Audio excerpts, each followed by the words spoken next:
Chapter 1: Echoes of Destiny. In the remote village of Qingge, nestled at the foot of the towering White Crane Mountains, life flowed as slowly as the seasonal river that bordered it.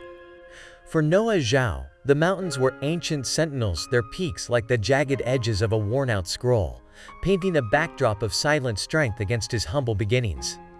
Noah lived with his adopted grandfather, Master Wei, in a simple wooden hut bordered by fields of swaying barley. Despite his old age, Master Wei was sprightly, his eyes twinkling with the wisdom of years and his movements as precise as a cat's. They lived a modest life, far removed from the hustle of city markets or the intrigues of distant courts. One evening, as the sun dipped behind the mountains, casting long shadows over their small home, Master Wei called Noah to his side. The old man was sitting on a worn wooden stool, cleaning a peculiar ring he had found many years ago. The ring was plain, yet Noah had always felt an inexplicable pull towards it. "Come, Noah, sit." "It's time I told you more about this trinket," Master Wei said, patting the ground next to him. Noah obeyed, his curiosity piqued. He had always known there was something unusual about the ring, something beyond its dull metallic sheen. Master Wei held up the ring between them, the last rays of sunlight, making it glimmer briefly. "This ring, my boy, is not just a piece of jewelry. It's a vessel of knowledge, a beacon of power. It belonged to a great cultivator who walked these lands centuries ago." Noah listened intently as Master Wei continued. In our lives, the wheel of fate turns more than just mills, Noah. It shapes destinies. And sometimes it brings old secrets back to light. The old man's voice was low, mixed with the rustling of the barley like a whispered secret. "Why are you telling me this now, grandfather?" Noah's voice was a mix of excitement and unease. "Because, my boy, the path you're meant to walk, the journey you're to undertake, might very well start with this ring." Master Wei's gaze was steady, his tone serious. "But remember, heavy is the head that wears the crown." Power comes with its burdens, its allure as tempting as a siren's song. Noah felt the weight of his words, a mix of fear and anticipation brewing within him. He reached out his fingers, brushing against the cold metal of the ring. As he touched it, a warmth spread through him, a feeling of power coursing through his veins.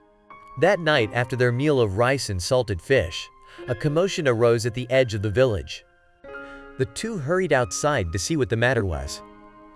Villagers gathered around, speaking in hushed, urgent tones. Bandits had been spotted near the river, a rare threat, but a grave one for such a small, defenseless settlement. Master Wei's eyes met Noah's, a silent message passing between them. "It seems the wheel of fate is turning faster than expected," he murmured. "Should I use the ring? Can it help us?" Noah's voice was anxious, his mind racing with possibilities.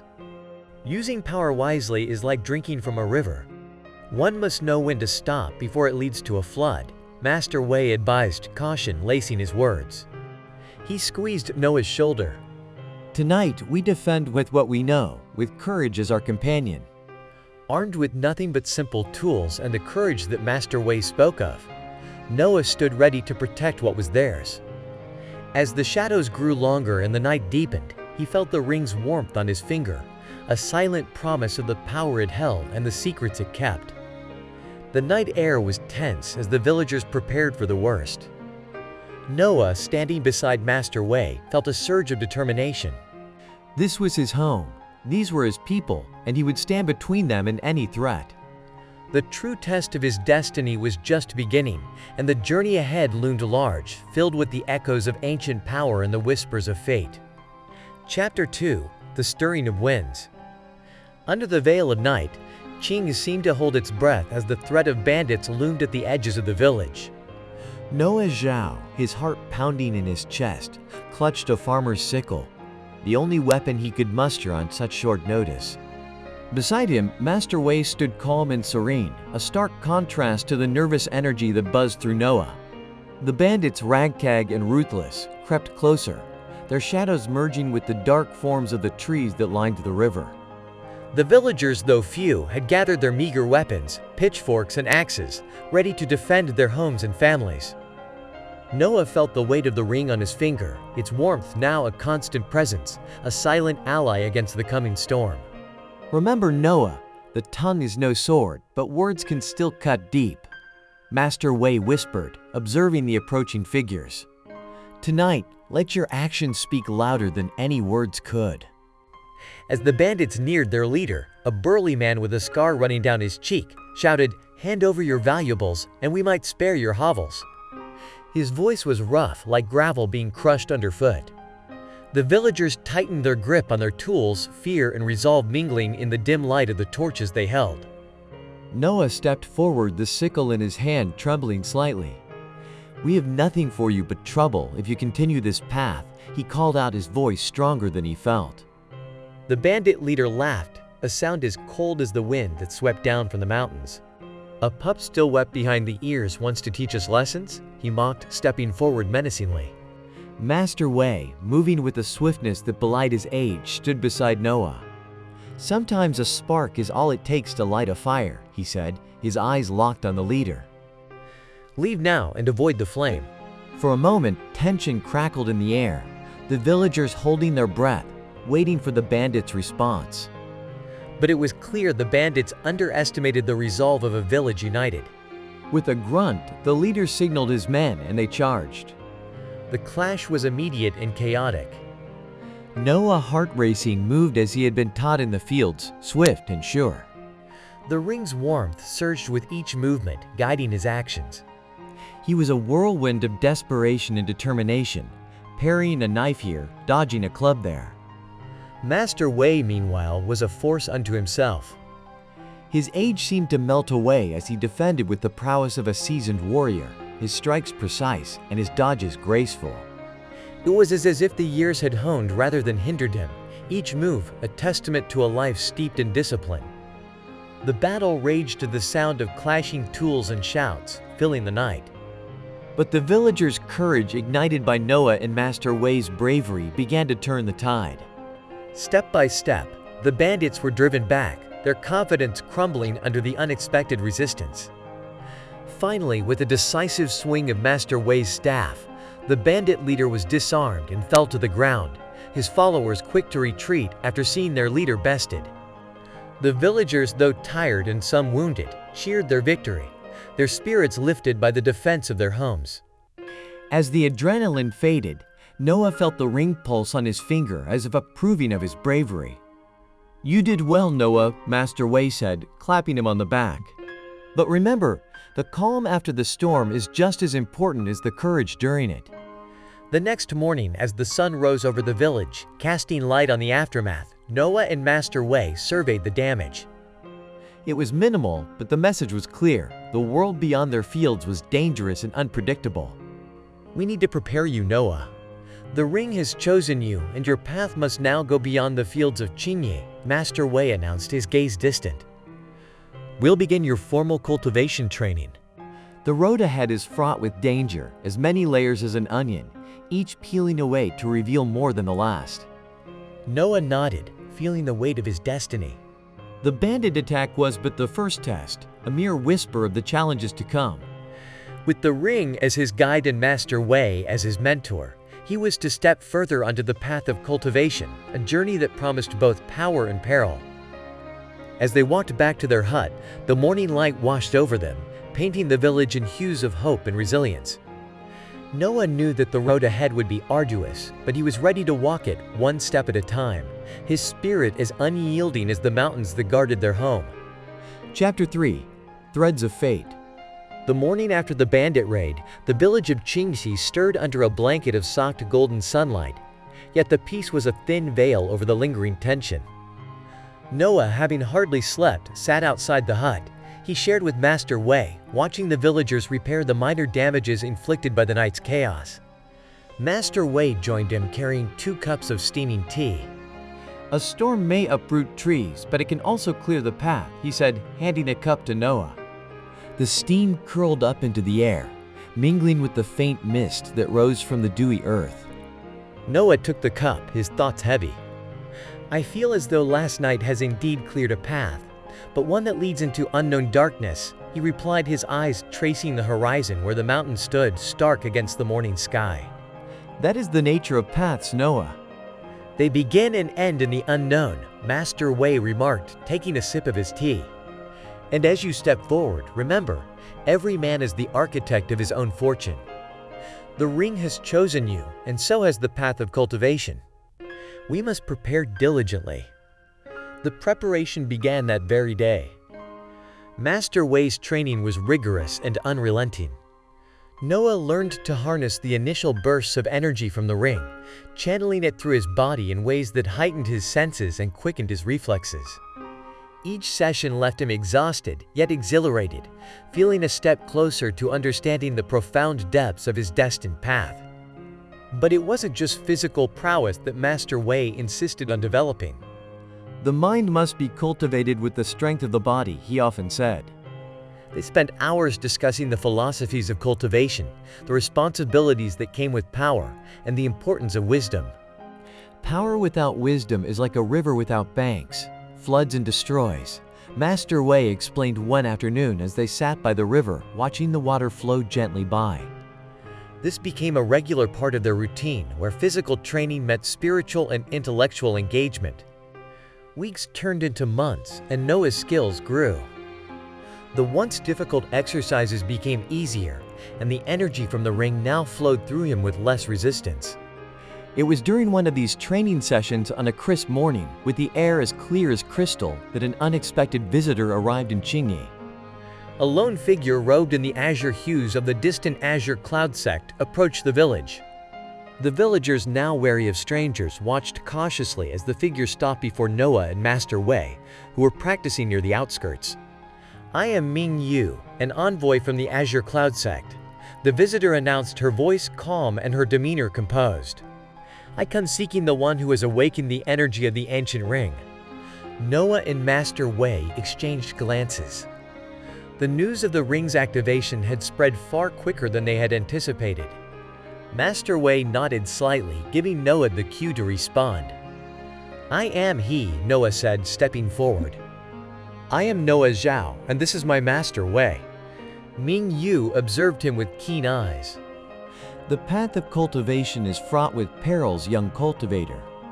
To harness such ancient power is to walk a razor's edge between destruction and greatness. Master Wei spoke, then his voice steady. "We are aware of the dangers and the responsibilities. What does the Azure Cloud Sect seek with Noah?" Ming Yu smiled slightly, her gaze shifting between the old master and his apprentice. "The Azure Cloud Sect offers a place for those with potential. We provide training, resources, and guidance to ensure that power such as this does not go astray." Her offer hung in the air, weighty and significant. Noah felt the stir of destiny, the threads of fate pulling taut. The ring on his finger seemed to pulse in agreement, its warmth, a constant reminder of the path unfolding before him. "That night with the bandits was but a glimpse of the challenges you will face," Master Wei said quietly to Noah later as they discussed Ming Yu's proposal. To stay here in the safety of Qingye would be to swim in a shallow pond.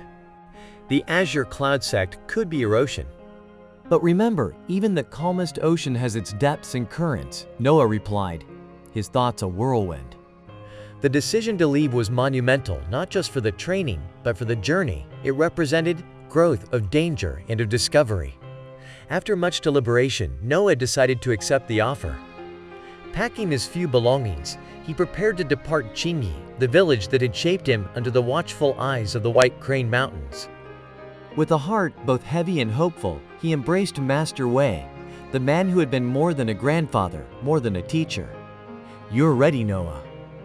"Go forth and let your actions weave the tapestry of your life," Master Wei said, his voice thick with emotion. As Noah walked away from Qingye, following Ming Yu to the unknown promises of the Azure Cloud Sect, he carried with him the lessons of his master, the power of the ring, and the resolve to meet whatever the path of cultivation might bring. The journey ahead was indeed like stepping into an ocean, vast and deep, and he was ready to swim. Chapter 4, The Azure Cloud Sect. The journey from Qingye to the headquarters of the Azure Cloud Sect was both awe-inspiring and daunting. As they traveled, the landscape shifted from the familiar rolling hills and rice paddies of Noah's village to rugged mountains and vast forests, each view more breathtaking than the last. Ming Yu led the way, her pace steady and her presence an unspoken assurance of safety. Noah, following close behind, found himself constantly scanning the horizon, his senses heightened by both excitement and the cautious instincts honed by his recent training. "You must look beyond the surface, Noah," Ming Yu said during one of their rest stops, catching him staring intently at a distant mountain range. In cultivation as in life, the true essence often lies hidden beneath layers of the mundane. It's like peeling an onion. Each layer brings tears, but gets you closer to the core. Noah nodded, absorbing her words. The metaphor resonated with him, reflecting his own unfolding journey. Each day peeled back a layer, revealing new challenges and lessons. After several days of travel, they arrived at the gates of the Azure Cloud Sect. The sect's compound was situated atop one of the highest peaks, surrounded by swirling mists that gave it a mystical, almost untouchable quality. The gate itself was a massive structure carved with intricate designs depicting legendary cultivators and mythical beasts. As they passed through the gates, Noah felt a surge of energy as if the very air was charged with spiritual force. Inside, the compound was a bustling hub of activity, with cultivators of all ages and levels practicing their skills, studying ancient texts or meditating under the shade of sprawling ancient trees. Ming Yu led Noah to the main hall, where they were greeted by the sect leader, Master Lian. He was an elderly man with a commanding presence, his hair white as snow and his eyes sharp and penetrating. "Welcome to the Azure Cloud Sect, Noah Zhao. We have heard much about you and the legacy of the ring you carry," Master Lian said, his voice resonant, filling the room with its authority. Noah bowed respectfully. "Thank you, Master Lian. I am here to learn and to grow under the guidance of your esteemed sect." Master Lian nodded, seemingly pleased with Noah's response. "Learning is an ocean without shores, and you have just set sail on its vast waters. What you make of this journey depends on how well you navigate its depths." Over the next few weeks, Noah was introduced to the rigorous daily routines of the sect.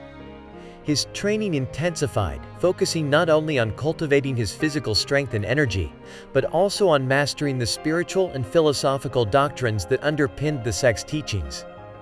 He was assigned to a mentor, Elder Jin, a middle-aged woman with a stern demeanor and a reputation for being a strict but fair teacher.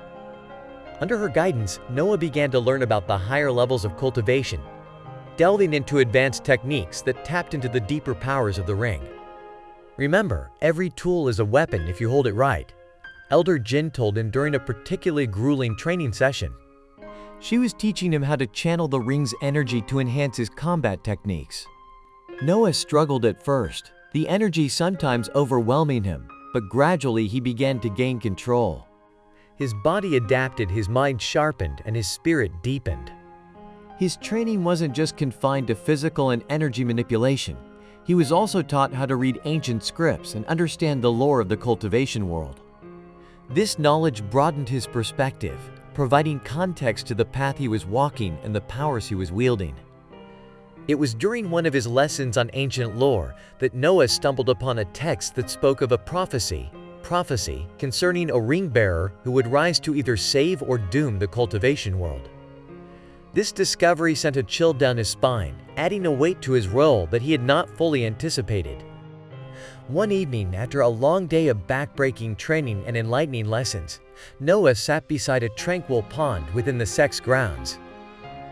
The water reflected the twilight sky, mirroring the dual nature of his journey, beautiful, yet filled with unknown depths. As he meditated by the pond, Elder Jin approached him, her expression contemplative. "The path of cultivation is fraught with perils, Noah. Like the pond's calm surface, it can reflect your greatest virtues or reveal your darkest fears. You must be vigilant and keep your inner waters clear," she advised, sitting beside him. Noah turned to her, his expression earnest. "I understand, Elder Jin. I feel the weight of the responsibilities I carry. But I am committed to this path, to understanding the full extent of the power I wield and to using it wisely." Elder Jin nodded, a hint of a smile playing on her lips. That is a good start. But remember, the brightest light casts the darkest shadow. You must learn to balance the two if you are to truly master the arts you're being taught. With these words echoing in his mind, Noah returned to his meditation, the reflections on the pond blurring into the darkness as night fell. He knew the journey ahead would be arduous and the lessons hard-won, but he was resolved to forge ahead, to peel back the layers of his destiny, one revelation at a time. The threads of fate that had drawn him here were entwined tightly with his own aspirations, and he was ready to follow them wherever they might lead. Chapter 5 The Heart of the Sect. As Noah's training at the Azure Cloud sect deepened, the days turned briskly into weeks. With each new dawn, he felt the cultivation within him stretching its roots, reaching out like branches towards the sky, eager for the nourishment of knowledge and power. His life at the sect became a rhythm of intense physical challenges and enlightening spiritual revelations. One crisp morning, Elder Jin summoned Noah to the Hall of Echoes, a place where the most critical of sect teachings were imparted. The hall was named for its remarkable acoustics. Even a whisper at one end would reverberate to the other side, clear and undistorted. It was here that Noah's understanding of his journey would take a significant turn. Today you will learn about the ethereal pulse, Elder Jin announced as they settled into the expansive yet somehow intimate space of the hall. It is a technique that channels the deepest energies of the heavens and the earth, merging them with your own. To master it, you must understand that power is not taken but borrowed. Noah listened intently, his eyes fixed on his mentor. Borrowed, not taken, he echoed, turning the words over in his mind, like stones in a river, smoothing them into understanding. Yes, Elder Jin nodded. Just as a tree takes nothing from the earth without giving back, so must a cultivator respect the balance of energies. To use the ethereal pulse, you must be both the mountain and the wind, unyielding yet flexible. Their sessions stretched for hours, Elder Jin guiding Noah through the intricate dance of energies, teaching him to pull at the threads of cosmic force without unraveling the tapestry of nature itself. It was a challenging technique, one that required as much philosophical understanding as physical control. Later, as they walked through the sect's verdant gardens to reflect on the lessons, Elder Jin shared stories of cultivators who had faltered on their paths, their ambitions clouding their judgment. Remember, Noah, even the sharpest blade cannot carve its own handle, she said, her voice stern yet caring. You must not let the power you wield blind you to its purpose. Noah felt the weight of her words settling his chest, a constant companion to the pulsing power of the ring on his finger. It reminded him that every tool had its use, and misuse could be disastrous. In the following days, Noah practiced the ethereal pulse, each attempt bringing him closer to mastery, but also closer to the edge where power tempted arrogance. He often returned to the pond where he first contemplated the dual nature of his journey, using its serene waters to mirror the calm he sought within himself. One evening, while Noah was meditating by the pond, a sudden disturbance rippled through the sect. He stood swiftly, his senses extending outwards attuned to the discord. Screams echoed from the eastern wing of the compound, and without a second thought, he rushed towards the chaos. Arriving at the scene, Noah found a group of junior cultivators cornered by a massive beast, a creature from the lower realms that somehow had breached the sect's protective barriers. Its scales shimmered with an eerie light, and its eyes burned with malevolence. Drawing deep on the ethereal pulse, Noah approached the beast, his energy harmonizing with the natural forces around him. To tame a monster, one must first calm the storm within it, he murmured, recalling one of Elder Jin's teachings. With a profound exhalation, he extended his hands, his palms radiating a soft golden light. The beast paused, its wild eyes locking onto Noah's calm gaze. Slowly, the malevolence faded from its demeanor, replaced by a confused docility. Noah guided the creature with gentle waves of energy, leading it away from the cultivators and towards a containment area. The sect elders, having arrived in the aftermath, were impressed by Noah's handling of the situation. "You had the makings of a true Azure Cloud Master," one elder remarked, clapping Noah on the shoulder. That night, as Noah lay in his quarters, the day's events replayed in his mind. He had faced a creature of darkness with light, a symbol not just of his growing power, but of his understanding of the delicate balance required to wield it. Yet the breach raised questions. How had the creature bypassed the sect's defenses? Was it a random occurrence or a sign of deeper troubles brewing? These thoughts were troubling, but Noah found solace in the steady pulse of the ring on his finger and the rhythmic chirping of crickets outside his window. He knew that challenges lay ahead, perhaps greater than any he had faced so far. But for now he was content in the knowledge that he had grown, not just in power, but in the wisdom to wield it responsibly. As the moon cast its silvery glow over the sect, Noah felt a deep, resonant connection to the path he had chosen. He was no longer just a boy from Qingya. He was a cultivator on the cusp of profound discoveries, both about the world and about himself. And with each passing day, the threads of his fate wove into a richer, more intricate tapestry, ready to be revealed in the fullness of time. Chapter 6: The Whispering Shadows. The incident with the lower realm beast had shaken the Azure Cloud sect to its core. While the sect elders managed to reinforce the protective barriers, the breach hinted at vulnerabilities that had previously gone unnoticed or worse, ignored. In the wake of this, Noah found himself more involved in the sect's defensive strategies, his affinity with the ethereal pulse, making him a key player in reinforcing their mystical safeguards. "It seems we've been skating on thin ice, and it's started to crack," Elder Jin commented during one of their strategy meetings. The room was filled with maps and scrolls, the air thick with incense and a palpable tension. Noah nodded, absorbing the gravity of their situation. "We need to probe the depths, not just patch the surface," he suggested, his voice steady despite the weight of his words. The elders looked at him, impressed by his insight. "Indeed, to stop the leak, we must first find the hole," agreed Master Lian, who had taken a special interest in Noah's development since the beast's containment. "Noah, I want you to work with Elder Jin. Explore the barriers, understand their weaknesses, and help us fortify them." The task was monumental. The barriers were not just physical constructs, but intricate networks of spiritual energy woven through the very fabric of the sect's lands.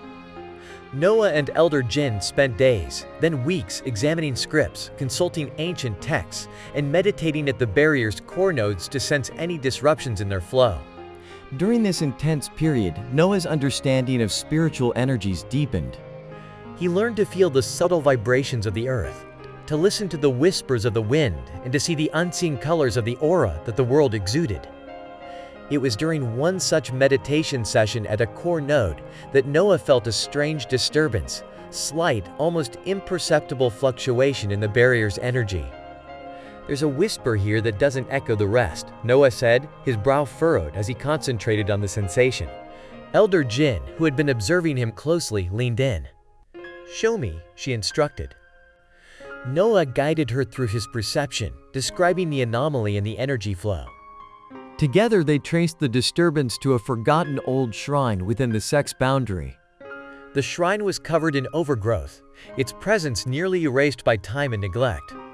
As they approached, the air grew colder, the energy around them tingling with static. The shrine they discovered was not just a structure, but a sealed gateway, a point of concentrated spiritual energy that had been weakened, likely contributing to the breach. "To leave a door ajar is to invite the wind to enter," Elder Jin murmured as they examined the seal. "This has been neglected for far too long." The duo spent several days reinforcing the seal, using a combination of the ethereal pulse and ancient sealing techniques. Noah felt every thread of his energy intertwining with the shrine's aura, learning to mend and weave the spiritual fabric back into wholeness. With the shrine's seal restored, a sense of equilibrium returned to the sect, but the shadow of the breach lingered. The elders convened, and it was decided that further precautions were needed to prevent future incidents. Noah's role in the recent events had not gone unnoticed, and his responsibilities within the sect grew, marking him as an emerging leader among his peers. Amidst these developments, Noah continued his personal cultivation journey, each day growing in power and wisdom. However, his nights were restless, plagued by dreams of shadows, whispering secrets of chaos and destruction. These were not just dreams, he realized. They were warnings. One night, driven by his turbulent visions, Noah ventured alone to the shrine. The moon was a thin crescent casting scant light over the land, making the shadows loom larger. As he neared the shrine, the air thickened and the whispers became louder, more urgent. He stood before the shrine, the silence around him oppressive. Then he spoke, his voice cutting through the night. "I hear you, whispers of the shadow. What do you seek to tell?" The wind stirred, and a voice, ethereal as the breeze, answered, "The seal is not the end, but the beginning. Look beyond, seeker of the pulse." The darkness gathers, and it knows your name. Chilled to the bone, Noah pondered the cryptic message. The danger was not past, it was merely delayed. He realized then that his path was not just one of cultivation, but of confrontation with forces that sought to destabilize not just the sect but the entire cultivation world. Armed with this knowledge, Noah returned to the sect, determined to prepare for the coming storm. He knew he would need all the strength, wisdom, and allies he could gather. The path ahead was fraught with shadows, but he was ready to face them, to defend the light that the Azure Cloud sect had nurtured for centuries. As dawn broke, casting light on the paths between the ancient trees of the sect, Noah felt a resolve stealing within him. The journey thus far had shown him that every shadow, no matter how deep, was cast by a light. And he was that light, flickering but fierce, ready to shine brighter against the dark. Chapter 7. The Gathering Storm. As the weeks passed since the reinforcement of the shrine's seal, a tense calm had settled over the Azure Cloud sect. Noah, now recognized as a key figure in the sect's defenses, found himself at the heart of strategic discussions and training sessions aimed at preparing for potential threats. His days were a blend of rigorous physical training, deep spiritual explorations, and leadership responsibilities that tested his mettle. Master Lian observed Noah's progress with a discerning eye. One evening, as they walked through the sect's ancient library, a repository of countless scrolls and texts, he remarked, "The taller the bamboo grows." Noah understood the implication. "I am ready to face these winds, Master Lian." "Whatever they may bring," he responded, his voice steady, reflecting his inner resolve. Master Lian nodded, pleased with his determination. "Good. Remember, the best time to repair the roof is when the sun is shining. We have this moment of peace to prepare. We must use it wisely." Under Master Lian's guidance, Noah began to organize a series of specialized training programs for the sect's cultivators, focusing on defensive strategies and advanced combat techniques. He worked closely with Elder Jin and other senior members, crafting a curriculum that included the ethereal pulse among other ancient arts, ensuring every disciple was well-versed in both offensive and defensive capabilities. Meanwhile, Noah continued to delve into the sect's archives, seeking information that might shed light on the cryptic warning he had received at the shrine. It was during one of these deep research sessions that he stumbled upon an old prophecy that spoke of a dark tide rising from the forgotten depths, seeking the light of the ancient rings. This discovery sent a shiver down his spine. The prophecy seemed to align eerily with the message delivered by the whispers at the shrine. Noah realized that the threat was not just to the sect, but potentially to the entire cultivation world, involving forces that had lain dormant for centuries. Determined to gather more intelligence, Noah decided to consult with the sect's oracle, a reclusive sage who lived in seclusion at the edge of the sect's territory. The journey to the oracle's abode was a silent trek through mist-shrouded forests where every leaf seemed to whisper secrets. The oracle, an ancient cultivator blind from age yet seeing more than most, greeted Noah with a knowing smile. The wheel of fate turns and the seeker arrives. What shadows chase you, young cultivator? Noah shared his discoveries and the haunting message from the shrine. The oracle listened intently, her fingers tapping lightly on the wooden armrest of her chair. "Ah, the cycle repeats. The dark tide you speak of is old, very old. It seeks what was once lost power that can change the course of rivers, alter the face of mountains," she said, her voice like the rustling of dry leaves. "You carry a heavy burden, young one, but also the light to dispel these shadows." Returning from the oracle's abode, Noah felt the weight of his responsibilities pressing upon him. He knew that to face this looming threat, the sect needed to be united and stronger than ever. But more than that, they needed allies. He proposed a council, a gathering of nearby sects and clans, to Master Lian, who agreed with the necessity of forging alliances. Plans for the council went underway, with Noah at the helm of preparations. Messages were sent far and wide, and soon representatives from various powers began to arrive, each a master or an emissary of their respective domains. The sect buzzed with the energy of anticipation and the undercurrents of diplomacy. The council convened under the ancient pavilion, with the mountain mists enveloping the scene in a cloak of ethereal mystery. Noah stood beside Master Lian, addressing the assembly with a confidence born of dire necessity. Like threads in a tapestry, our fates are interwoven. Alone, a single thread can be weak, but together we form a strong and resilient fabric, Noah began, his voice resonating in a hushed air. We face a common enemy, one that threatens to unravel our world. It is time we stand together. The discussions that followed were intense and fraught with the tension of aligning diverse interests and strategies. However, Noah's earnestness and the urgency of the threat paved the way for tentative agreements to form a coalition. As the council drew to a close, Noah felt the first drops of rain. Literal and metaphorical storm was beginning. He knew the path ahead would be fraught with challenges and strife, but also that they were better prepared to face it together. The sect under his lead would not only stand against the dark tide, but would strive to turn the tide back, preserving the balance of the cultivation world. That night, as he stood watching the rain wash over the mountain stone, Noah felt a resolve solidify within him. Whatever storms may come, he would meet them head-on, not just as a protector of his sect, but as a beacon of hope for all. With the sect's unity and the newfound alliances, he was ready to face the dark tide, one ripple at a time. Chapter 8, The Clash of Tides. The days following the council were charged with a frenetic energy, as if the very air around the azure cloud sect bristled with anticipation of the imminent conflict. Noah, now recognized as a leader, not just within his sect, but among the allied forces, orchestrated preparations for a confrontation he knew was inevitable. The sect's grounds, once a place of tranquil meditation and disciplined practice, transformed into a strategic command center, bustling with activity.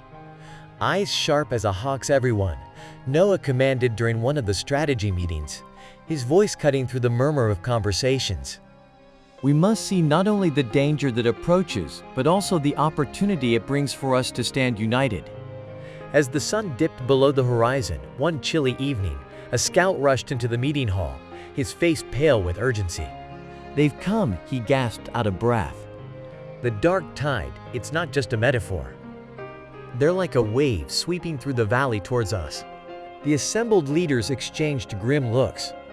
Noah stood swiftly, his resolve hardening like steel tempered in fire. "To arms, then. Let the shadows meet the storm we bring," he declared, rallying his troops. The Azure Cloud sect's warriors, alongside their allies from neighboring sects, lined up in a formidable array outside the sect gates. The ground trembled under the collective weight of their resolve.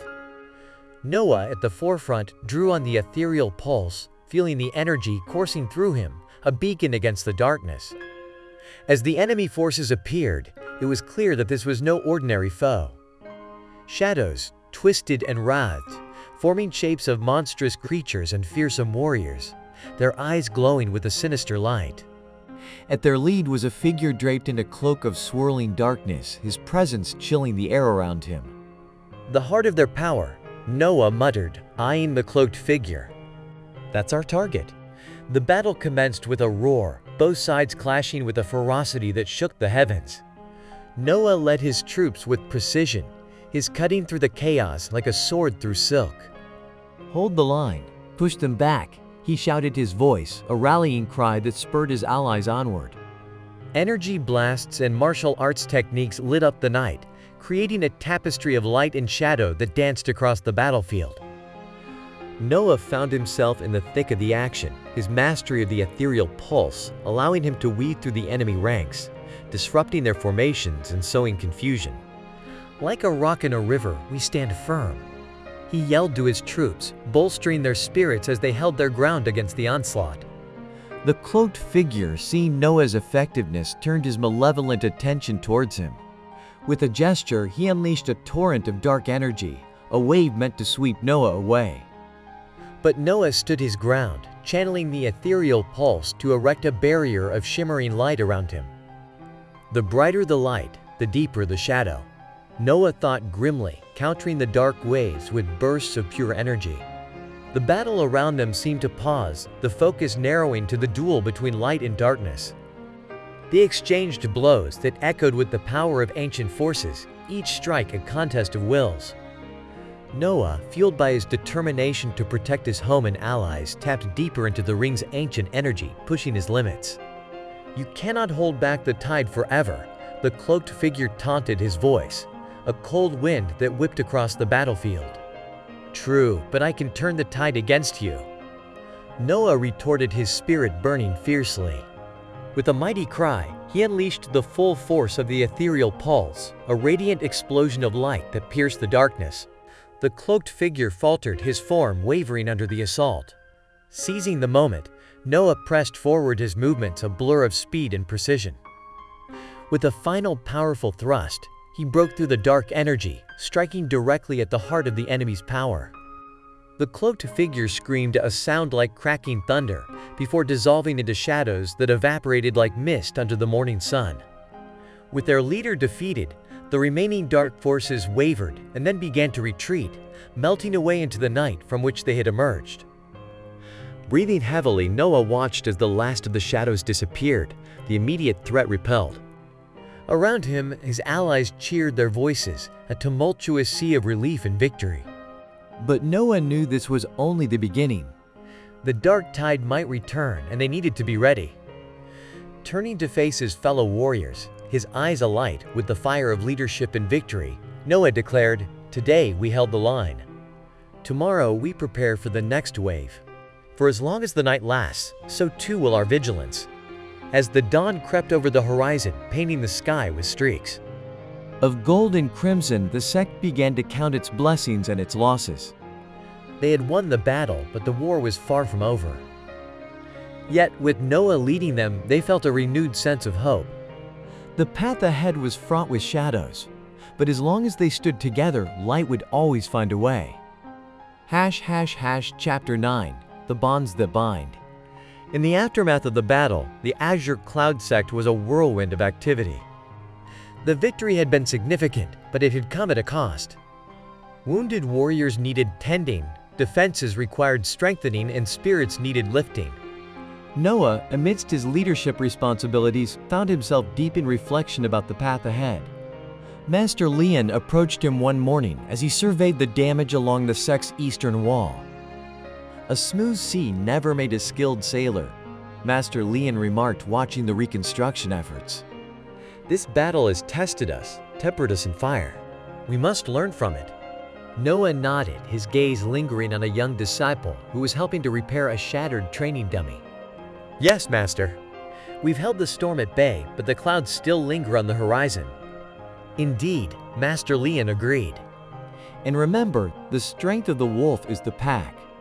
We fought well individually, but our true power lies in our unity." Taking the lesson to heart, Noah dedicated himself to not only rebuilding the sect, but also deepening the bonds among its members and allies. He organized joint training sessions, strategy discussions, and healing ceremonies, which helped to weave the fabric of their community tighter. During one such ceremony where the sect gathered to honor both their fallen and their living, Noah addressed the crowd, his voice resonant with passion and conviction. "They say a tree's strength lies in its roots," he began, his eyes sweeping over the assembly. "And like a tree, our strength lies in our bonds, with each other, with our allies, and with our beliefs. Tonight, we remember those we've lost, and we reaffirm our commitment to protect what they died defending." The ceremony was a poignant reminder of the stakes of their struggle, and it served to galvanize the sect further.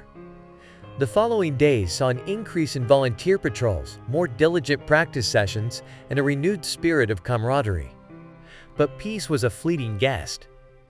Only a few weeks later, reports arrived of disturbances in nearby territories, villages plundered, landmarks destroyed, all signs pointing to the resurgence of the Dark Tide's forces, albeit scattered.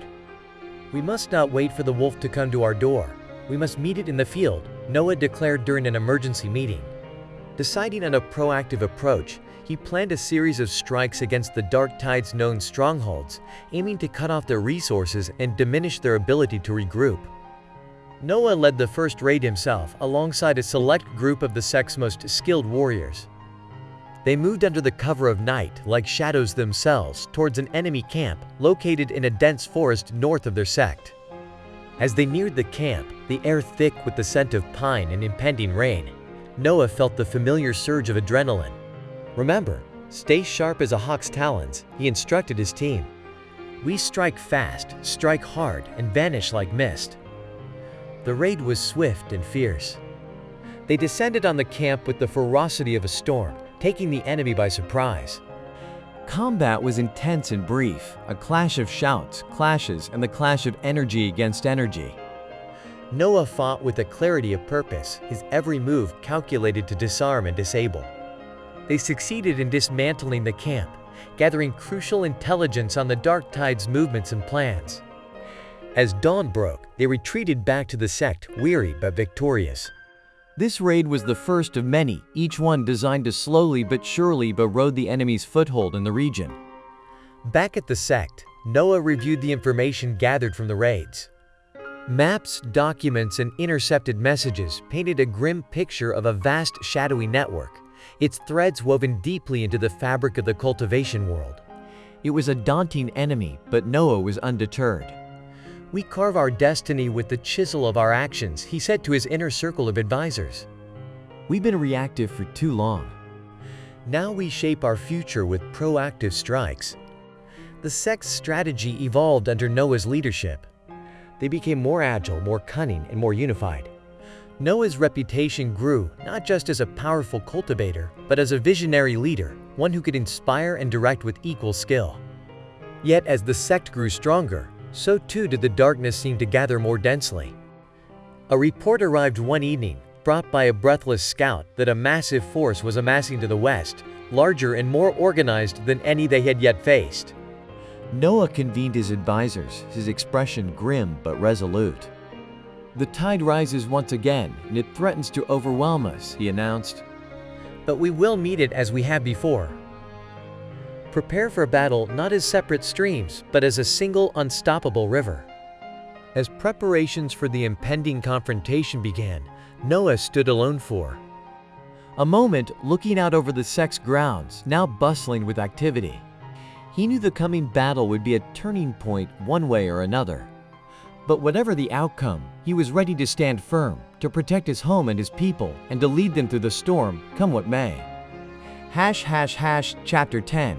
The Tide at High Noon. The Azure Cloud sect braced for the impending onslaught as the enemy amassed a mere day's march away. Preparations had been thorough under Noah's meticulous command, but tension hung thick in the air like the calm before a tempest. Warriors sharpened their weapons, medics prepared their herbs, and everyone found their own way to ready themselves for what was to come. Noah walked among his people, offering words of encouragement and firm resolve. He stopped before a group of young disciples, their faces set with determination, but their eyes betraying their fear. "Today we fight not just for ourselves, but for all who believe in the light," he told them, his voice firm yet inspiring. "Remember, the flame that burns together burns brightest." At dawn, the sect's lookout sounded the alarm, low sonorous tone that echoed across the valley. The Dark Tide was advancing. Noah donned his battle armor, a suit interwoven with protective runes and ancient symbols, and took his place at the head of the sect's forces. Beside him stood Master Lian, Elder Jin, and other senior members of the sect, all ready to lead their disciples into battle. "Positions." Noah called out, his voice carrying over the assembled warriors. The response was immediate and disciplined, a testament to their training and unity. As the enemy drew near, the ground trembled under the weight of their dark forces. The air filled with the acrid smell of magic and malice, a stark contrast to the crisp morning air. Noah raised his hand, signaling his archers to ready themselves. "Steady," he commanded as the first wave of shadowy figures crested the hill. Loose. Arrows streaked across the sky, finding their marks with deadly precision. The battle erupted into chaos as both sides clashed fiercely. Noah found himself in the thick of the fight, his every move driven by the pulse of the ethereal ring. He dispatched foe after foe, his technique flawless, but the enemy was relentless. Around him, the sect fought valiantly, but the dark tide was overwhelming in their numbers and ferocity. Noah saw out of the corner of his eye as one of his trusted lieutenants fell, and another was overwhelmed by a surge of dark warriors. There's no time for sorrow, only for action, he shouted to his nearby comrades, who rallied at his call, pushing back with renewed vigor. The battle stretched on hours, seeming like eternities. The sun climbed the sky and then began its descent. The field was littered with the fallen from both sides, the air thick with the cries of the wounded and the clash of steel. Noah's breath came in heavy gasps, his body pushed to its limits. Yet his spirit did not waver. He fought his way through to a group of younger disciples who were pinned down by a particularly ferocious enemy battalion. Together, he rallied them, cutting down an enemy about to strike a fatal blow to a young disciple. Push them back. Empowered by Noah's presence, the group surged forward, breaking through the enemy line and giving themselves a brief respite. But the battle was far from over. The enemy regrouped quickly, their dark mages beginning to chant their incantations, building a wave of destructive energy. "Noah, we must disrupt their casters." Elder Jin shouted over the din of battle, her own staff aglow with protective wards. "On it!" Noah replied, dashing toward the source of the gathering darkness. With a combination of the ethereal pulse and sheer brute force, he broke through the enemy's defenses, scattering the mages and dissipating their spell. But as he fought, Noah's mind raced. They were holding their own, but at great cost. The enemy's numbers seemed inexhaustible, their will unbreakable. He knew they needed to end this battle soon, or risk being worn down by sheer attrition. "Master Lian, we need to strike at their core," he communicated through a quick, telepathic link facilitated by one of the sect's artifacts. "I agree," Master Lian responded, his voice strained with effort. It's time for the final gambit. Together, they rallied a group of the sect's most powerful cultivators, forming a spearhead aimed directly at the enemy's leadership. With a mighty war cry, they charged Noah and Master Lian at the forefront, their energies combined in a dazzling display of light and power. The clash was monumental, the impact sending shockwaves across the battlefield. Noah reached the enemy leader, a dark general whose eyes gleamed with malice. Their duel was fierce, each strike parried with skill, each move countered with precision.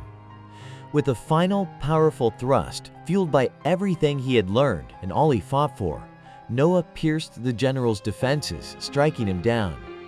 As the dark general fell, the enemy forces faltered, their link broken. Seizing the moment, the Azure Cloud sect pressed their advantage, driving the dark tide back, their retreat hastened by the loss of their leader. As the last of the enemy fled, the sect's grounds fell eerily silent, save for the gentle wind that whispered through the valley. They had won, but the cost was visible in the eyes and hearts of all who stood on the battlefield. Noah walked among his people, offering support, his own heart heavy with the price of their victory. "We mourned tonight," he told them, "but we also honored the strength and courage that preserved our light. Rest now, for tomorrow we rebuild." The sun set on the Azure Cloud sect, casting long shadows and painting the sky with hues of fire and blood. The battle was over, but the war for peace was just beginning. Noah knew this and prepared himself for the days ahead, his resolve strong and unwavering as ever. Chapter 11, The Price of Peace. As the dust settled on the battlefield, the Azure Cloud sect began the somber task of tending to the wounded and honoring the fallen. The victory was a hard-fought triumph, but the air was heavy with the cost it had exacted. The sect's grounds, once a beacon of serenity and strength, were now marred by the scars of war. In the days following the battle, Noah found himself walking through the makeshift infirmary, a large hall that had been converted to tend to the numerous injured. The hall was filled with the soft whispers of the wounded and the gentle rustle of healers moving between beds. Each moan of pain was a stark reminder of the brutal reality they had all faced. As he passed by each bed, offering words of comfort and gratitude, Noah stopped beside a young disciple named Lin, who had fought bravely on the front lines. Lin's leg was heavily bandaged and his face was pale from blood loss. "How are you holding up, Lin?" Noah asked, his tone gentle. Lin managed a weak smile. "I've been better, Commander." "But I'm alive thanks to you." Noah clasped Lin's shoulder, feeling the weight of responsibility. "You fought well. Rest now and heal. We'll need you strong again." Leaving the infirmary, Noah was met by Elder Jin, who looked equally worn by the recent events. "We survived, Noah, but at such a cost. We must ensure it wasn't in vain." Noah nodded, his expression solemn. "We will, Elder Jin. We'll rebuild and strengthen our defenses. But first we need to understand how the dark tide amassed such power without our knowledge." Together they walked towards the council chamber, where the leaders of the allied sects had gathered to discuss the aftermath in the future. The room was filled with a tense energy as each leader brought forward their reports and insights. "We've pushed them back, but this war is far from over," Noah began, addressing the room. "Their forces were vast and their malice deep. We need to strike at the root, find their source of power, and eliminate it." A murmur of agreement passed through the room. One of the allies, Master Chen of the River Sect, leaned forward. "The dark tide has been a blight upon these lands for too long. My scouts report that they've been drawing power from a series of ancient ley lines. If we can sever their connection, we might cripple them permanently." Noah considered this. An operation to disrupt the ley lines could indeed starve them of the resources they need. It's a risk, but a calculated one. "We'll need a coordinated strike, precise and swift." Plans were drawn up, maps were spread out, and strategies discussed. The operation would involve multiple teams striking simultaneously at key points along the ley lines. Each team would be led by a leader from one of the allied sects, with Noah overseeing the entire operation. As they prepared for this critical mission, Noah felt the burden of leadership more acutely than ever. Each decision could mean the difference between life and death for his people and their allies. That night, as he sat alone under the stars, he pondered the path that had led him here. "You carry the hopes of many, Noah." Master Lian's voice broke his reverie as he joined him outside. Noah looked up, offering a tired smile. "Sometimes I fear I carry them to their graves." Master Lian sat beside him, his presence reassuring. "A leader must make such choices, hard as they may be. But remember, you do not carry them to their graves, but through the storm. And what's more, you don't carry them alone." Heartened by Master Lian's words, Noah felt a renewed sense of purpose. The next morning, he addressed his assembled forces, their faces set with determination, ready to follow him into the heart of danger. "Today we fight not just for survival, but for a future free from shadow," Noah proclaimed. "We've held the line together, and now we take the fight to them. For our fallen, for our homes, and for the peace we all deserve." Cheers filled the air as the sect and their allies rallied behind Noah's call. Together they set out at dawn, moving towards the designated ley lines. The operation was a grueling test of their skills and their spirit. Battles raged at each site, the sect and their allies fighting with a synchronicity honed by shared trials and tribulations. Noah himself led the main strike, his mastery of the ethereal pulse cleaving through the enemy's defenses. After intense fighting, they succeeded in severing the ley line's connections, causing a visible drain on the dark tide's forces. As the last line was disrupted, a great shout went up among the allies, a sound that mixed triumph with relief. Returning to the sect, weary but victorious, Noah looked over his people, their faces bright with the joy of success. They had won a significant victory, one that promised a reprieve from the constant threat of darkness. That night, as they celebrated, Noah allowed himself a moment of pride. They had indeed come through the storm, not unscathed, but stronger and more united. The war was not yet over, but for now they could bask in the peace they had so dearly earned, ready to face whatever came next, with unwavering courage and hope. Chapter 12. The Shadows Recede. In the aftermath of their victory, the Azure Cloud sect and their allies enjoyed a brief period of peace. The sect's grounds, once marred by the scars of war, began to show signs of healing. Flowers bloomed, the damaged structures were rebuilt, and the disciples resumed their training with renewed vigor. Yet the specter of the dark tide still loomed in the shadows, a constant reminder that the war was not truly over. Noah spent his days overseeing the rebuilding efforts and strengthening the sect's defenses, determined not to be caught unprepared again. He also held regular meetings with the allied leaders to ensure their forces remained coordinated and alert. One morning, as Noah walked through the newly restored gardens with Elder Jin, he reflected on their recent successes. "We have pushed them back, but it feels more like a reprieve than a victory," he said, watching a pair of young disciples spar. Elder Jin nodded, her eyes thoughtful. "Indeed, the dark tide is like water, block one path, and it finds another. We must remain vigilant." Their conversation was interrupted by a messenger, who approached with a swift pace and a serious demeanor. "Commander Noah, we've intercepted a message from the dark tide," the messenger reported, handing him a sealed scroll. Noah opened the scroll and scanned the contents, his brow furrowing. The message was cryptic, speaking of a gathering storm and the awakening of an ancient power. "They are planning something big," he muttered. "We need to gather the council." Later that day, leaders from the allied sects arrived at the Azure Cloud sect, each aware of the urgency of the meeting. They convened in the council chamber, a room lined with artifacts of power and history. Noah addressed the assembly, his voice grave. "The dark tide is far from defeated. This message speaks of an ancient power they seek to awaken. We must find out what it is and stop them before it's too late." Master Chen of the River sect leaned forward, his expression serious. "Do we have any idea where they might be trying to access this power?" One of the scouts stepped forward. "We've noticed unusual activity near the ruins of Dara. It's an ancient site known for its dormant energies. It could be what they are after." Noah nodded. "Then we prepare for a journey to the Dara ruins. We must discover their plans and thwart them." The preparations were swift. Within days, a select group of warriors from each sect, led by Noah, set out for the Dara ruins. The journey was arduous through dense forests and over rugged hills, but the group pressed on, driven by the urgency of their mission. As they neared the ruins, the air grew thick with a palpable tension. The ruins themselves were a sight to behold. Ancient stone structures, partially reclaimed by nature, stood as silent witnesses to a bygone era. Noah felt a chill run down his spine as they entered the heart of the ruins. The energy there was potent, a slumbering giant that stirred as they approached. They hadn't been at the ruins long before they encountered the dark tide's forces.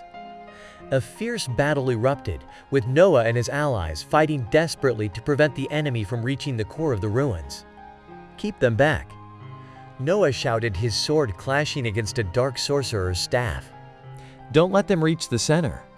The battle was intense, with both sides unleashing powerful energies. The ground shook, and the air crackled with the force of their spells and strikes. In the midst of the chaos, Noah caught sight of a figure slipping through the lines, heading towards the center of the ruins. Without hesitation, he broke off from the fight and pursued.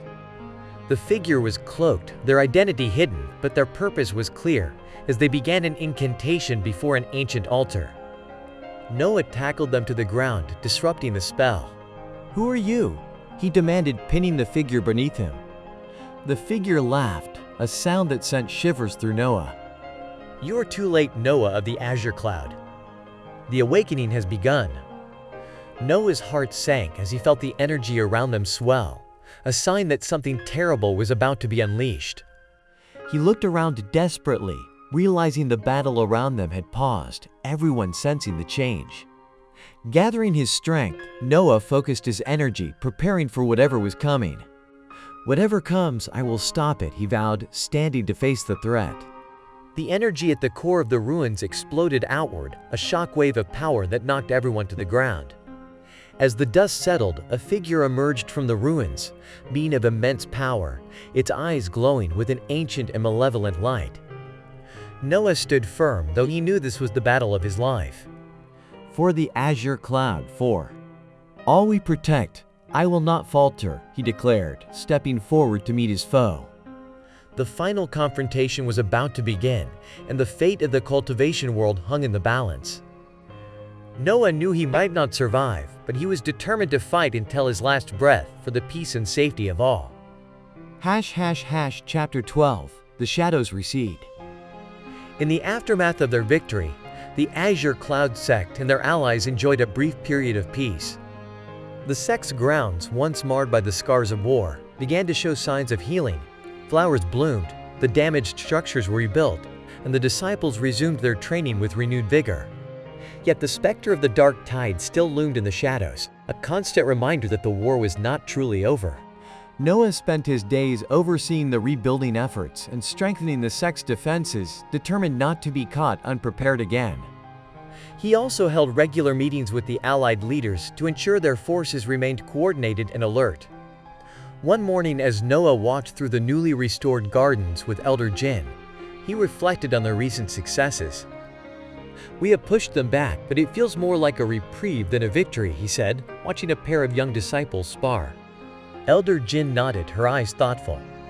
Indeed, the dark tide is like water, like one path, and it finds another. We must remain vigilant. Their conversation was interrupted by a messenger, who approached with a swift pace and a serious demeanor. "Commander Noah, we've intercepted a message from the dark tide," the messenger reported, handing him a sealed scroll. Noah opened the scroll and scanned the contents, his brow furrowing. The message was cryptic, speaking of a gathering storm and the awakening of an ancient power. "They are planning something big," he muttered. "We need to gather the council." Later that day, leaders from the allied sects arrived at the Azure Cloud sect, each aware of the urgency of the meeting. They convened in the council chamber, a room lined with artifacts of power and history. Noah addressed the assembly, his voice grave. "The dark tide is far from defeated. This message speaks of an ancient power they seek to awaken. We must find out what it is and stop them before it's too late." Master Chen of the River sect leaned forward, his expression serious. "Do we have any idea where they might be trying to access this power?" One of the scouts stepped forward. "We've noticed unusual activity near the ruins of Dara. It's an ancient site known for its dormant energies. It could be what they are after." Noah nodded. "Then we prepare for a journey to the Dara ruins.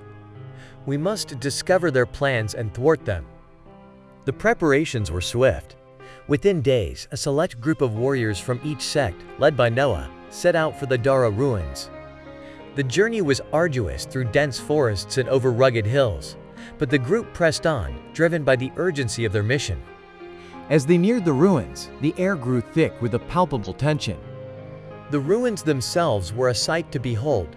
Ancient stone structures, partially reclaimed by nature, stood as silent witnesses to a bygone era. Noah felt a chill run down his spine as they entered the heart of the ruins. The energy there was potent, a slumbering giant that stirred as they approached. They hadn't been at the ruins long before they encountered the dark tide's forces. A fierce battle erupted, with Noah and his allies fighting desperately to prevent the enemy from reaching the core of the ruins. "Keep them back," Noah shouted, his sword clashing against a dark sorcerer's staff. "Don't let them reach the center."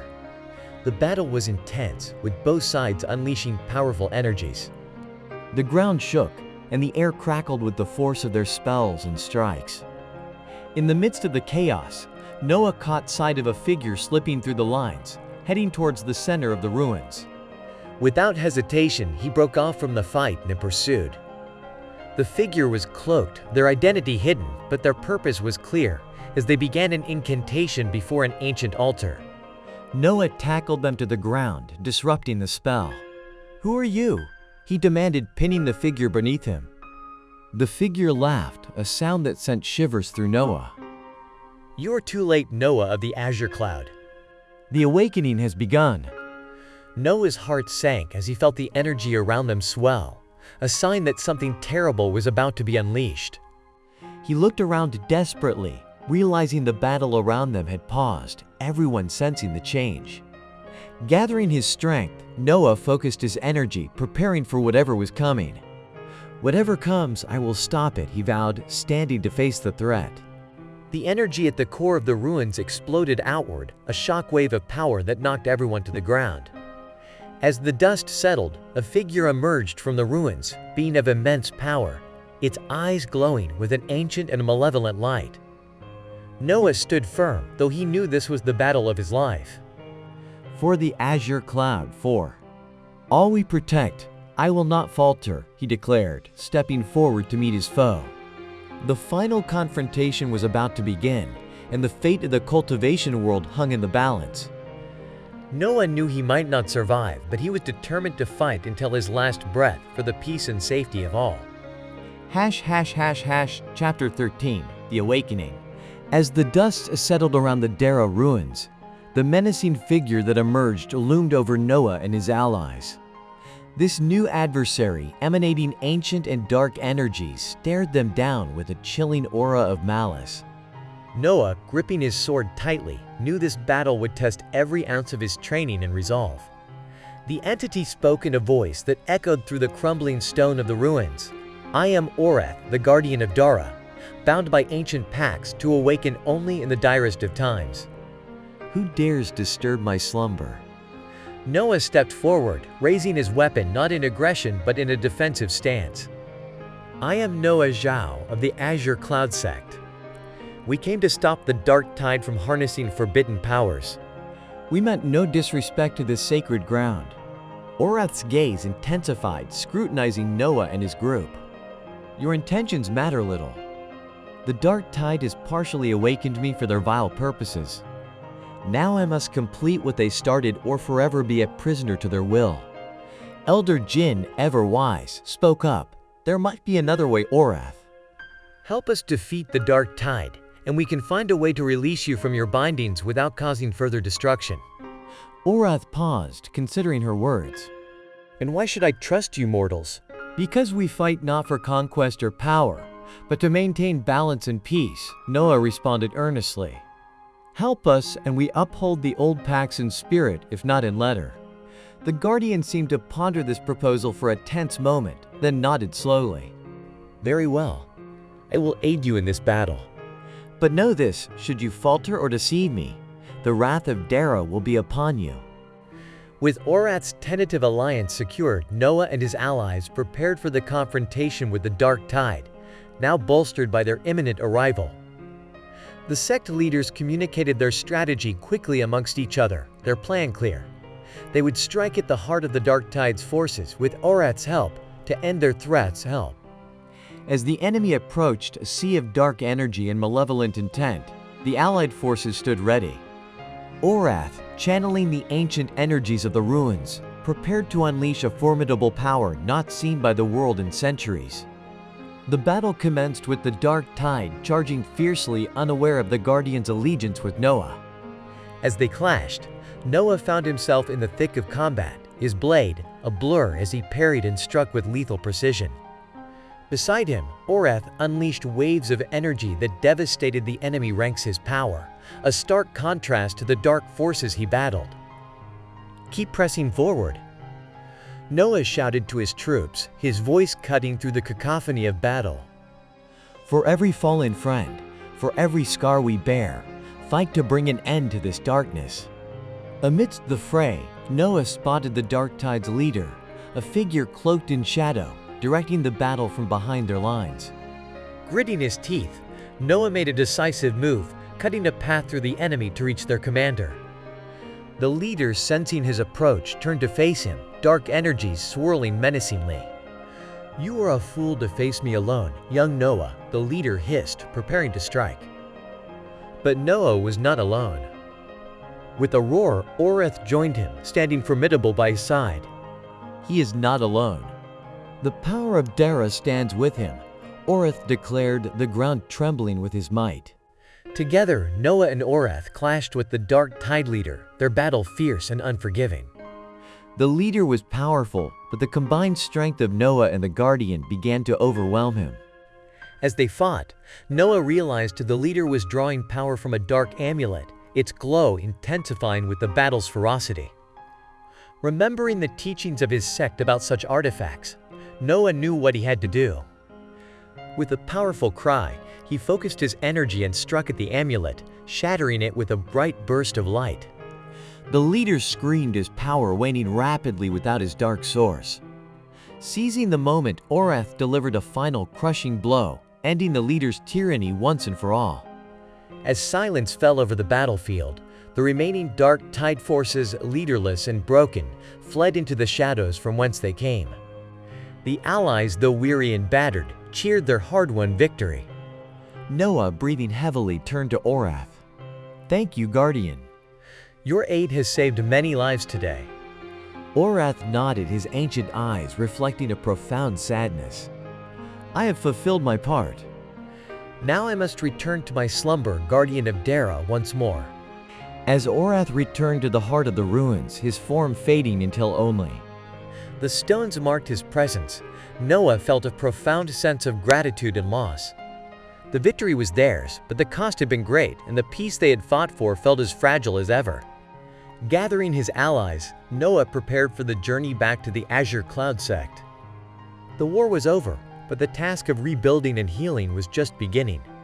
He knew that peace was not merely the absence of war, but a continuous effort to maintain balance. As they departed the ruins, the first light of dawn painted the sky, a promise of renewal and hope. For now, the shadows had receded, and while they might one day return, Noah and his sect would be ready, guardians in their own right. Chapter 14. Paths Forged Anew. The dawn that greeted Noah and his allies on the return to the Azure Cloud sect was one of hope and renewal, painting the sky with hues of amber and gold. The sect itself, though scarred by battles past, stood resilient and proud against the morning light. As they entered the gates, the entire sect came out to welcome their heroes home, their cheers echoing through the mountains. In the days that followed, Noah found himself busy with the tasks of rebuilding and reinforcing, not just the physical structures of the sect, but also the bonds within the community. Meetings with allies were held to solidify the peace and discuss future collaborations. One morning, as Noah walked through the gardens with Master Leon, discussing plans for the future, the elder spoke. "Noah, you have grown much through these trials. Yet a leader's journey is never complete. What new goals do you see on the horizon?" Noah considered this, looking out over the sect where young disciples trained with renewed vigor. "I believe we need to strengthen our bonds with other sects further, and perhaps establish a coalition for shared knowledge and defense. We must ensure that no single force can threaten the peace we fought so hard to achieve." Master Leon nodded approvingly. "A wise vision." The path of unity is the path of strength. How do you plan to initiate this? "I will send envoys to the neighboring sects and hold a summit here in the Azure Cloud sect," Noah replied, his mind already plotting the logistics. "We will share wisdom, resources, and strengths. Together, we can create a network that not only defends but also enriches each sect involved." As preparations for the summit began, Noah also took time to walk among his people, engaging in dialogue and encouraging the sharing of ideas and concerns. One afternoon, while discussing training techniques with a group of disciples, a young warrior named Jia approached him with a hesitant step. "Commander Noah, may I speak with you?" she asked, her eyes bright with ideas. "Of course, Jaya." "What is on your mind?" Noah responded, welcoming her thoughts. "I've been developing a new training regimen that integrates elements from the various styles we saw from our allies during the war. I believe it could enhance our capabilities," Jia explained, her voice filled with enthusiasm. Noah listened intently, then smiled. "That sounds promising, Jia. I'd like to see this regimen." Perhaps if it's effective, we could present it at the summit as a symbol of our sect's innovation." Jia beamed, grateful for the opportunity. "Thank you, Commander. I will prepare a demonstration." The days rolled on, and the sect buzzed with activity and anticipation. When the day of the summit arrived, leaders and representatives from various sects gathered at the Azure Cloud sect. The meeting hall was abuzz with the murmur of many voices, each discussing paths of peace and collaboration.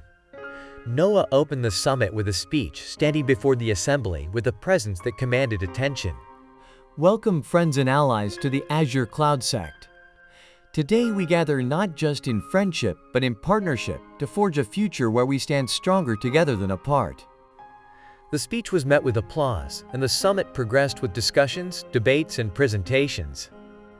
Jia presented her new training regimen, her demonstration earning impressed nods and murmurs of approval. As the summit drew to a close, agreements were signed and plans were made for future gatherings and joint initiatives. Noah felt a profound sense of accomplishment. The seeds of a lasting peace and cooperation were being sown. Later, standing on a balcony overlooking the sect, Noah reflected on the path that had brought him here. The battles fought, the losses endured, and the victories won. He knew there would be challenges ahead, but he also knew that the Azure Cloud Sect and its allies were better prepared than ever to meet them. Below him, the disciples trained in the fading light, their movements, a dance of potential and power. Noah realized that his journey, like theirs, was an ever-evolving path, shaped by each decision, each challenge, and each victory. As the sun set, casting long shadows over the training grounds, Noah knew that this was not the end of his story, but the beginning of a new chapter, one filled with possibilities and the promise of peace. Chapter 16. Threads Woven Together. The newfound unity between the sects brought about a surge of collaborative spirit that hadn't been seen in generations. Noah watched with pride as the Azure Cloud Sect flourished, becoming both a beacon of knowledge and a bridge between cultures. His travels and exchanges with other sect leaders continued to enrich the sect's practices and philosophy.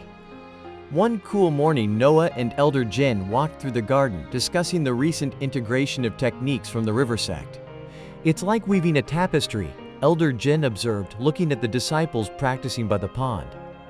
"Each thread from our allies adds strength and beauty to the whole." Noah nodded in agreement, his eyes reflecting the tranquil waters. "True, and as we weave in new strands, we must ensure the tapestry remains balanced." Too much of one color and the entire pattern can be overwhelmed. Their walk was interrupted by the arrival of a messenger, breathless and carrying news. Commander Noah, envoys from the Mountain Sect have arrived earlier than expected. They brought a new technique they wish to share, one they say could change the course of spiritual cultivation. Interesting, Noah mused, intrigued by the prospect. Let's not waste any time. We should welcome them and learn what they have to offer. In the meeting hall, the envoys from the Mountain Sect presented a technique called the Celestial Alignment, which aligned a cultivator's internal energy with the astral forces. This alignment was said to enhance not only power, but also the cultivator's insight into the natural world. Master Kuo of the Mountain Sect demonstrated the technique, his body moving with a grace that seemed almost otherworldly. Like the mountain meets the sky at the horizon, so too must our spirits meet the energies that surround us, he explained. Noah was deeply impressed. Your wisdom adds another layer to our collective knowledge, he said, thanking Master Kuo. Let us try to integrate this with the ethereal pulse. Perhaps by combining our strengths, we can create something greater than the sum of its parts. The following weeks were a whirlwind of activity. Sect members practiced the new techniques under the guidance of the Mountain Sect envoys, experimenting with combinations that would enhance their abilities. Noah watched these sessions closely, providing feedback and encouragement. During one such session, he turned to Elder Jin, who had been quietly observing. What do you think, Elder? Are we creating a symphony or just noise? Elder Jin smiled, her eyes twinkling with wisdom. So far, it sounds like the beginnings of a symphony. But remember, even the most harmonious symphony can benefit from a pause, a moment of silence to appreciate the notes. Noah took her words to heart. A wise reminder. Let's ensure we don't rush this. The beauty of learning is in the journey, not just the destination. As the integration of the new techniques stabilized, Noah organized a demonstration day, inviting leaders from allied sects to witness the progress. The event was held in the main training grounds, which were surrounded by lush gardens and flowing streams, creating a serene backdrop for the day's activities. The demonstrations were a success, showcasing the versatility and depth of their collaborative efforts. Techniques blended seamlessly, showing off the disciples' hard-earned skills. The visiting leaders were not only impressed, but also inspired to propose more such collaborative events. "I see now that by sharing our strengths, we truly lift each other higher," remarked Master Li of the Windwalker sect, watching a particularly impressive demonstration, combining the ethereal pulse and celestial alignment. As the day ended, the leaders gathered to discuss future plans. They agreed to establish an annual festival of martial and spiritual arts, where each sect would bring new techniques and insights to share. This festival will be our woven basket, Noah proposed, carrying our shared hopes and dreams for the future. The proposal was met with unanimous approval, and the festival was set to be hosted alternately by each sect. As the leaders departed, promising to return with new knowledge, Noah felt a profound sense of accomplishment. Standing once again in the garden, watching the sunset paint the sky with strokes of orange and purple, Noah felt as if they were at the dawn of a new era, forged not by the fires of war, but by the light of shared knowledge and mutual respect. As night fell, the sect's lanterns were lit, casting a soft glow over the grounds. Noah knew that while challenges lay ahead, they had woven a strong net that could catch them should they fall. With each sect's thread strongly tied, the fabric of their world had never been stronger. Chapter 17, The Echoes of Mastery. With the successful integration of the celestial alignment technique and the anticipation of the upcoming festival, the Azure Cloud sect buzzed with energy and enthusiasm.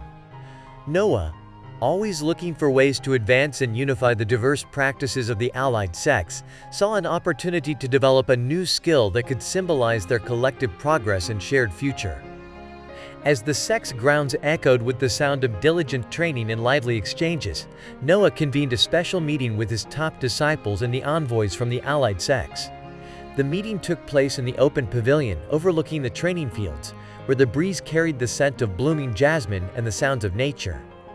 Like a tree that gathers strength from its many roots, so too must our new technique draw from the diverse wellsprings of our combined traditions, Noah began, addressing the assembled group. His eyes gleamed with the fire of inspiration. Today, I propose we create not just a technique, but a legacy, a skill that embodies our unity and our strength. The group listened intently, their interest piqued by Noah's vision. Master Kuo, representing the mountain sect, nodded thoughtfully. A skill that mirrors our collective ethos could serve as a beacon, drawing us closer and guiding our disciples. Elder Jin added, "We must weave this skill like a master weaver approaches a delicate tapestry, carefully, thoughtfully, and with respect for every thread." Her voice was firm, underscoring the importance of their task. Noah smiled at the shared enthusiasm. Exactly. I envision this technique as a fusion of the ethereal pulse and the celestial alignment, enhanced by elements from each sect's core practices. It will require balance, harmony, and precision. The discussion that followed was lively and collaborative. Ideas were exchanged and theories debated. Jia, the disciple who had developed the integration training regimen, suggested, "What if we incorporate dynamic movement that reflects the flow of the river, as taught by the river sect, with the grounding stances of the mountain sect?" Master Chen from the river sect was intrigued. Combining fluidity with stability could symbolize the balance between change and constancy, fundamental principle of life and cultivation. As they refined their ideas, Noah proposed they test and practice the technique at the festival, offering it as a gift to all the allied sects. The group agreed, excited by the prospect of unveiling their creation to a broader audience. Over the next several weeks, the pavilion became a laboratory of martial arts, where the best minds and bodies within the sects experimented with movements, energies, and intentions. Noah led the sessions, his leadership both a guiding light and a binding force. The development of the new technique was not without challenges. Balancing the diverse elements required many adjustments and reevaluations. Every new path has its stones, Noah remarked during a particularly challenging session. But each obstacle teaches us something vital about our journey. Finally, after much dedication and collaborative effort, the technique dubbed the Harmony Pulse was ready. It was a complex sequence of movements that started with grounding stances, surged through dynamic flowing motions, and culminated in a powerful, focused release of energy. The festival arrived, and the sect grounds were adorned with banners and lights, hosting a multitude of guests from across the lands. The atmosphere was vibrant, filled with the excitement of shared knowledge and cultural exchange. When the time came to demonstrate the harmony pulse, Noah stood before the gathered crowd, his fellow creators by his side. "Today we present not just a technique but a symbol of our unity and shared strength," he announced, his voice carrying across the silent crowd. The demonstration was a breathtaking display of coordination and energy. The crowd watched in awe as the practitioners moved seamlessly from one stance to another, their movements a dance of power and grace. The final burst of energy from the harmony pulse drew gasps and applause from the audience. The success of the harmony pulse was a testament to the power of collaboration and mutual respect. It was adopted eagerly by all the sects, becoming a core part of their shared training programs. As the festival concluded, Noah felt a profound sense of fulfillment. "Today we've woven a new thread into the fabric of our world," he said to the assembly. "Let it strengthen the tapestry of our future." With the harmony pulse established as a legacy of their unity, Noah looked to the horizon, ready to face whatever challenges might come, secure in the knowledge that the bonds between the sects were stronger than ever. The future was bright, and it was theirs to shape together. Chapter 18 New Horizons. The success of the harmony pulse at the festival had not only solidified the existing alliances between the sects, but also piqued the interest of several other communities and distant sects that had heard of their endeavors. The Azure Cloud sect's reputation as a center of innovation and unity spread far and wide, drawing visitors from across the lands. Several weeks after the festival, Noah prepared for the arrival of delegates from two new sects, the Crescent Moon sect and the Starlight Pavilion, whose interest in forming an alliance had been sparked by tales of the festival's achievements.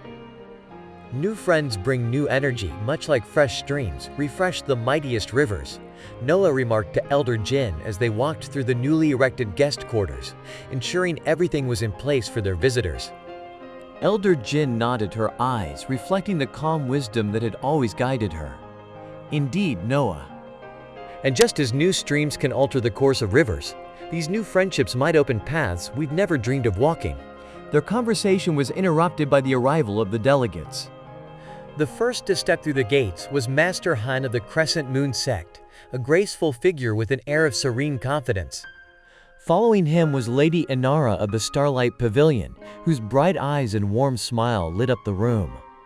Noah greeted them with the customary bow and a warm smile. "Welcome to the Azure Cloud sect. It's an honor to host such esteemed guests. We hope that during your stay, we can explore paths of mutual benefit and growth." Master Han returned the gesture, his voice soft yet resonant. "Thank you, Commander Noah. We've heard much about your sect's accomplishments and spirit of cooperation. We are eager to learn and perhaps weave our own threads into this rich tapestry you are creating." Lady Inara's laughter chimed like delicate bells as she spoke. "Indeed, and perhaps we'll add some of our own color to this tapestry. The Starlight Pavilion has developed techniques that might complement your harmony pulse beautifully." Over the following days, Noah arranged demonstrations and discussions that showcased the Azure Cloud sect's practices, while allowing their guests to share their own. Master Han introduced a technique known as the Lunar Veil, a defensive maneuver that used the opponent's energy against them, much like the moon reflects the sun's light. Meanwhile, Lady Inara demonstrated the Starlight Threads, a technique that involved weaving energy into complex patterns that could trap or disorient an opponent. The sect members watched with rapt attention, keen to learn and integrate these new techniques. During one of the evening feasts, Noah led a conversation about deeper collaboration. "As we share our skills and knowledge, we grow stronger together," he proposed, raising his cup in a toast. "Let's consider a joint training program where our disciples can learn from all our sects, gaining a broader understanding and greater skill." Master Han agreed, his voice steady. "A splendid idea. The Crescent Moon sect would be proud to participate." By sharing our strengths, we protect not only ourselves, but also the future we are all part of. Lady Inara, ever enthusiastic, added, and the Starlight Pavilion will gladly illuminate some of the path. Together, we can create a network of knowledge and defense that spans the continent. As the meeting progressed, they discussed logistics and commitments, each leader expressing not only agreement, but also excitement about the possibilities ahead. The night was filled with laughter, thoughtful dialogue, and plans for future exchanges. In the days that followed, Noah and his new allies drafted a formal agreement outlining the structure of their joint training initiative and the commitments from each sect. They decided to rotate hosting responsibilities for the training sessions, allowing disciples to travel and experience each sect's culture and practices firsthand. As the delegates prepared to depart, they exchanged gifts and promises to meet again soon. Watching them leave, Noah felt a sense of accomplishment and anticipation. The paths they were forging together held promise not only for their sects, but for the broader cultivation world. Returning to Elder Jin, who had observed the farewells, Noah shared his thoughts. Every new friend is a new door to a different world, he reflected. Elder Jin smiled, her eyes wise and knowing. And each door opens to both give and receive. You've done well, Noah. The journeys these doors lead to will be full of both challenges and triumphs. With the guest quarters now quiet, Noah looked out over the training grounds, where the late afternoon sun cast long shadows and bathed the sect in golden light. The future was indeed a tapestry woven from countless threads, each thread a relationship, each color a culture, and every knot a lesson learned. As the sun set, painting the sky with streaks of gold and crimson, Noah knew their journey was far from over. It was a continuous path of growth, learning, and unity. And as long as they walked this path together, they could face whatever challenges lay ahead. Chapter 20, The Tournament of Elements. As the Azure Cloud sect and its allies continued to grow in strength and unity, the time came to put their training to the ultimate test. The inaugural Tournament of Elements was announced, an event that would see the finest disciples from each sect competing in a series of challenges designed to test their combat skills, strategic thinking, and adaptability to varying conditions. The tournament was to be hosted by the Azure Cloud sect, with the sprawling grounds transformed into arenas that mimicked the diverse environments of their world. Noah stood overlooking the preparations, the buzz of excitement palpable as the sect readied itself for the arrival of competitors and spectators alike. This tournament, he mused to Elder Jin, will be the crucible in which we test the mettle of our training. Like iron is to the forge, so are our young disciples to the challenges they will face. Elder Jin nodded, her eyes surveying the bustling activity below. Indeed, Noah. And remember, a tempered blade is tested not when it's forged, but when it strikes against steel. Our disciples will learn as much from their defeats as from their victories. The opening day of the tournament arrived with much fanfare. Representatives from the Crescent Moon sect, Starlight Pavilion, and other allied sects gathered, their robes vibrant against the backdrop of the Azure Cloud sect's traditional blue and white. The air was thick with the scent of incense and the murmur of excited voices. Noah, standing at the central dais, welcomed the participants and spectators. Today we mark a new chapter in our shared history, he announced, his voice carrying across the assembly. This tournament of elements is not just a test of skill, but a celebration of our unity and our diverse strengths. May the best disciple win, but remember, every competitor here has already proven their worth by standing ready to face this challenge. The tournament was structured into 3 main events, each designed to test different aspects of the capabilities. 1. Taich Asterisk, the Gauntlet of Winds Asterisk, a timed obstacle course that required agility and precision, with powerful gusts and sudden air currents generated by sophisticated wind manipulation techniques. 2. Tasterisk, the Crucible of Flames Tasterisk, a combat challenge where participants faced off against each other in an arena that intermittently shot jets of flame from the ground, testing their combat skills and awareness. 3. Asterisk, the Deluge of Waters Asterisk, a tactical challenge where the arena was flooded with water at irregular intervals, forcing competitors to adapt their strategies and maintain focus under rapidly changing conditions. As the first event commenced, Noah watched intently from the sidelines, his eyes tracking each participant's movements. The Gauntlet of Winds proved a formidable challenge. Many skilled disciples were caught off guard by the unpredictable gusts. However, a young disciple from the River sect, known for her exceptional agility, navigated the course with grace and speed, setting a new record and earning cheers from the crowd. During a break between the events, Noah mingled with the masters of the various sects, exchanging observations and praise for the competitors' performances. Master Chen approached Noah, clapping him on the back. "You've outdone yourself, Noah." This tournament is more than a test. It's a spectacle of skill and spirit. Noah smiled, his gaze drifting back to the arena. "Thank you, Master Chen. It's heartening to see our young disciples rise to the occasion. Like seeds sprouting in spring, they grow most when faced with the light and the rain." As the tournament progressed to the crucible of flames, the intensity of the competition increased. Disciples from the Starlight Pavilion demonstrated remarkable prowess, their techniques seamlessly integrating the evasive maneuvers necessary to avoid the jets of flame while engaging their opponents in combat. The day culminated with the Deluge of Waters, where strategic minds shone. A disciple from the Azure Cloud sect displayed exceptional adaptability, using the water to his advantage, channeling it to obstruct his opponents and secure victory. At the end of the day, as the scores were tallied and the winners announced, Noah stood once again before the assembly. "Today we witnessed the strength and brilliance of our future leaders," he declared. "Let us carry forward the spirit of this tournament for our adversaries, courage in the face of challenge, and the unyielding pursuit of excellence." As applause filled the arena, Noah felt a surge of hope and pride. The Tournament of Elements had not only been a display of individual skill, but a profound testament to the collective power of their united sects. The challenges had brought out the best in each participant, weaving their strengths into a tapestry as vibrant and enduring as the bonds that now connected their once disparate worlds.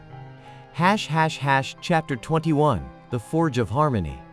As the first Tournament of Elements drew to a close, the air was charged with excitement and a sense of accomplishment. However, the success of the event only marked the beginning of a grander vision Noah had for the future of the allied sects. Inspired by the unity and the competitive spirit the tournament had fostered, he proposed an even more ambitious challenge for the following year, the Trisect Tournament, involving complex team-based challenges that would require not just individual skill, but unparalleled cooperation and strategy. In the weeks following the tournament, Noah and the other sect leaders convened numerous planning sessions. Their goal was to design a series of challenges that would not only test the physical and spiritual mettle of their disciples, but also deepen the bonds between their sects. The Trisect Tournament, Noah explained during one such meeting, will be like the 3 legs of a pot stand. Each leg must be strong and well placed or the pot will fall. Each sect must bring its strengths to bear, supporting each other to achieve success. Master Han nodded in agreement, adding, "And like a chain, we are only as strong as our weakest link." This tournament should also help us identify areas where we can help each other improve. Lady Inara, always enthusiastic about new ideas, chimed in, "It's a brilliant concept, Noah. By intertwining our fates, we ensure that we all must work, not only for our own glory, but for the glory of all. It's a true test of the harmony we strive to achieve." The planning phase. The planning phase was meticulous. The leaders decided on 3 main events, each designed to promote a different aspect of teamwork. 1. Tice Asterisk, the Unity Type Asterisk, a massive maze constructed in the heart of the Azure Cloud sect's forest, filled with both physical and mystical obstacles. Teams would need to navigate the labyrinth, relying on each member's unique abilities to overcome challenges and solve puzzles. 2. Tice Asterisk, the Arena of Convergence Asterisk, a multi-level platform where teams would face waves of automated opponents, each wave programmed to adapt and counter the previous strategies used by the participants. This would test the team's ability to evolve their tactics in real time. 3. Tai Asterisk, the Gauntlet of Elements Asterisk, an endurance race across a course that included sections dominated by each of the 4 elemental forces: earth, air, fire, and water. Teams would have to protect their weakest members and leverage their strongest to succeed. ### training and team selection. As the event structure took shape, Noah focused on preparing the Azure Cloud Sect's participants. He selected a diverse group of disciples, each with complementary skills and temperaments. The training was rigorous, with Noah and other masters pushing the disciples to think not only about individual excellence, but about how their actions affected their team. Remember, Noah would often say during these training sessions, "Alone, you can go fast, but together we can go far." Think of each other as parts of a single body. You succeed or fail as one. ### dialogue and interactions. In one particularly intense training session, Noah observed as his team struggled to coordinate their efforts effectively. The team's frustration was palpable and tempers flared. Calling a timeout, Noah gathered the team in the center of the training field. This tension, he pointed out, is like a bowstring pulled too tight. If we do not ease it, it will snap. You must find a way to balance stress and support, or we will not succeed in the upcoming challenges. Jia, one of the team members, took a deep breath and nodded. "You're right, Commander." We've been so focused on pushing forward that we've forgotten to keep pace with each other. "Let's try that again, but this time let's communicate more and ensure we're all moving together." The team reset and started the exercise again, this time focusing more on communication and supporting each other's weaknesses. The improvement was immediate and significant, their movements becoming more fluid and synchronized. ###, the eve of the tournament. As the eve of the Trisect tournament arrived, Noah stood before his team, seeing in their faces a mix of nerves and excitement. He smiled, proud of their progress and confident in their abilities. Tomorrow, he began, you will face challenges designed to test you to your limits. But remember, the strength you need is already within you, forged through months of preparation and bonded through shared purpose. Go out there and show them the strength of unity. Show them the power of the Azure Cloud Sect. The disciples responded with a spirited cheer, their spirits buoyed by Noah's words. As they dispersed to get some rest before the big day, Noah remained, watching the moonlight play over the quiet training grounds. He knew that no matter the outcome, the experiences shared here, the bonds formed in the heat of training, and the spirit of unity that infused their efforts were victories in their own right. The tournament would be a celebration of that spirit, a testament to the strength that came from standing together. ### Chapter 22. The Trisect Tournament begins. The morning of the Trisect Tournament dawned clear and bright, the early sun casting long shadows across the meticulously prepared arenas. The air was charged with anticipation, each breath carrying the weight of expectations and the excitement of the forthcoming challenges. The grounds of the Azure Cloud Sect were bustling with activity as the participants from the Crescent Moon Sect and Starlight Pavilion arrived, each group escorted to their designated areas where banners flew high, displaying their sect's insignia proudly against the morning sky. Noah, along with Master Han and Lady Anara, toured the arena grounds to ensure everything was in order for the day's events. They were joined by Elder Jin, who carried the air of calm that was crucial on such a charged day. As the pot finds its lid, so have our plans come to fit this day, Elder Jin remarked with a gentle smile, observing the busy scene around them. Noah nodded, his eyes scanning the arena setups.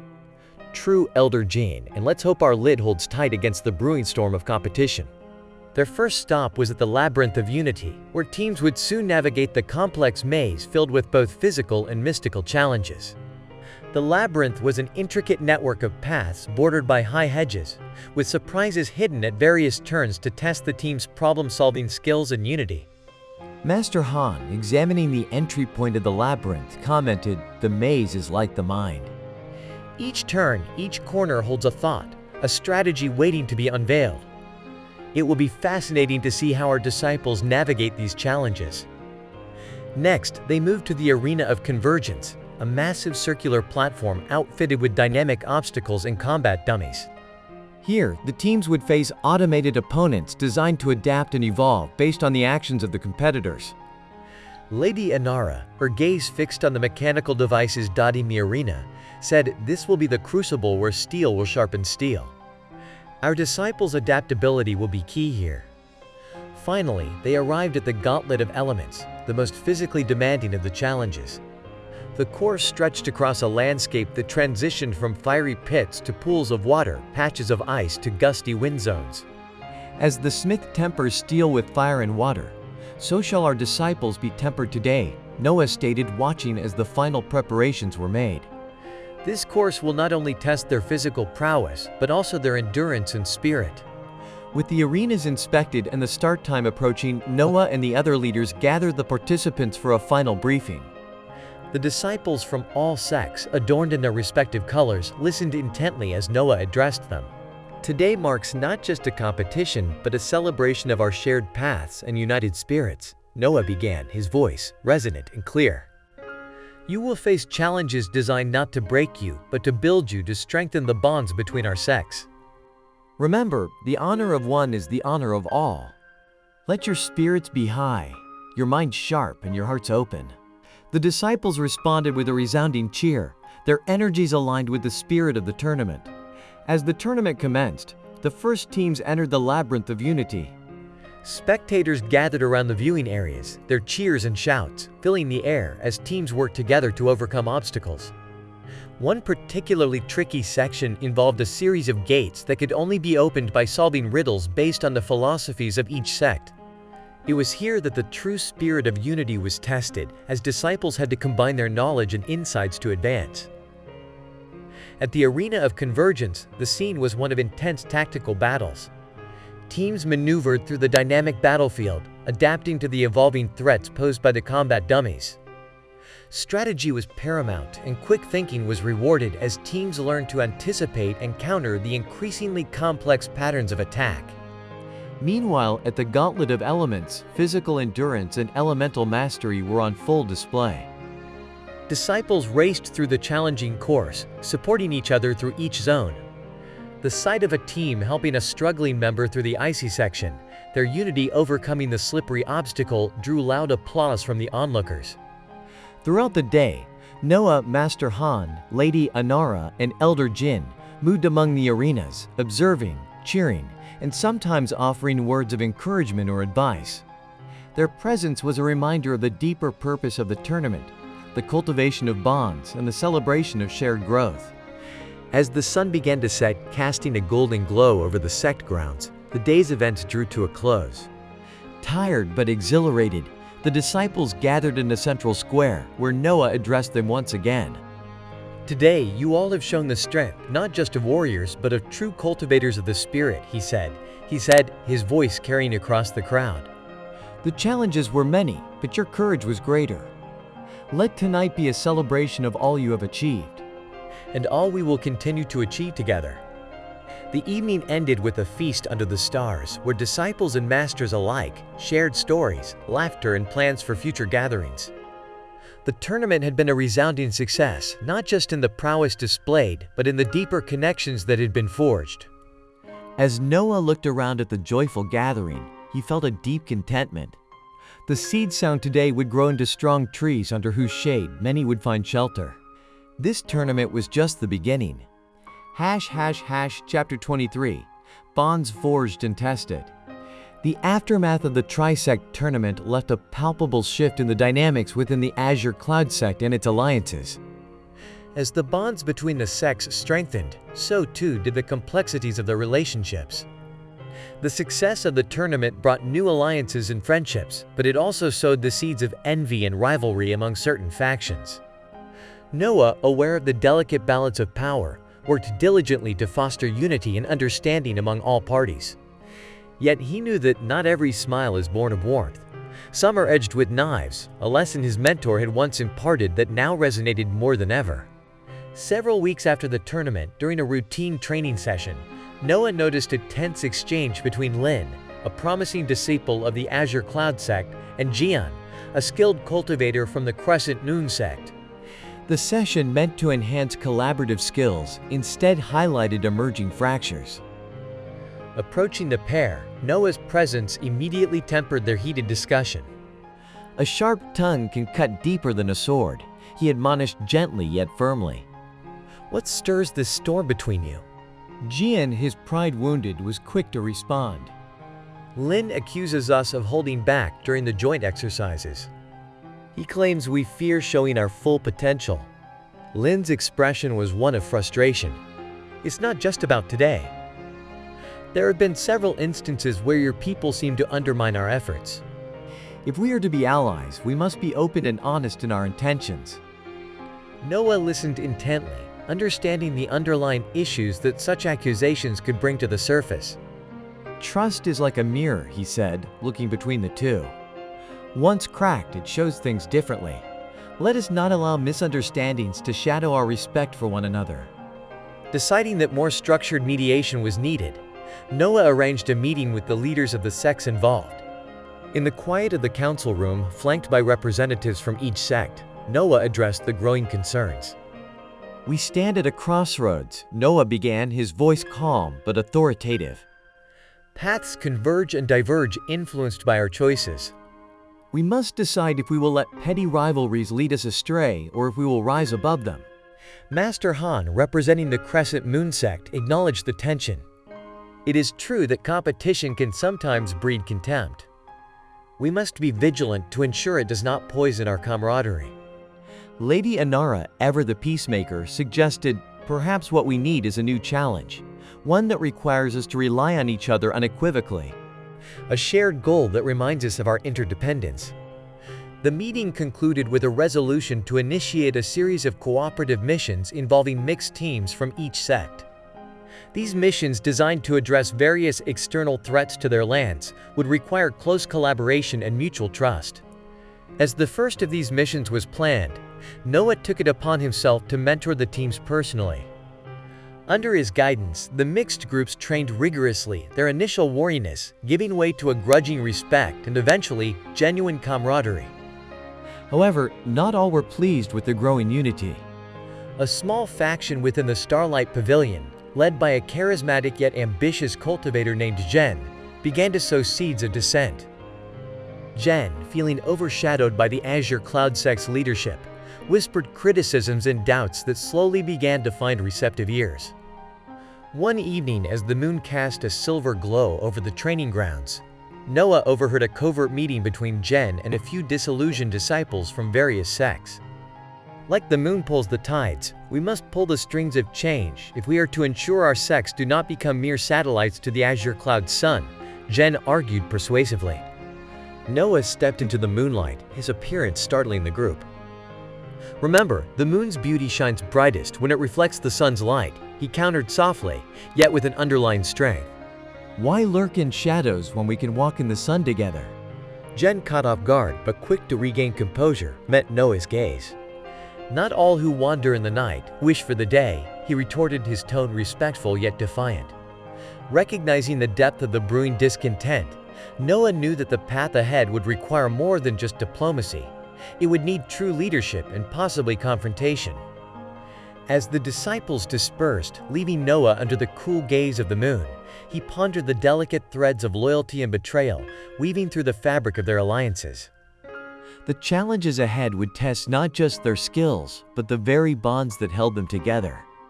The tournament had forged their bonds in the spirit of competition. Now they would be tested by the fires of ambition and unrest. Chapter 24, A Whisper of Betrayal. The cool breeze of the early morning swept through the Azure Cloud sect as Noah prepared for another day of challenges and lessons.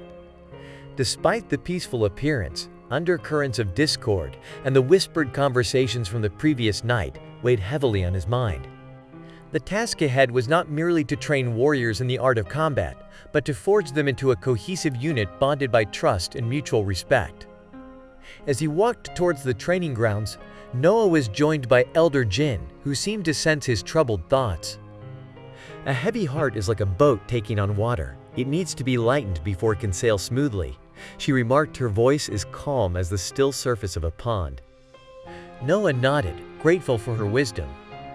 Indeed, Elder Jin. There are whispers of discontent, and I fear they may grow into shouts if not addressed. Elder Jin looked at him thoughtfully. In a garden, it's not only the flowers that grow. Weeds do too, and if left unchecked, they can choke the beauty around them. It's time we tend to our garden. With this analogy in mind, Noah decided to confront the issue head-on. He called for a gathering of all disciples and sect leaders, intending to clear the air and reinforce the principles upon which their alliance was built. As the assembly convened, Noah stood before the gathered crowd, his posture commanding yet open. Today I speak not just as your leader, but as your fellow cultivator and comrade, he began, his voice resonating with sincerity. This sect, our alliance, is built on the bedrock of trust and respect. Yet I am aware that there are currents of unease among us. He paused, allowing his words to sink in. Like a tree with hidden roots, what grows unseen can either strengthen or strangle. If there are grievances, let them be aired. If there are doubts, let them be voiced. Only through honesty can we hope to grow stronger together. A murmur rippled through the crowd, and after a moment's hesitation, Jen stepped forward. His charisma was evident, his words carefully chosen. Noah, you speak of honesty and strength. Yet some feel that the weight of this alliance falls unequally. How can we claim unity when some sects shine like the sun, while others fade like stars at dawn? Noah listened intently, his gaze steady. Jen, your words paint a picture of disparity, but let us not confuse the shadow for the substance. Every sect in our alliance has its strengths, each unique and vital. Like a chorus, it is the harmony of our voices that creates the song, not the loudness of any single voice. The crowd nodded, some swayed by Noah's words, others still uncertain. Sensing the need to illustrate his point, Noah proposed an impromptu demonstration. Let us show the strength of our unity. I ask representatives from each sect to join me in a display of our combined techniques. As disciples from each sect stepped forward, including Jen, they prepared to demonstrate their skills in a choreographed sequence that Noah quickly outlined. The exercise showcased how techniques from one sect could seamlessly blend with another, creating a display more spectacular than any could achieve alone. The demonstration was met with applause, the visual proof of unity easing some tensions. Noah seized the moment to reinforce his message. See what we can achieve together. Let us focus on building each other up, not tearing down. The strength of the sun and the mystery of the stars, both are essential to the beauty of the heavens. As the assembly dispersed, the mood was cautiously optimistic. Yet Noah knew that a single demonstration was not enough to weed out the deep-seated doubts. He needed to be vigilant and proactive. In the days that followed, Noah worked closely with all sects, particularly focusing on integrating Jen and his followers into key projects and initiatives. He hoped that by involving them in leadership roles and decision-making, he could bridge the gap of distrust and showcase the mutual benefits of their alliance. However, one evening as Noah reviewed reports from the day's activities, he received word that a small contingent of disciples led by Jen had been seen meeting in secret with a known agitator from outside the sects. The news was like a cold wind that snuffed the warmth of a candle, and Noah realized that the challenge he faced was larger and possibly more dangerous than he had anticipated. Determined to confront the issue before it escalated further, Noah decided to meet with Jen privately, hoping to understand his intentions and perhaps realign his allegiance. Sometimes he mused to Elder Jin, who had come to deliver the unsettling news. To heal a wound, one must first clean it, painful though it may be. The next morning, under the guise of an early training session, Noah met Jen at the edge of the lake where the first light of dawn cast long shadows on the water's surface. This meeting would perhaps decide the fate of the Azure Cloud sect's unity, for better or for worse. Chapter 25, Reflections by the Water. As the first light of dawn kissed the tranquil waters of the lake, Noah found himself facing Jen, whose silhouette was just as sharp as the intentions hidden behind his stoic expression. They stood apart. The distance between them, more than just physical, was a chasm filled with unspoken suspicions and the heavy weight of impending confrontation. Noah, Jen began, his voice smooth, betraying none of the tension that Noah felt pulsing between them. It's rare to see you here at this hour. To what do I owe this solitary honor? Noah's gaze was steady as he replied, "Sometimes the clearest thoughts come when the world is still. It's a good time for reflection to ponder on the paths we choose." He paused, measuring his next words carefully. And sometimes we find that some paths may lead astray despite our best intentions. Jen's eyes narrowed slightly, a flicker of defensiveness passing through them. An interesting observation. Are you suggesting my path is leading me astray, Noah? It's not what I'm suggesting, but rather what I'm observing, Noah countered, his tone still calm but firm. Meetings in the shadows, whispers of discontent, actions that seem counter to the unity we strive for. These are signs, Jen, and they are troubling. Jen chuckled softly, a sound devoid of humor. A wise man once said that the tree that stands tallest catches the most wind. Perhaps it is not I who am moving, but the wind that is changing. Noah took a step closer, his presence unyielding. And yet, a wise tree knows when the wind is a harbinger of a storm. I fear the winds you conjure may uproot more than you intend. There was a pause, a moment stretched tight with the potential of what might come next. Finally, Jen spoke, his voice lower, more introspective. What do you want from me, Noah? I want to believe that you still stand with us, not against us, Noah replied earnestly. The strength of our alliance, our sect, depends not just on shared strength, but shared faith in each other. If there are grievances, let's address them openly. If there are barriers, let's dismantle them together. Jen looked out over the lake, his gaze distant. And if the barrier is the alliance itself? What if some feel it constrains more than it frees? Noah followed his gaze, watching the light dance upon the gentle ripples of the water. Freedom is like the lake before us, Jen. Its beauty and its calm are maintained by its boundaries. Without its shores to guide and hold it, it would spread thin and disappear. Our sects, our people need structure, guidance, and yes, sometimes boundaries to ensure all can thrive. Jen turned back to face Noah, a hint of respect flickering in his eyes. Perhaps there is wisdom in your words. I will consider them. As Jen walked away, Noah felt a cautious relief. The conversation had not ended in open conflict, but neither had it resolved the undercurrents of betrayal. He knew that trust, once frayed, needed more than just words to mend. It would require actions, proof of commitment, and time. In the days that followed, Noah kept a watchful eye on Jen and his followers, seeking to bridge the divides while safeguarding the sect's interests. He organized joint missions, mixed training sessions, and communal gatherings, hoping to weave the sects closer together to turn suspicion into camaraderie. Meanwhile, news arrived of a new threat on the horizon: band of rogue cultivators disrupting the peace in distant lands, their actions casting a shadow that stretched all the way to the Azure Cloud sect. Noah saw in this threat a potential to unite the sects under a common cause. Gathering the leaders, Noah presented the new challenge. This threat is a shadow over us all, a test of our alliance, he declared. Let us face it together as a true testament to our unity. Let us show that our alliance is not just about shared training, but about shared battles and victories.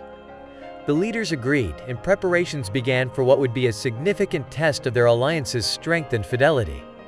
As they planned their strategy, Noah hoped that this external threat would serve as the crucible that would finally meld their tentative bonds into unbreakable alloys.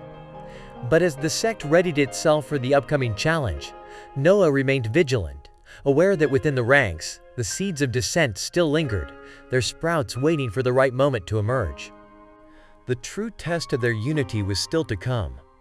Chapter 26, Under Siege. The threat of the rogue cultivators grew as reports of their attacks became more frequent and more violent. Villages on the outskirts of the territories controlled by the allied sects were the first to suffer. Homes were razed, sanctuaries desecrated, and innocents were caught in the crossfire. The Azure Cloud sect and its allies could no longer wait. The time to act had arrived. In the war room, a large map sprawled across the table, illuminated by the soft glow of lanterns, Noah and the sect leaders convened under circumstances that demanded immediate action. The air was thick with a mix of determination and underlying tension, a reflection of the coalition's united front and its internal fissures. As the saying goes, a spark neglected burns the house. Noah began, his eyes scanning the room, each face set with resolve, but shadowed by the emerging complexities of their alliance. We must extinguish this threat before it engulfs us all. Our response will not only be a measure of our strength, but of our unity. Master Hand of the Crescent Moon sect, a staunch supporter of the alliance, nodded in agreement. Indeed, Noah. These rogue elements are like weeds sprouting from the same soil that nourishes our crops. We must root them out together, or they will continue to poison our land. Lady Anara from the Starlight Pavilion, however, voiced a concern that had been murmuring in the undercurrents of their meetings. While our joint efforts are crucial, we must also consider the protection of our individual sects. Some of us are more vulnerable than others. Her words resonated with a few nods, particularly from newer and smaller sect leaders, who felt the dual pressure of the external threat and the reliance on stronger sects like the Azure Cloud sect. Jen, who had been a quiet observer until now, took this opportunity to add his perspective, his voice smooth but carrying a sharp undertone. Lady Anara makes a valid point. We mustn't let our trees fall while trying to save the forest. Perhaps a more decentralized approach where each sect handles their fronts with others in support might be wiser. Noah recognized the divisive potential in Jen's words and chose his next words carefully. A tree alone is vulnerable to the wind, but a forest can withstand the greatest storms, he countered. We stand together not just for the might it brings, but for the shelter it provides us all. The debate continued with strategies discussed and plans drawn. Ultimately, a dual approach was decided upon. A central force led by Noah and consisting of elite disciples from each sect would confront the rogue cultivators head-on, aiming to dismantle their stronghold. Simultaneously, each sect would bolster defenses in their territories, supporting each other as needed. As they prepared for departure, Noah pulled Jen aside, hoping to bridge any rift that might weaken their collective efforts. Jen, your insights today were valuable. I hope you truly stand with us, as the trials ahead will test not just our strength, but our sincerity. Jen met Noah's gaze, a flicker of respect passing through his eyes. Noah, rest assured, my allegiance is to our cause. In the face of our common enemy, I am committed to our unity. Their conversation, though brief, was a necessary reaffirmation of their tentative alliance. However, Noah knew that trust was not given but earned, and only the coming conflict would reveal the true colors of all involved. The siege. Days later, the central force reached a location, believed to be the stronghold of the rogue cultivators, series of caverns in the desolate hills of the northern boundary. The atmosphere was tense, each disciple aware of the dangers that lay within. As they breached the entrance, they were met with resistance fiercer than anticipated. The rogue cultivators, aware of their approach, had prepared their defenses well. The battle was brutal, with Noah and his team pushing forward through a maze of traps and ambushes. Amidst the chaos, Noah fought with a clarity of purpose, his every move calculated to bring them closer to their objective. Beside him, disciples from various sects fought with a bravery that transcended their previous rivalries, their actions weaving a tapestry of cooperation and shared risk. However, as they penetrated deeper into the caverns, a devastating betrayal unfolded. A group of disciples led by a figure that Noah recognized with a sinking heart, Jen, turned their weapons against their comrades. Like a snake lies in the grass, so have I waited for the moment to strike? Jen declared his betrayal, laying bare the divisions Noah had feared. The coup was swift, leveraging the element of surprise. However, Jen underestimated the resolve of Noah and the remaining loyal disciples. What followed was a fierce counterattack, where loyalty and betrayal clashed with the raw ferocity of those fighting for their lives and their sects. As the battle reached its climax, Noah faced Jen amidst the echoes of the cavern, their final confrontation, a dance of deadly intent and desperate resolve. This moment, encapsulating the themes of loyalty and betrayal, would define the future of the Azure Cloud sect and its alliances for better or for worse. Chapter 27. The Heart of the Storm.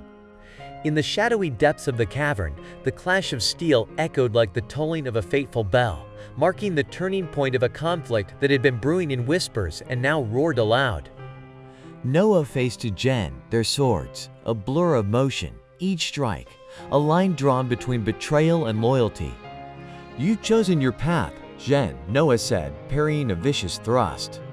Why betray those who walked beside you? Jen's laugh was sharp like the crack of ice. To walk beside someone, you must match their stride. You never did, Noah. You led and expected us to follow. I seek to lead, not follow. Leadership earned by deception is a throne built on sand. Noah retorted, his blade meeting Jen's with a clang that resonated through the tense air of the cavern. You undermine what many have worked so hard to build. Their swords locked inches from Noah's face, Jen's eyes gleaming with resolve and resentment. And what of those who feel overshadowed, unheeded? Should they forever bask in your sun, Noah? Breaking the lock, Noah stepped back, his mind racing not just with the fight, but with the weight of Jen's words. He knew the sects were not without their grievances, their desires for recognition and influence. Perhaps in his drive to unite, he had unwittingly stifled some. But betrayal was not a path to parity. As they circled each other wary and calculating, the battle raged around them. Noah could hear the shouts of their followers, the loyal clashing with the traitors, a symphony of chaos that underscored the duel's gravity. You could have voiced your concerns, Jen. There was always room at the table for all, Noah said, dodging a slice aimed at his shoulder and countering with a swift jab. Words are wind when the sails are set against you. Jen snapped back, ducking under Noah's blade. I chose action. Their conversation was cut short as the fighting intensified, the loyalists rallying, pushing back against Jen's faction with a fierce determination fueled by betrayal. Among them, young disciples whom Noah had mentored fought bravely, their actions speaking the words of loyalty that Jen had forsaken. The battle reached its zenith as reinforcements arrived, led by Elder Jin and other sect leaders informed of the treachery. The tide turned to Jen's supporters, finding themselves surrounded, outnumbered, and outmatched. Seeing his imminent capture, Jen made a desperate move, lunging at Noah with a dagger drawn from his belt, aiming for a fatal blow. Noah reacted instinctively, his training and reflexes honed over years of combat taking over. He sidestepped and disarmed Jen, the dagger clattering to the stone floor of the cavern. With Jen subdued and his followers captured or fled, the cavern fell eerily silent, the echoes of battle fading like the last whispers of a dying storm. You chose this end, Jen, Noah said, his voice a mix of sorrow and sternness as he looked down at the man who had been both a friend and a foe. But it's not the end I wished for us. Bound and defeated, Jen remained defiant. The end? No, this is but a chapter. The story goes on, and so will I, in ways you cannot foresee.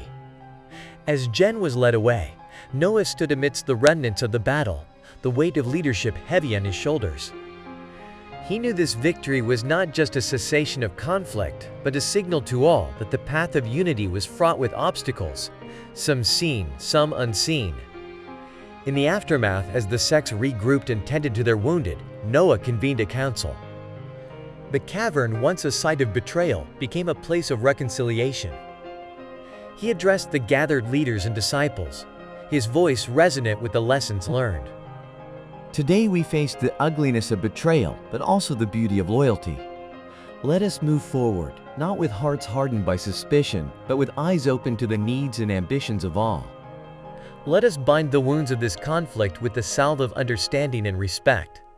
The council agreed, and plans were made to address the grievances and aspirations that had led to the rift.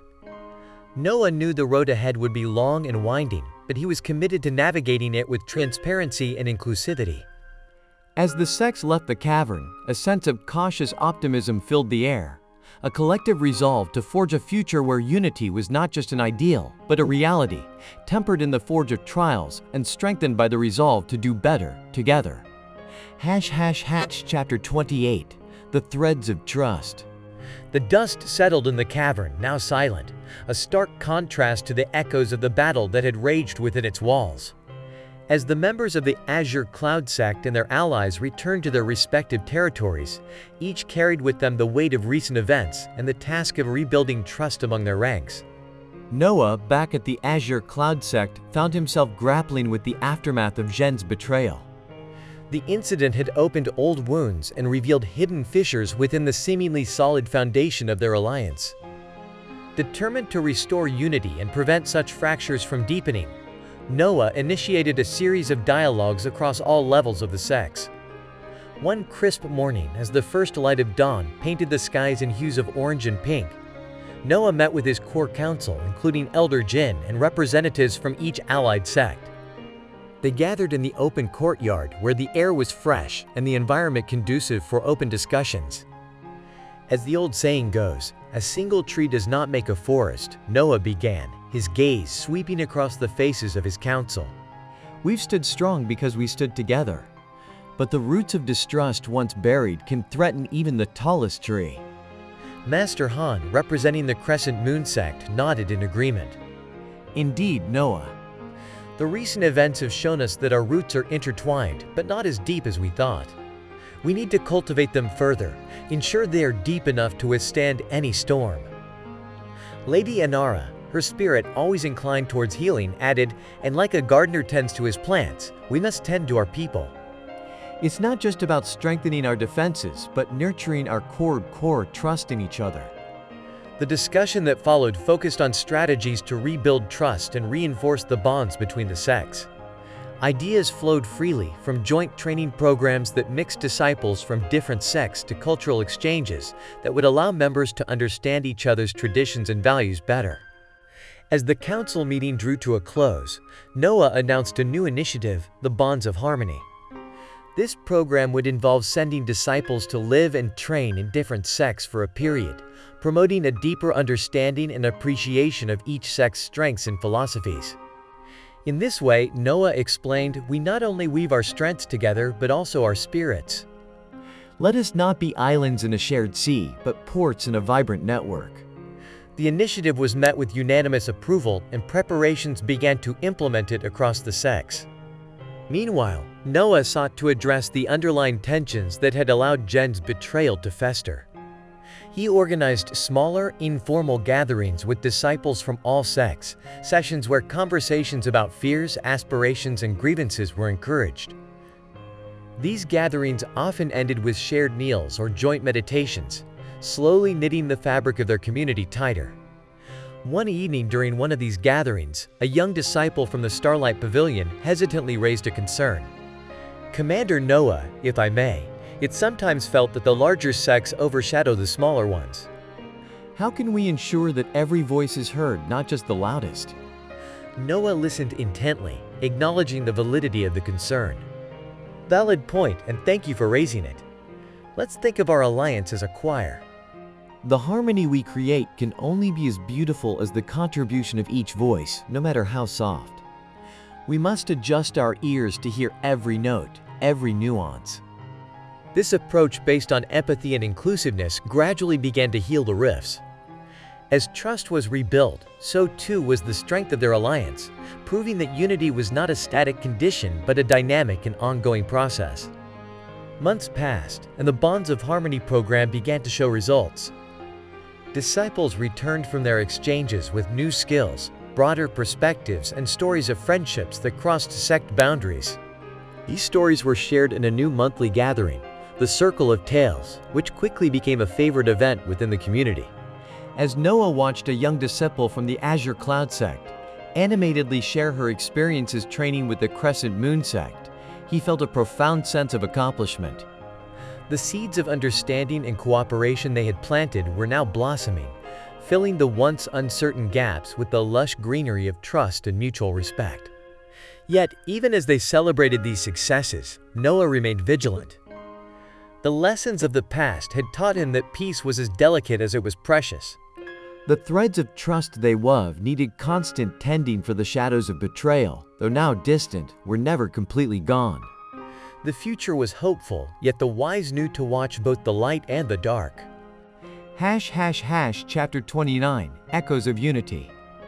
Several months had passed since the inception of the Bonds of Harmony program, and the landscapes of the Azure Cloud sect and its allies were markedly changed.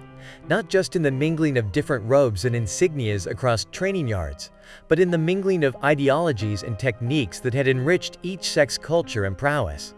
As Noah prepared for the quarterly council meeting, a tradition that fostered transparency and cooperation, he reflected on the profound changes that had been woven into the fabric of their community. The garden of their alliance bloomed not only with the flowers of their individual sects, but with new hybrids that were stronger and more vibrant than any single sect's contributions. The meeting was set in the open pavilion overlooking the Valley of Tranquility, a symbolic site that represented the peace and balance they strove to achieve. As leaders and representatives gathered, exchanging greetings and anecdotes from their recent interactions, the atmosphere was one of genuine camaraderie, a stark contrast to the tense gatherings of the past. Noah opened the session with a nod to the positive outcomes they'd observed. As we gather under the boughs of our growing alliance, let us remember that every tree here draws strength, not from the lighted hordes, but from the soil we share, he began, his voice steady and clear. Today we continue to nurture this soil, enriched by every sect's unique contributions. Master Han was quick to acknowledge the success of the recent initiatives. The roots of trust we've planted have indeed begun to sprout, reaching deeper and intertwining in ways we once only hoped for. Our disciples returned from their exchanges with tales of not only skills learned, but friendships forged. Lady Anara, ever the advocate for cultural integration, added, "It's these friendships, these bonds of understanding, that turn a fragile truce into a formidable tapestry. We are not just allies. We are becoming a family, diverse yet unified in our goals." The conversation then shifted to the challenges they still faced. While many were positive about the changes, there were notes of caution from smaller sects like the Willow Stream sect, whose leader, Elder Bai, expressed concerns about maintaining identity amidst integration. "It is said that when you drink water, remember the source," Elder Bai said thoughtfully. We cherish the new streams that join ours, but we must also ensure that the purity of our own spring is not lost in the confluence. Noah nodded appreciatively. A valid point, Elder Bai. Our goal isn't to blend into one indistinguishable whole, but to celebrate each unique color and texture that each sect brings to the canvas. Let us think on how we can continue to support each sect's heritage while fostering unity. This led to a spirited discussion on initiatives that could promote cultural pride without sacrificing the collaborative spirit they had cultivated. Proposals ranged from an intersect cultural festival to a rotating council that would meet in different sects' territories, allowing each sect to showcase its traditions and achievements. As the meeting drew to a close, Noah introduced a new initiative, the Harmony Chronicles, a collection of stories, recipes from each sect that would be documented and shared across all sects. This will be our collective memory, a testament to our journey together. Just as one cannot step into the same river twice, our alliance continues to evolve, and we must capture the wisdom of these waters as they flow, Noah explained. His idea met with enthusiastic approval. The leaders dispersed with a sense of accomplishment and anticipation for the tasks ahead. As they left, Noah remained in the pavilion, looking out over the valley. The setting sun cast long shadows, and the gentle rustle of leaves in the breeze was like a whispered promise of enduring peace. Yet even as he savored the moment, Noah was aware of the need for vigilance. The path of peace was perennially shadowed by potential conflicts. His next task was to ensure that the Harmony Chronicles would serve not just as a record of past successes, but as a beacon, guiding their future with the light of their learned experiences. In the days that followed, Noah worked closely with scribes and historians from each sect, gathering stories and strategies that illustrated their collective growth. Each story was a thread in the ever-expanding tapestry of their alliance, each strategy, a step towards a future where unity was not just an ideal but a lived reality. As he orchestrated this monumental task, Noah was reminded of the adage, "To understand the road ahead, ask those coming back." The chronicles would be their map and their guide, crafted not from the echoes of the past, but from the voices of the present, steering them towards a harmonious future. Chapter 30, Trials of the Spirit and Sword. As the seasons changed, bringing with them the crisp air of autumn, the azure cloud sect felt the winds of change that brought new challenges and trials. Noah, who had stood as a beacon of strength and unity, found himself tested not just by external threats, but by personal doubts and the weariness that often accompanies sustained leadership. One crisp morning, with the leaves turning gold and red around the sect grounds, Noah walked alongside Elder Jin, who had always been his confidant and advisor. They strolled through the newly established Garden of Harmony, a physical manifestation of the Alliance's growth and diversity. Elder Jin, Noah began, his voice carrying a weight that the tranquil setting belied. "I feel as though for every step we take forward, the path grows steeper and the stones sharper underfoot." Elder Jin looked at him, her eyes reflecting both understanding and wisdom. It is said that the higher the mountain, the stronger the wind. Success and struggles grow in equal measure, Noah. You have built much, but the building is always hardest when nearing the peak. Noah sighed, feeling the truth in her words. And what if the architect grows weary? If my strength falters, will not the edifice we are striving to construct falter as well? Elder Jin stopped and placed a gentle hand on his shoulder. Even the mightiest river carves its bed a little deeper when the currents grow strong. It is not weakness to acknowledge the burden, it is wisdom. You are surrounded by those who can share this load, Noah. Trust in them as they trust in you. Reassured but still burdened by the immense responsibilities, Noah prepared for the upcoming trials that would test the very foundation of their alliance. Reports had come of a new threat, a sect once thought minor, known as the Shadow Veil sect, that had begun raiding outlying areas, exploiting the vulnerabilities created by the still-forming alliances among the greater sects. Determined to address this before it grew further, Noah called a meeting of all sect leaders. They gathered in the council hall, a room lit by the soft glow of lanterns as the day faded outside. As we strive to strengthen our bonds, there are those who would tear them, Noah announced, setting the tone with the urgency that the situation demanded. The Shadow Veil sect poses a new threat, one that seeks to exploit our growing pains. We must act, not individually but collectively, to quell this storm before it breaks upon us. Master Han responded first, his voice firm. Indeed, Noah. We must show that our alliance is not just a fair weather friend, but a shield against the storms. Let us plan a joint strike, demonstrating our unity and our strength.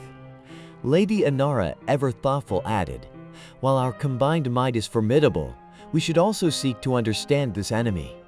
Why do they rise against us now? We must look beyond the immediate battle to the war we hope to avoid. Her suggestion sparked a broader discussion on intelligence gathering and diplomatic efforts that could be employed alongside military action. Plans were drawn up for a two-pronged approach. While preparing for a potential confrontation, envoys would seek to engage the Shadow Veil sect, to understand their motives and possibly avert further conflict. As the strategy took shape, Noah felt the familiar stirrings of leadership rekindle within him. The support of his peers, their shared determination, lent him strength, and he found himself ready to face the challenges head-on. However, as the sects mobilized, a personal challenge struck closer to home. Late one evening, Noah received word that his mentor, the venerable Elder Tian, who had retired to a quiet life of meditation in a distant part of the land, had fallen gravely ill. The news came as a sharp blow, a reminder of the inevitable changes time wrought on all things. Torn between his duties as a leader and his devotion as a disciple, Noah struggled with the decision he had to make. After a night of restless contemplation, he chose to visit Elder Tian, entrusting the preparations and initial engagements with the Shadow Veil sect to his capable lieutenants.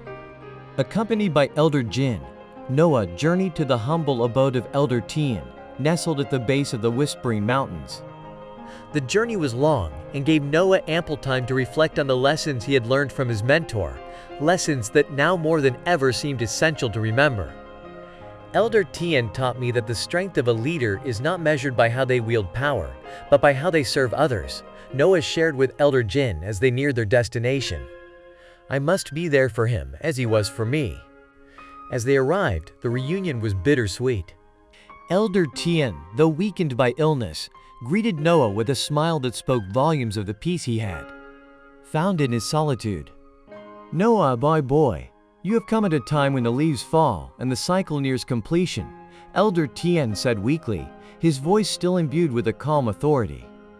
Noah knelt by his side, the turmoil of his responsibilities momentarily calmed by the serene presence of his mentor. I am here, Master, as you have always been there for me.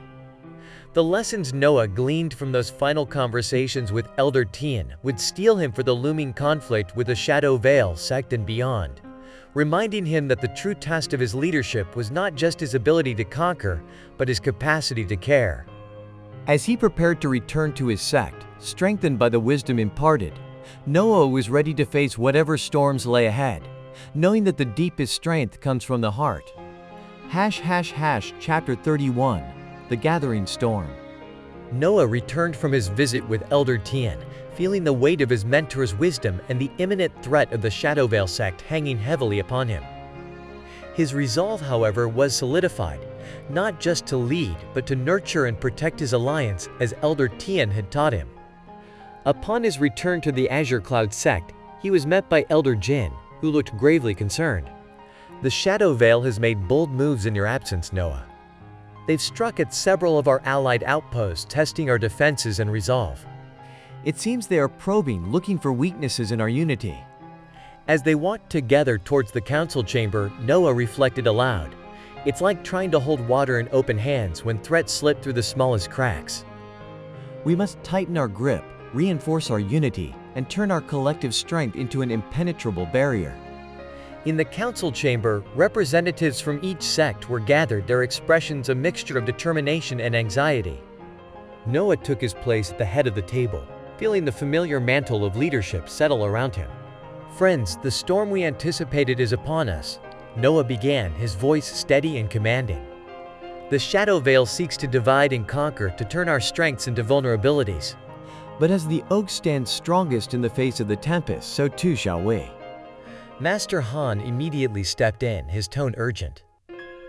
The attacks were calculated, aimed at our supply lines and communication routes. We need a strategy that not only defends these but also turns the tide against our aggressors. Lady Anara added, we should consider not just a defensive strategy but also an outreach to other sects that may be on the fringes of this conflict. Allies can be shields and numbers can dissuade. Noah nodded in agreement, then turned to address the broader assembly. Let's forge a plan that blends defense with diplomacy. Master Han, coordinate our martial responses, fortify our positions. Lady Anara, lead our diplomatic efforts, reach out to potential allies. We must weave a net so tight that no enemy can slip through. The council spent hours strategizing, plotting on maps and dispatching messengers. Noah felt the weight of each decision, knowing that lives depended on the effectiveness of their plans. As the meeting adjourned, Noah sought a moment of solitude in the gardens of the sect. The tranquility of the flowing streams and rustling leaves contrasted sharply with the turmoil within him. It was here that Elder Jin found him, her presence, a quiet comfort. You carry the world on your shoulders, Noah, she observed, watching him closely.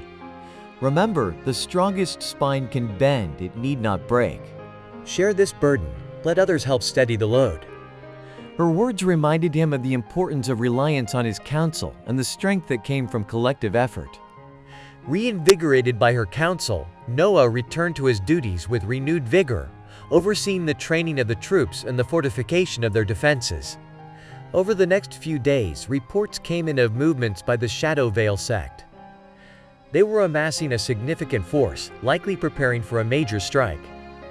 Noah convened his top commanders, laying out a plan of battle that would meet force with force, but with strategic cunning. The battle may be inevitable, Noah told his commanders, but if we must fight, we will fight on our terms, on our chosen ground. We'll draw them into the Field of Echoes where the terrain benefits us. The Field of Echoes was a valley known for its complex network of canyons and echo properties that could disorient unfamiliar forces. It was here that Noah planned to make a stand to turn the geography into an ally. As preparations for battle were underway, Noah received a missive from a small, previously neutral sect, the Jade Mountain sect, expressing their intent to join the alliance against the Shadowvale sect. It was a small but significant victory in the diplomatic efforts led by Lady Inara. With each sect rallying together, their forces combined and strategies aligned, Noah felt the first real stirrings of hope. They were ready as they could be to face the Shadowvale sect. The unity they had forged through trials and the wisdom passed down from Elder Tian would now be their greatest weapon. As dawn broke on the day of the anticipated battle, Noah stood overlooking the Field of Echoes, his commanders at his side. The first rays of sunlight pierced the horizon, casting long shadows and illuminating the path ahead. It was a path fraught with danger, but Noah knew that they walked it together as one force, united under a banner of shared strength and purpose. Chapter 32, The Battle of Echoes. The dawn of battle had come. As the sun rose, casting a golden light across the Field of Echoes, Noah stood with his commanders on a ridge overlooking the valley. Below them, the combined forces of the allied sects readied themselves, their armor glinting under the new light, their banners fluttering like the beating hearts of one unified body. Turning to his commanders, Noah's face was a mask of resolve and calm. Today we turn the tide, he declared, his voice carrying over the wind. Remember, the strength of the wave lies not in one drop of water, but in its unity with the sea. Today we are that sea. Master Han, his features set in a fierce determination, nodded in agreement. Our plans are laid, our swords are sharp, and our spirits are high. The Shadowvale will find no easy quarry here. Lady Inara, ever the voice of wisdom, added her counsel. Let us also remember, the fiercest storm may break the mightiest oak, but not the bending reed. Flexibility will be as crucial as strength today. As the commanders dispersed to their units, Noah took a moment to survey the field. The Field of Echoes, known for its labyrinthine canyons and deceptive acoustics, would play a critical role in their strategy. They had planned to use the valley's echoing sounds to confuse and misdirect the Shadowvale forces, turning the natural features of the land into an ally. The first sign of the enemy came with the distant rumble of marching feet, a sound that grew steadily into a cacophony as the Shadowvale sect appeared at the valley's northern end. Their numbers were formidable, a dark tide rising to crash against the shore of Noah's resolve. As the enemy advanced, Noah signaled to his archers. With a precision honed by months of rigorous training, they unleashed the first volley, the arrows whistling through the air like heralds of the storm to come. The initial strikes were met with confusion by the enemy, as the echoing landscape distorted the origins of the attacks, sowing disarray in their ranks.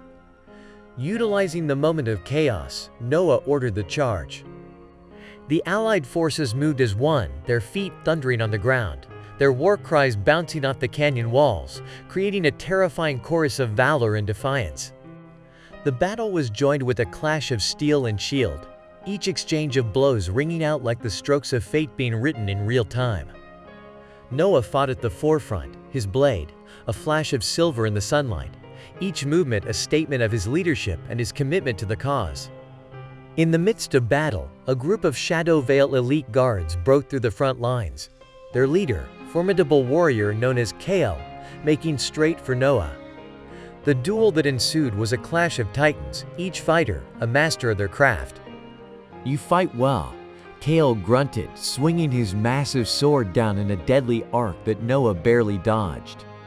And you speak the truth too rarely, Noah retorted, countering with a swift thrust that Kael parried. Why follow a path so shadowed? Kael laughed, a sound lost in the clamor of battle around them. Why stand in the sun if the shadows are where the power lies? As they battled, Noah realized that Kael's strength was formidable but reckless. Channeling his mentor, Elder Tian's teachings, Noah adopted a more defensive style, allowing Kael to expend his energy in aggressive but ultimately ineffective attacks. The tide of the battle ebbed and flowed around them like the pulse of the living earth itself. At crucial moments it seemed the Shadow Veil might gain the upper hand, but the unity and resolve of Noah's forces, combined with their superior knowledge of the terrain, gradually wore down the invaders. After hours of relentless combat, as the sun reached its zenith and began its slow descent, the turning point came. Kael, exhausted and frustrated, overextended in a wild swing. Noah seized the opportunity, disarming Kael with a deft move and holding his blade to the defeated leader's throat. The fall of their leader signaled the defeat of the Shadow Veil sect. What remained of their forces, disheartened and leaderless, surrendered or fled, their dark tide receding as quickly as it had surged. In the aftermath of the battle, as the wounded were tended to and the dead mourned, Noah stood once more before his allies. His armor was dented, his face smeared with dust and blood, but his voice was clear and strong as he addressed the weary but victorious crowd. Today we held, he proclaimed, his eyes sweeping across the faces of his followers, his friends. Not as separate sects, but as one force. United, not just by circumstance, but by choice. Let this victory be a testament not to the power of our arms, but to the strength of our bonds. The cheers that followed rose high and hopeful into the sky, echoing off the walls of the Field of Echoes, carrying with them the promise of a peace hard-won and the solemn oath of vigilance to preserve it. Noah knew the path ahead would still hold many challenges, but for now they could rest, recover, and revel in a victory that was as much about the strength of their arms as it was about the resilience of their unity. Chapter 33. The Price of War.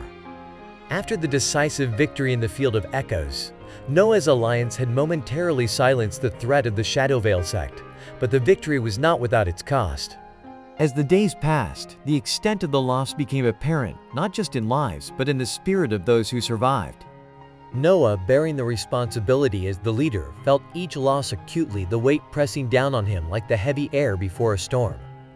In the following weeks, the Azure Cloud sect held numerous ceremonies to honor the fallen. During one such solemn gathering under the somber, gray skies that seemed to mirror their collective mourning, Noah stood before the gathered sect members, his heart heavy, but his resolve firm. Today we remember those who gave their all, Noah said, his voice steady despite the emotion that threatened to choke his words. Like leaves that fall in autumn, they have departed from our sight, but they nourish the ground we stand on, the future we will build. Let their sacrifice be the soil from which new strength grows. The crowd was silent, each person lost in their thoughts and memories. After the ceremony, Elder Jin approached Noah, her wise eyes reflecting both sorrow and support. A tree that loses a branch is not barren, she offered gently. It grows new ones, stronger and more resilient. You must do the same, Noah. Grow new strengths from this loss. Noah nodded, her words a balm to his troubled soul. And yet every branch lost changes the tree forever, he replied. We will grow, yes, but we will never be the same.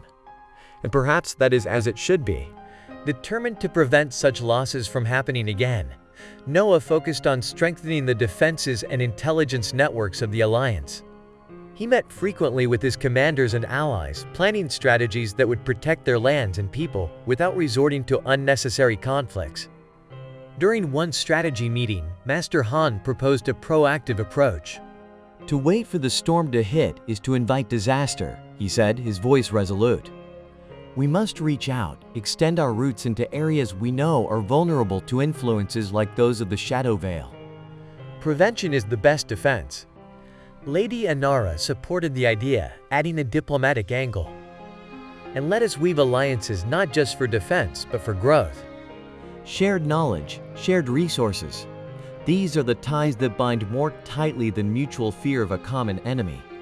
Their discussion led to the formation of outreach missions aimed at strengthening ties with remote villages and smaller sects, ensuring they were integrated into the network of support and intelligence that the alliance provided.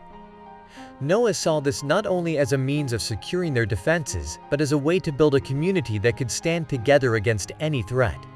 However, peace was a fragile veneer, and cracks soon appeared with reports of a new leader rising within the remnants of the Shadow Veil sect. This leader, known only as the Grey Eminence, was reportedly rallying the scattered forces, stoking the fires of revenge against Noah and his allies. As this news reached him, Noah felt the familiar stirrings of war, a call he had hoped not to hear again so soon. He convened an emergency meeting with his council to discuss the threat. "We stand again on the brink," Noah admitted to the council, his expression grim. "The Gray Eminence seeks to undo all we have built. We must respond, but wisely. We cannot allow ourselves to be dragged back into the shadows from which we have only just emerged." The council agreed on a dual strategy of fortified defenses and subtle reconnaissance, aiming to undermine the Gray Eminence's efforts without open confrontation. Noah, however, knew that the true challenge was not just to counter a leader, but to quell the ideology of vengeance that fueled their resurgence. Determined to protect his people and the future they had fought so hard to secure, Noah took personal command of the intelligence efforts, working closely with spies and informants to track the movements and plans of the Gray Eminence. In the weeks that followed, Noah found himself often at the war table, maps and reports spread before him, a general marshaling his troops not just for battle but for the preservation of peace. Each decision was weighed against the potential cost, each plan tempered with the wisdom born of past losses. One late evening, as he reviewed reports from the front lines, Elder Jin found him still at work, the only light in the room coming from the flickering candles. "You burned the candle at both ends, Noah," she cautioned, her voice soft but stern. "Remember, even the brightest flame cannot burn forever without the wax to sustain it." Noah looked up, fatigue etching lines into his face. "I know, Elder Jin. But the night is darkest just before the dawn. I must do all I can to ensure that the dawn comes and is not heralded by more bloodshed." Elder Jin placed a comforting hand on his shoulder. "And it will come, Noah." "You have built more than walls and warriors. You have built hope. And hope is a weapon no enemy can shatter." Strengthened by her faith in him, Noah turned back to his reports, his spirit fortified. The battles ahead would test him, but he would face them head-on, driven by the dual fires of duty and determination to see his people through the darkness, no matter the personal cost. Chapter 34, Shadows and Sacrifices. The war room was abuzz with strategic discussions as reports poured in detailing movements of the Gray Eminence's forces. The Shadow Veil sect, although fractured, had found a rallying point in this enigmatic leader, making him a formidable threat once again. Noah, alongside Master Han, Lady Anara, and other key leaders, analyzed maps strewn across the table, their fingers tracing possible routes of advance and points of vulnerability. The atmosphere was charged with a palpable tension, each decision carrying the weight of potential consequences. "Every battle is won before it's fought," Master Han murmured, echoing the ancient wisdom of strategic masters. "We must anticipate their moves, counter before they strike." Lady Anara, who had been coordinating the intelligence network, added, "Our scouts report increased activity in the Dead Marshes." It seems the Gray Eminence favors the cover of its mists for gathering forces. Noah's eyes were fixed on the map, his mind racing through scenarios. The marshes will slow them down, but also provide cover. "We need eyes in that area, constant surveillance." He turned to one of his most trusted commanders. "Rally the Shadow Falcons. They'll have the stealth needed to navigate the marshes without drawing attention."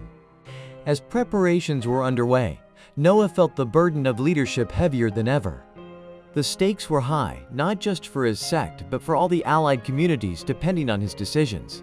He knew that in war, it was not just the fallen soldiers who were lost, but also a part of the survivors' souls, scarred by the horrors they witnessed. Late one evening, as Noah walked the quiet paths of the sect to clear his mind, Elder Jin joined him, her presence, a comforting reminder of steadiness in tumultuous times. "Remember, Noah, that even the strongest storm eventually breaks," she said softly, her voice a soothing balm to his frayed nerves. "We must endure, adapt, and emerge stronger." Noah nodded, his gaze distant. "And yet, every storm leaves its mark, Elder Jin. I fear the scars we will bear once this is over." Before she could reply, a messenger hurried towards them, his face pale, bearing urgent news. "Commander, the Gray Eminence, they've struck. One of our allied villages on the border of the Dead Marshes has been overrun." The news hit Noah like a physical blow. Guilt, rage, and sorrow mingled in his chest as he clenched his fists, struggling to maintain composure. "We will respond," Noah stated firmly, his voice hard as steel. "Prepare the troops." We march at first light. The battle at the Dead Marshes was grim. The mists that perpetually shrouded the landscape added a ghostly pall to the already dire situation.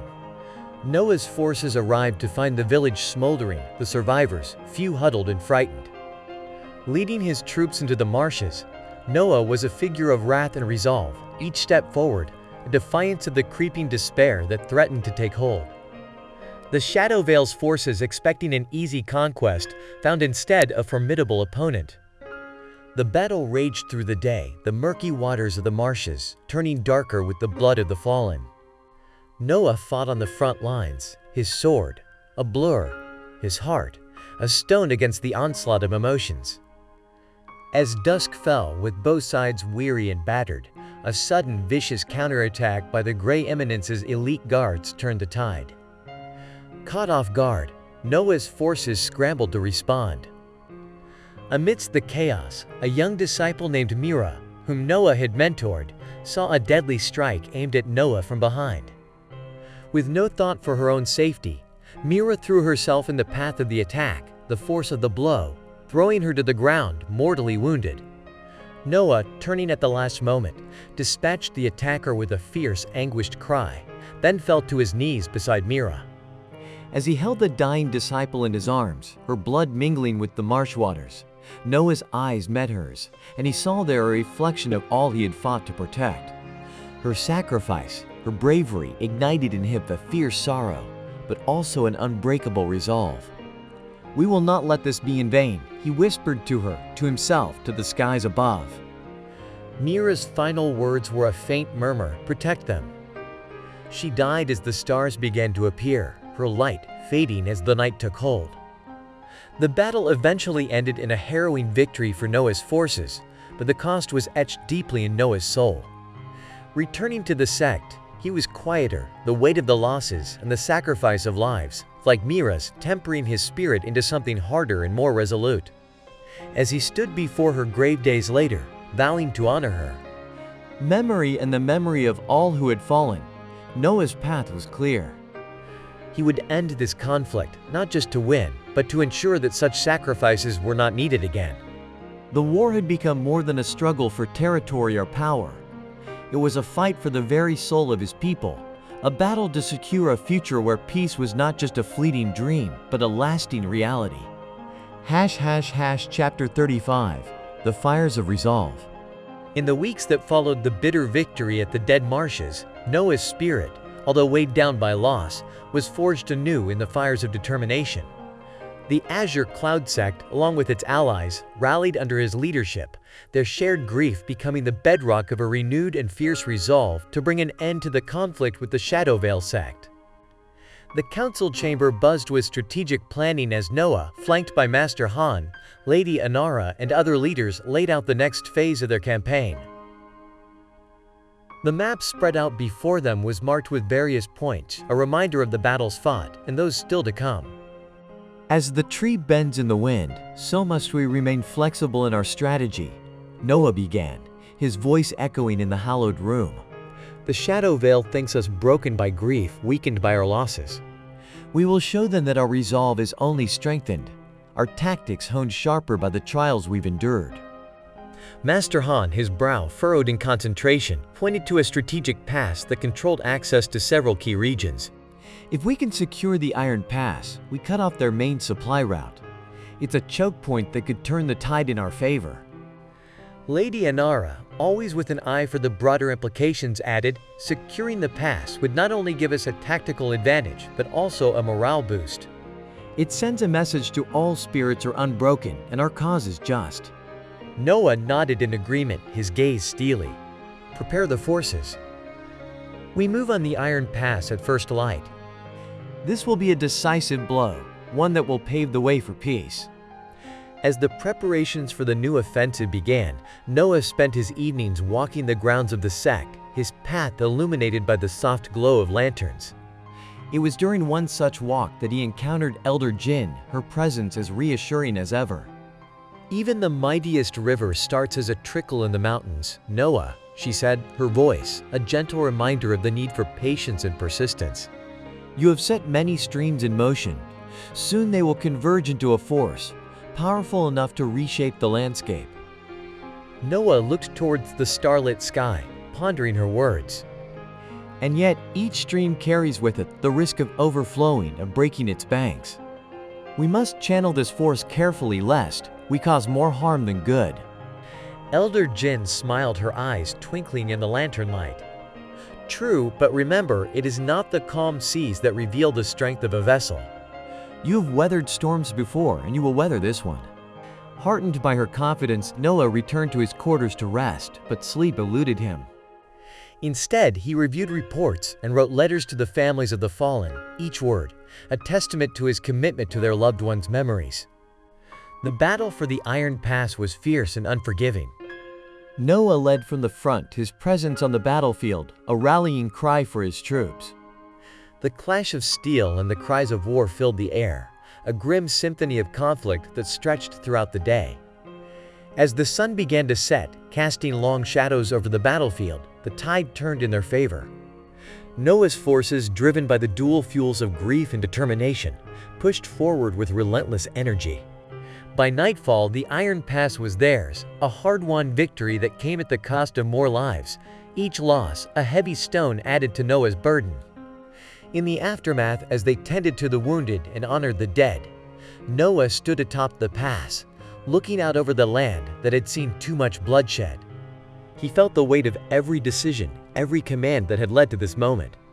Turning to the commanders and troops assembled below, Noah's voice carried clear and strong. This pass, this victory is not just a conquest of land, but of the spirit.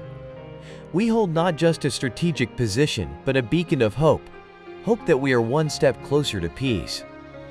His words met with tired yet triumphant cheers echoed off the mountains, a vow cast into the winds of time. As they prepared to leave the battlefield, Noah paused to help a young soldier with a wounded comrade. The soldier, weary and bloodstained, looked up at Noah with profound gratitude. "Thank you, sir, for leading us, for fighting with us." Noah clasped his shoulder, feeling the pulse of shared humanity between them. "We fight together," he affirmed, "and if need be, we will end this together." For peace, for those we've lost, and for those we can still save. With the Iron Pass secured, Noah's alliance found a new edge, a sharpened blade, cast from the fires of shared trials and sacrifices. The road ahead remained fraught with danger, but Noah's leadership, tempered by loss and fueled by the promise of peace, was their guiding star. As they marched forward, each step was a testament to their unyielding spirit, their unbreakable resolve to turn the tide of war and forge a future where no shadow of the veil would no longer darken their lands. Chapter 36, The Siege of Shadow's End. The victory at the Iron Pass had bolstered the spirits of Noah's alliance, but it was clear that the war with the Shadow Veil sect was far from over. As the strategic map unfolded further challenges, Noah and his council planned their next crucial move, the Siege of Shadow's End, the reputed stronghold of the Grey Eminence. In the war room, under the flickering light of oil lamps, the atmosphere was tense as the leaders convened to discuss the impending siege. We have pushed them back, but the snake retreats to its den, Noah said, looking over the maps. Shadow's End is well fortified and will not fall easily. We need a plan that combines strength with cunning. Master Han leaned over the map, pointing to the terrain around the stronghold. The surrounding hills offer vantage points for our archers. If we can take these heights, we can control much of their outer defenses. Lady Anara interjected thoughtfully, but the heart of their power lies within. We'll need more than arrows to break through those walls. What of the local populace? Can they be swayed to our cause? The people have suffered under the Grey Eminence's rule, Noah responded, remembering the reports of harsh treatment and oppression. Winning their support could indeed turn the tide. Perhaps a mix of force and diplomacy could unseat our foe. The council agreed to send small teams to infiltrate the area, spreading word of their victories and the promise of liberation, aiming to undermine the morale of the Shadow Veil forces from within. As the plans were set into motion, Noah summoned his commanders for a final briefing before the siege commenced. Standing before them, he conveyed the gravity of their task with a resolute voice. This siege is not just a battle for land, but a fight for the hearts and minds of those living in the shadow of oppression. We must be as fierce in compassion as we are in combat.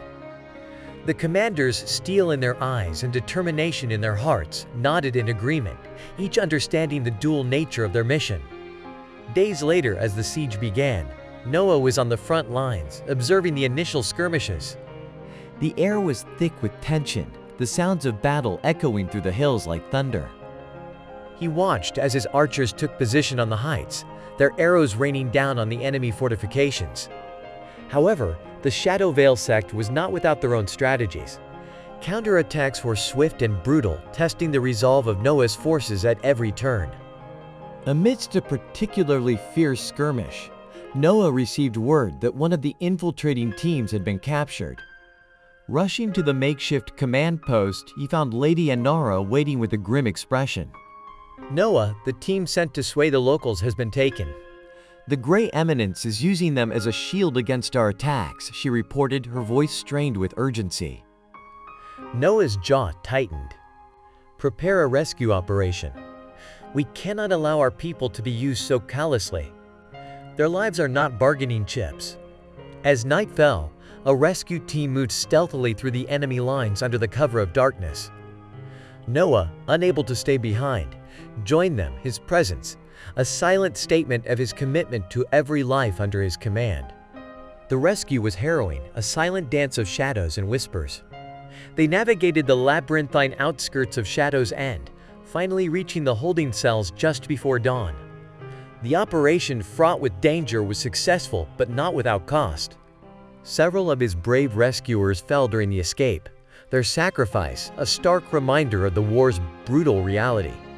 Returning to the main forces with the freed prisoners, Noah felt a pang of sorrow for the fallen, tempered by the relief of those they had saved. The weight of leadership was never heavier than in such moments, the balance of loss and gain perpetually on his shoulders. As the siege wore on, the combination of external pressure and internal dissent began to weaken the resolve of the Shadow Veil sect. Reports came in of defections and uprisings within the stronghold. The local populace, spurred by the promise of freedom, began to resist their oppressors. Standing before his council, with reports of their incremental victories before him, Noah felt the tide of the war turning. Yet, each report of a fallen soldier, each letter he wrote to the families of the deceased, was a stark reminder of the cost of freedom. This war, Noah said to his council, his voice laden with the weight of command, is etching deep lines upon our hearts and our lands. We fight not for the glory of victory, but for the promise of peace. With Shadow's End weakening, Noah prepared his forces for one final push. It was not just a strategic assault, but a moral imperative to end the suffering and bring about a lasting peace. As they readied themselves for what they hoped would be the final battle, Noah looked out over his assembled warriors. Their faces a mosaic of resolve and weariness. Let this be the end, he whispered to the wind. Let us bring the dawn. The final battle for Shadow's End would be a testament to their unity, their courage, and the sacrifices made. For Noah, it was also a personal crucible, each decision infused with the hopes and dreams of his people, each command a step closer to a peace dearly bought with the currency of their bravest souls. Chapter 37, The Final Stand at Shadow's End. The dawn was gray and ominous, as Noah's forces prepared for what they hoped would be the concluding assault on Shadow's End. The air was thick with tension, the soldiers' breaths visible in the chilly morning air, each plume mingling with the low-lying fog that enveloped the battlefield. Noah stood before his assembled commanders, his figure resolute against the backdrop of preparations. Today we close the chapter of the Shadow Veil's tyranny, he announced, his voice ringing clear across the ranks. Our goal is not just victory, but liberation. Remember, every action we take today shapes the peace we see tomorrow. Master Han stepped forward, clasping Noah's shoulder. We stand ready, Noah. The men and women here are prepared to follow you to the end. The heights have been secured and our path is clear. Lady Inara, her usual calm demeanor edged with the sharpness of focused determination, added, "Our emissaries have done well." The people within Shadow's End grow restless under the Grey Eminence's rule. They will support our cause. We strike not just with swords but with the promise of a better future. With a nod, Noah turned to address his army. Let this siege end swiftly. Strike hard, but remember who we are and what we stand for. We are liberators, not conquerors. Protect the innocents and let justice guide your blades. As the battle commenced, Noah led the charge, his presence on the front lines a powerful motivator for his troops. The initial clash was brutal, the defenders of Shadow's End, fighting with the desperation of those cornered. But as the Allied forces pressed forward, bolstered by the knowledge of their righteous cause, cracks began to appear in the enemy's defenses. The sound of battle was all-encompassing, the clang of swords, the cries of warriors, and the thunderous noise of siege engines breaking through the stronghold's walls. Amid the chaos, Noah fought with a grim intensity, every move calculated and every strike decisive. During a brief lull in the fighting, as Noah regrouped with his commanders near the breached walls, a messenger approached, breathless and bloodied. "Commander, the Grey Eminence has been spotted near the central keep. He's rallying his last defenders." Noah's eyes hardened. This ends today. Master Han, lead the charge here and keep the pressure constant. Lady Inara, ensure the civilians are safe and await fighting. I will confront the Grey Eminence. With a small contingent of his most elite guards, Noah moved quickly through the chaotic battlefield towards the keep. The corridors were dark and narrow, a stark contrast to the open fields outside, and every shadow could conceal an enemy. As they approached the heart of the keep, the sound of a single voice rose above the din of battle. It was the Grey Eminence, his words a harsh cadence of defiance. "Come then, Noah of the Azure Cloud, see if your justice can withstand the truth of power." Stepping into the dimly lit hall of the keep, Noah faced the Grey Eminence. The tyrant was clad in dark armor, his presence as menacing as the shadows that clung to him. We could have been allies, Noah, the Grey Eminence said, his voice echoing off the stone walls. "You and I are not so different. We both seek to forge a path from chaos. Why oppose me?" Noah tightened his grip on his sword, his reply steady and cold. Because your path is built on fear and oppression. Mine is built on hope and freedom. That makes us very different. With a cry that seemed to shake the very foundations of the keep, the Grey Eminence attacked. The duel was intense, each combatant an expert in their craft, but Noah's resolve was fortified by every loss, every sacrifice made by his people. They traded blows in a dance as old as time, power against principle, tyranny against freedom. As the duel drew to a fierce crescendo, Noah found an opening. With a swift, precise strike, he disarmed the Grey Eminence and brought him to his knees. Breathing heavily, Noah stood over his defeated foe, his sword pointed at the tyrant's heart. "Your reign ends now. Surrender, and your life will be spared. Justice will be served, not by death, but by the truth of your actions." Defeated, the Grey Eminence yielded, his empire of shadows crumbling around him. As Noah's guards took him into custody, the sound of celebration began to rise from outside. The battle was over. Shadow's End was free. In the aftermath, as the dead were mourned and the living celebrated, Noah stood atop the walls of the keep, looking out over a land that had seen too much suffering. The weight of leadership remained heavy and unyielding, but carried now with the knowledge that true strength lay in the hearts of the people he led. "This victory is not mine," he addressed the gathered crowd, his voice laden with the cost of their triumph. "It is yours. Your spirit, your resilience have freed this land. Let us now build a peace worthy of your sacrifices." As cheers filled the air, Noah felt a profound connection to those he served, their shared losses and hopes weaving a tapestry of a future that, while uncertain, was theirs to shape. The path forward would be difficult, but together they would walk it, one day, one victory at a time. Chapter 39, Gathering Shadows. As autumn's chill deepened, so did the sense of foreboding that hung over the Azure Cloud sect and its allies. The reports from the northern border had grown increasingly dire, with sightings of armed convoys and encampments, suggesting that a new force was gathering, one that could threaten the fragile peace they had fought so hard to achieve. Inside the war room, under the flickering light of torches that cast long shadows on the stone walls, Noah convened an urgent meeting with his council. The air was thick with tension, each leader aware that the decisions made here could lead to war. Master Han was the first to speak, his voice grave. The scouts have confirmed it. A coalition of northern tribes, previously divided, now unite under a single banner. They are amassing forces, and their intentions seem clear. They aim to exploit our recent vulnerabilities. Lady Inara added, her tone laced with concern. Their unity suggests external manipulation. Perhaps remnants of the Shadow Veil, or another power seeking to destabilize our lands. Noah nodded, processing the information. We must respond swiftly but cautiously. We cannot afford to appear weak, nor can we provoke a larger conflict. Master Han readied the border defenses. Lady Inara, reach out to our emissaries. We need more information about this coalition, especially who leads them and what they truly seek. As the council dispersed to carry out his orders, Noah remained behind, staring at the map that sprawled across the table. Each marker, each line, represented potential battles, potential losses.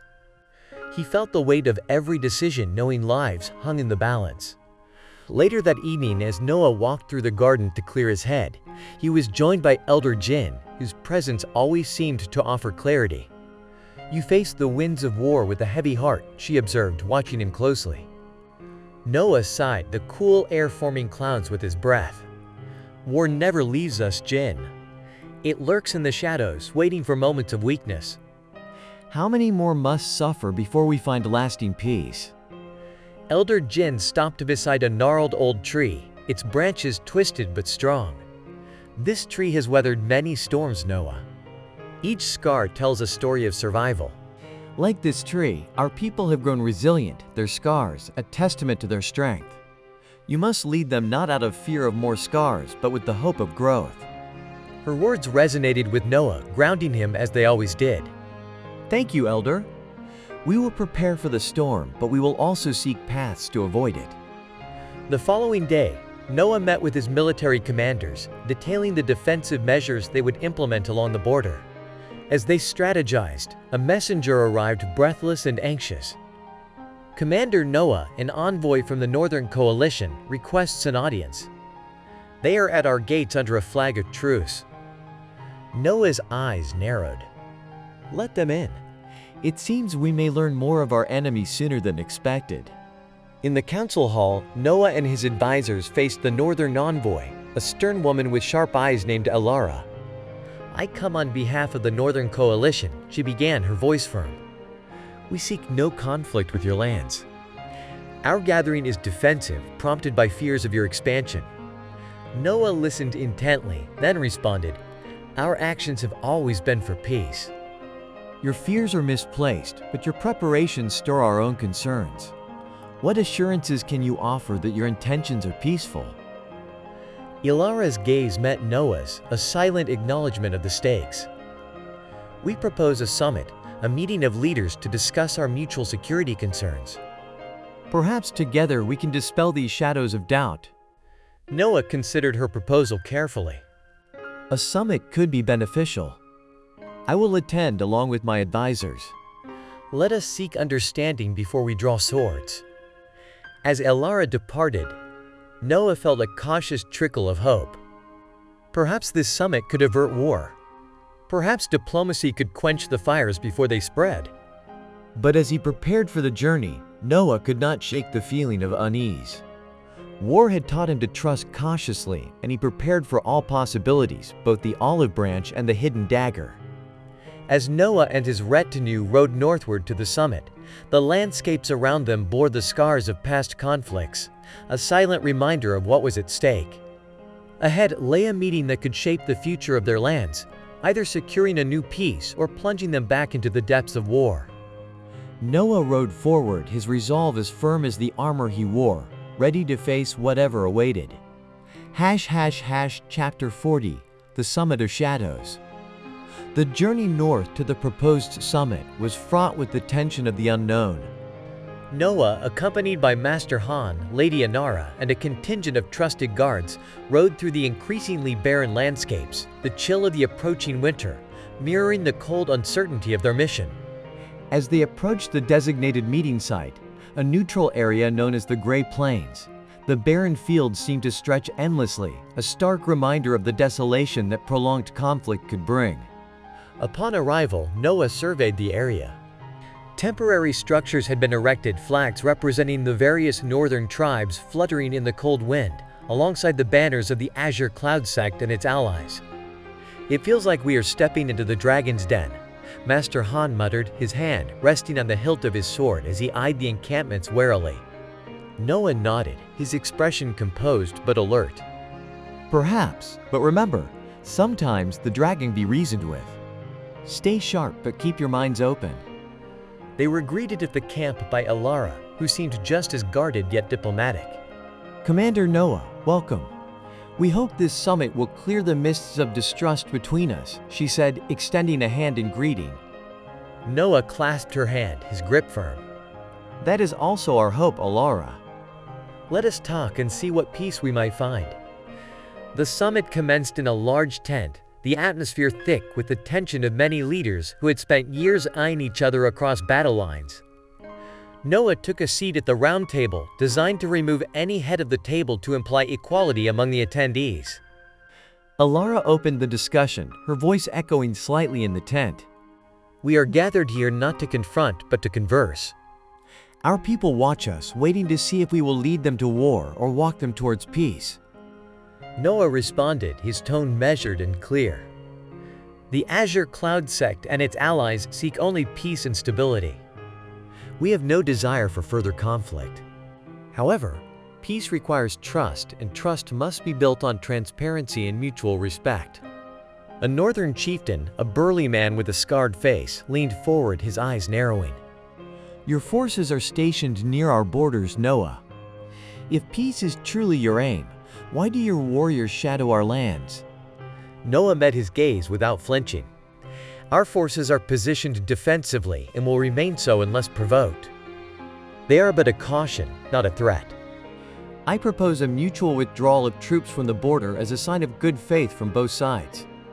The proposal sparked murmurs around the table, some nods of agreement mingling with skeptical frowns. The discussions that followed were intense, each leader voicing their concerns and conditions. The summit stretched for hours, with periodic breaks to consult privately among the various factions. During one such break, Noah pulled Lady Inara aside. "What do you make of their stance?" he asked quietly. Lady Inara considered her words carefully. "They are cautious, rightfully so, but I sense a genuine desire for peace among some." "We may find allies yet among these chieftains." The summit resumed, and proposals were shaped into actionable plans. Agreements for troop withdrawals and joint patrols were drafted, trade routes discussed to foster economic ties, and cultural exchanges planned to build societal bridges. As the summit drew to a close, the chieftains and Noah signed the Treaty of Gray Plains, a document hopeful in its intent to end decades of skirmishes and misunderstandings. "Today we choose a new path," Noah declared, addressing the assembly as they prepared to depart. "One paved not with the stones of past grievances, but with the mortar of our shared commitment to a peaceful future."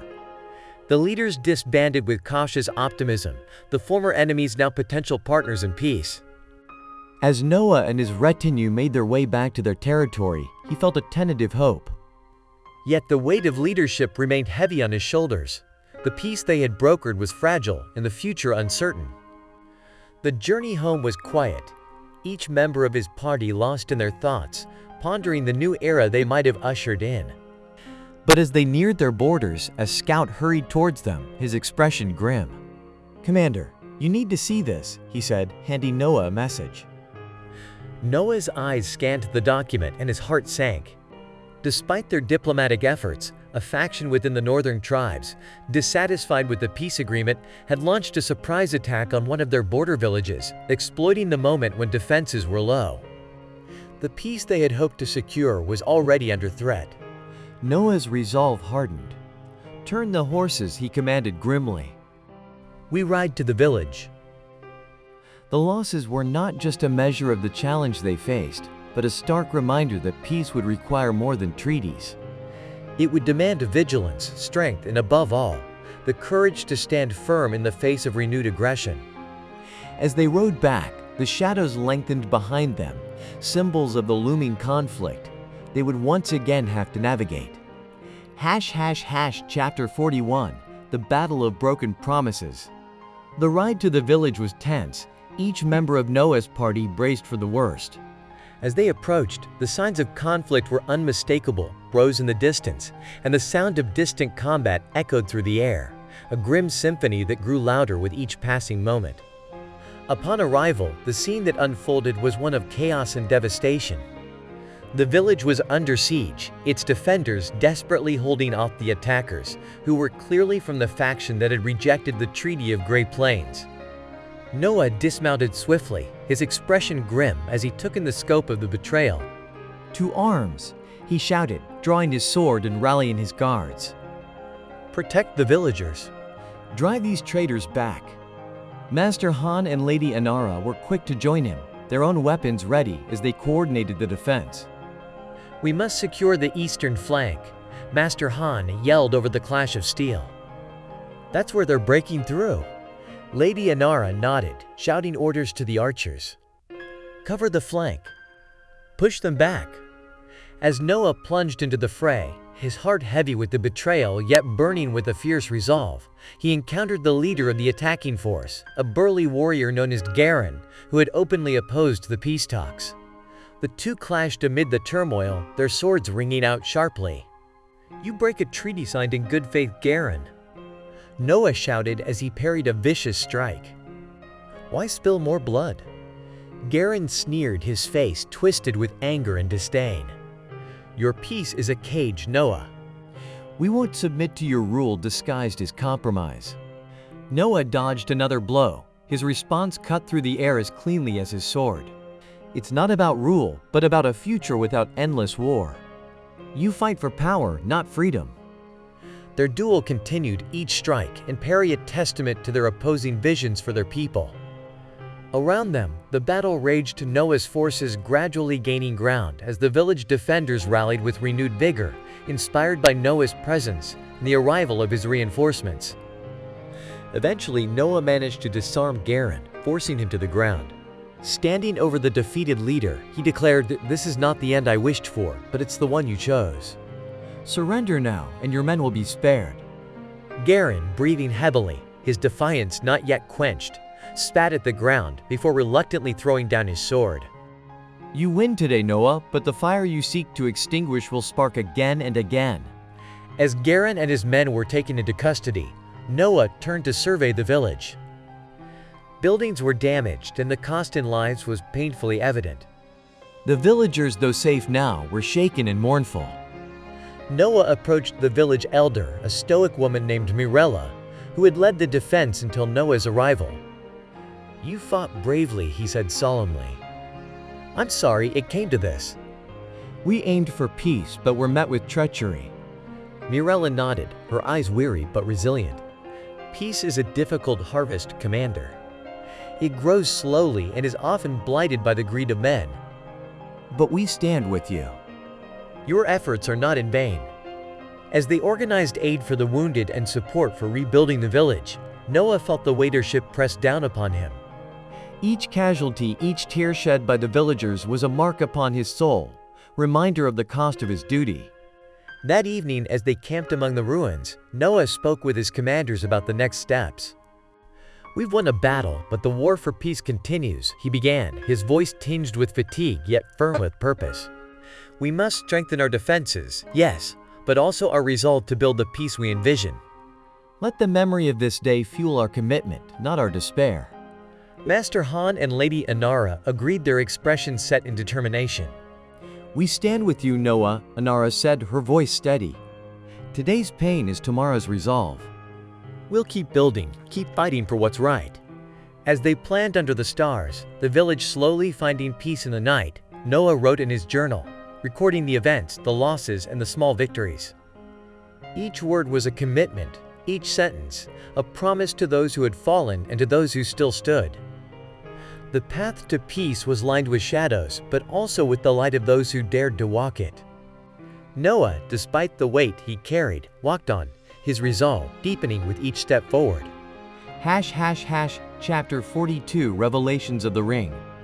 In the days following the battle at the village, as Noah worked tirelessly to oversee the reconstruction efforts and strengthen alliances, an unexpected discovery turned his attention inward and shifted the course of his quest. It happened during a rare quiet moment in his tent, where Noah was examining some old scrolls and artifacts that had been recovered from the ruins of a Shadowvale stronghold.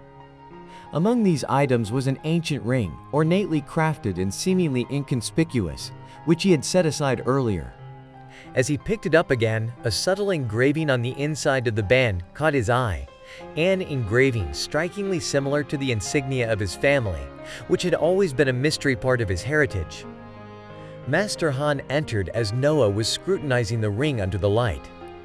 "What has caught your eye, Noah?" he inquired, noting the intensity of Noah's gaze.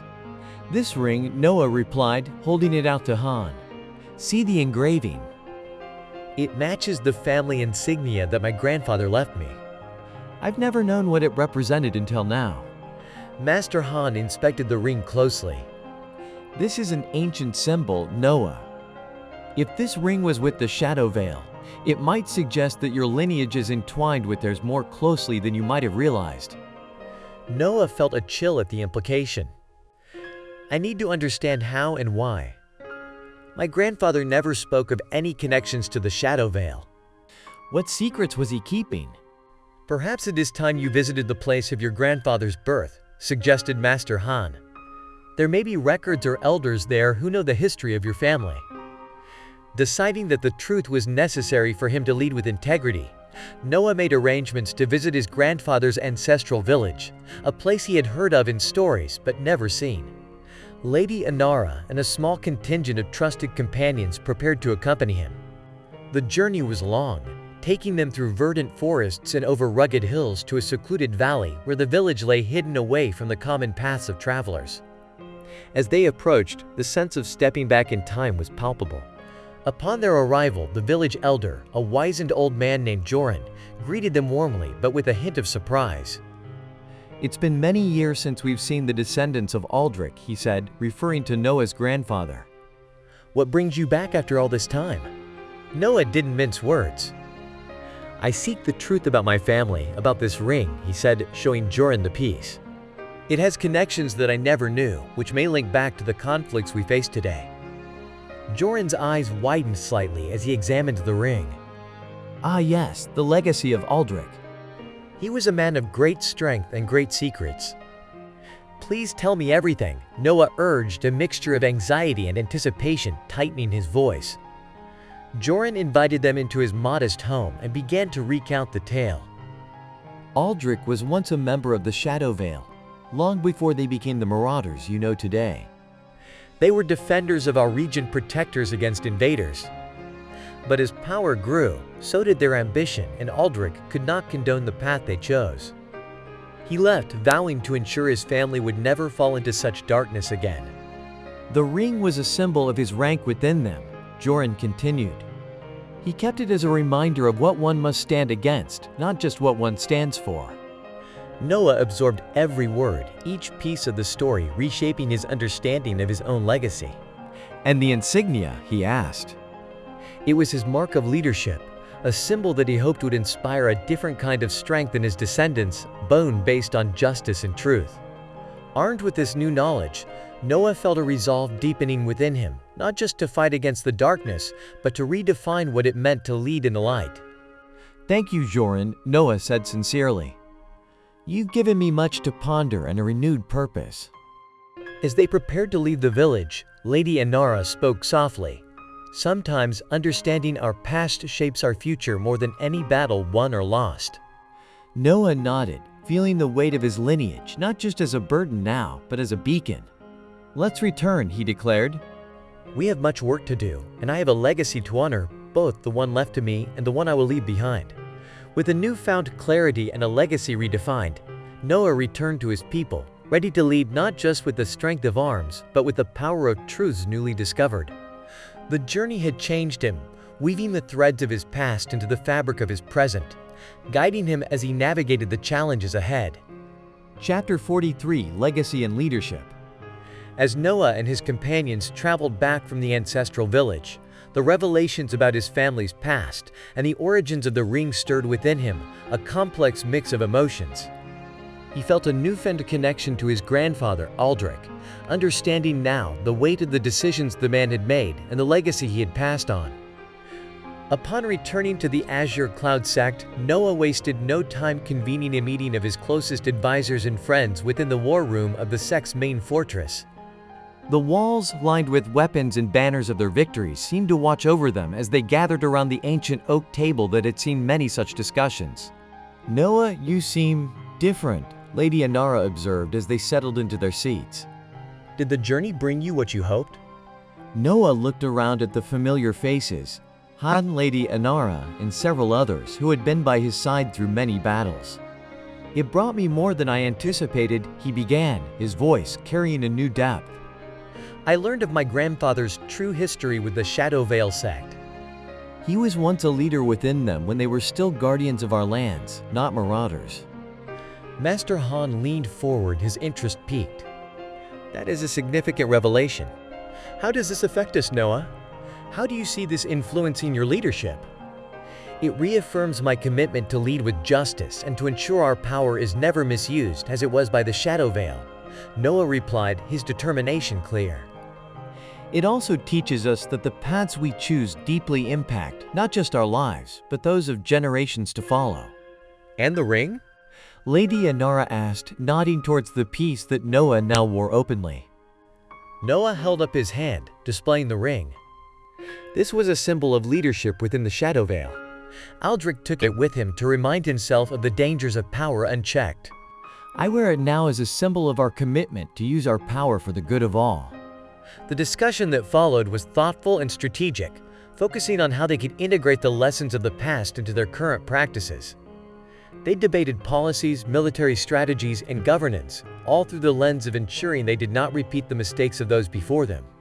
As the meeting drew to a close, Noah decided to address all of his followers the next day, wanting to share his personal revelations and the direction he hoped to lead them towards.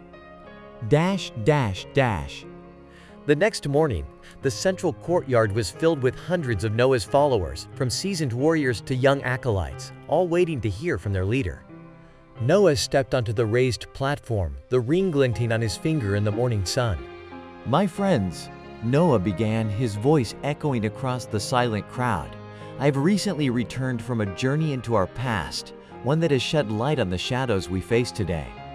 He shared the story of his grandfather, the origins of the ring, and the legacy of leadership and responsibility it symbolized. We are at a turning point, Noah declared, where we must decide what kind of future we want to forge. Just as my grandfather once made a choice, so too must we. The crowd listened intently, many nodding in agreement, moved by the personal nature of Noah's revelations and inspired by the clear vision he laid out. As we continue to secure our lands and strengthen our alliances, let us also strive to be leaders who empower, who protect, and who serve, Noah continued. Let this ring be a reminder to us all of the weight of leadership and the balance we must maintain between power and responsibility.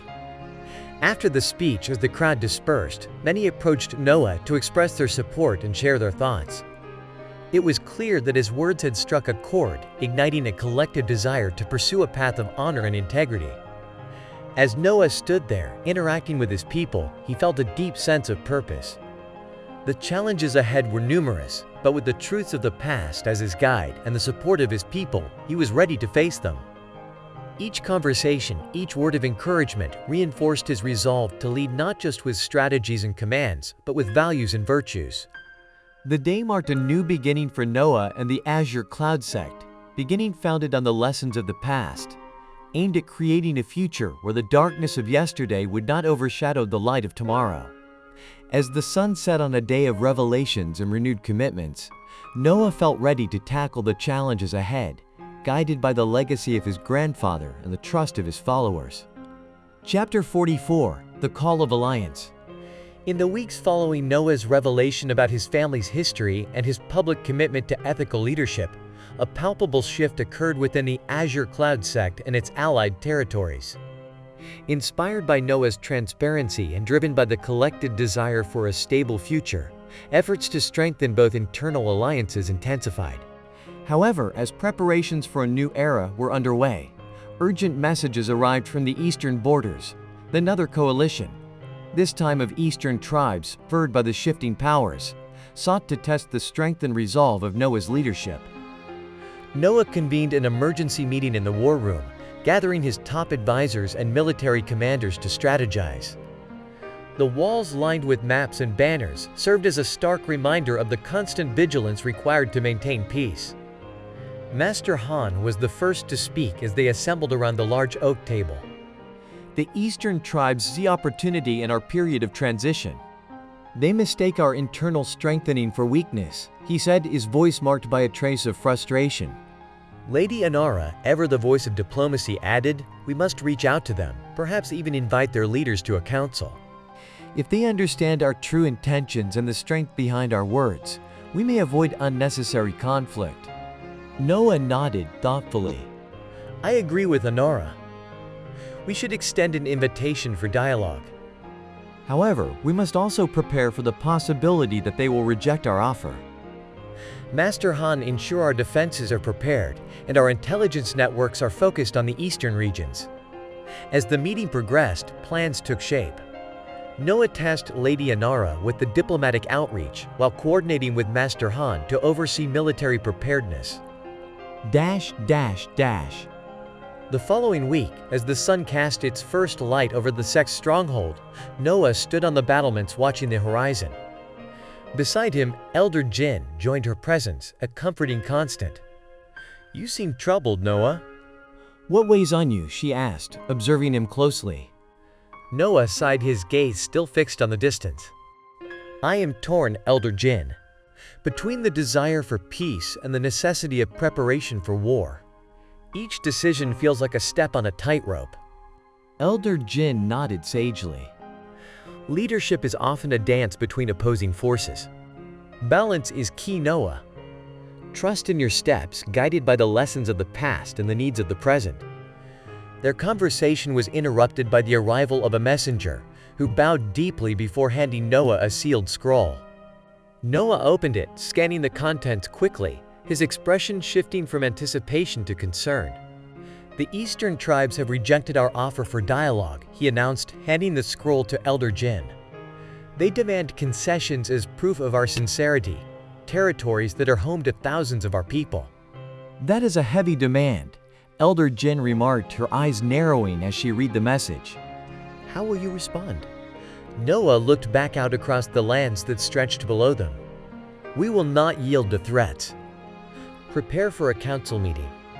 We must decide our course of action. In the council chamber, the air was tense as Noah addressed the gathered leaders. We stand at a crossroads, he began, his voice steady and commanding. The eastern tribes challenge our resolve. We offered peace, they demand surrender. I say we stand firm. We protect our people and our lands. Master Han was quick to support him. Agreed. We cannot allow our integrity to be compromised by threats. Our defenses are ready, and our people are willing to stand for what is ours. Lady Anara, while supportive, cautioned moderation. Let us also keep the door open for negotiations. War should be our last resort, not our first response. The debate that followed was intense, with many voices raised in concern and determination. Finally, a strategy was agreed upon: dual approach of fortified defenses and continued attempts at diplomatic resolution. As the meeting disbanded, Noah remained behind, looking over the maps that detailed the territories in question. Each line, each symbol held the lives of countless individuals who looked to him for guidance and protection. Turning to leave, Noah felt the weight of his grandfather's ring on his finger, a reminder of the legacy he carried. For peace for the people, he whispered to himself a personal mantra to steady his resolve as he prepared to navigate the delicate balance between war and diplomacy. The days ahead would test his leadership like never before. But with the wisdom of the past and the courage of the present, Noah was ready to face whatever challenges would come, leading with integrity and the unyielding resolve to secure a future of peace for his people. Chapter 45: The Unfolding Storm. As the threat from the eastern tribes loomed larger, Noah found himself spending more and more time in the war room, surrounded by maps and reports. The burden of leadership weighed heavily on him, each decision more critical than the last. The balance between diplomacy and defense was delicate, and Noah felt the strain of navigating these turbulent waters. One morning, as Noah reviewed the latest intelligence reports with Master Han and Lady Anara, a messenger arrived with urgent news. He was breathless as he handed Noah a sealed letter. Noah quickly broke the seal and scanned the contents, his brow furrowing deeply. The eastern tribes have made their move. They've seized a small village on the border, claiming it as part of their territory. This is a direct provocation. Master Han slammed his fist on the table. We cannot let this aggression stand. It's clear they have no interest in peace. Lady Anara, ever the voice of reason, interjected. Let us not be hasty in marching to war. Perhaps this is their way of testing our resolve? We must respond yes, but strategically. Noah nodded, feeling the weight of each option. Arrange a meeting with their leaders. We will offer one last chance for peace. At the same time, prepare our forces. If they refuse diplomacy, we will be ready to protect our people. 2 days later, the meeting site. Noah sat across from the leaders of the eastern tribes, an open field chosen as neutral ground. The air was tense, with armed guards on both sides, standing watchful and ready. You have taken what is not yours, Noah began, his voice calm but firm. This aggression must end. Return the village and let us find a peaceful resolution. The leader of the eastern tribes, a hardened warrior named Tarkin, met Noah's gaze with a defiant sneer. Your lands are ripe for the taking, Noah. You speak of peace, yet you prepare for war. Why should we believe your words? Noah leaned forward, his eyes unblinking. Because I have kept every promise I've made. I offer peace not out of weakness but out of strength. War benefits no one. It only destroys what we all strive to build. Tarkin laughed, a harsh sound that echoed across the field. You are naive, Noah. Peace is a luxury the strong afford to the weak. We will keep the village. Prepare for war. As the meeting broke up, Noah returned to his camp, his mind racing with strategies and contingencies. He met with his commanders, outlining the situation. We gave them a chance for peace. They chose war, Noah declared, his voice resonant with the mantle of command. We will meet their challenge. Prepare the troops. We march at dawn. Tie asterisk, the eve of battle pie.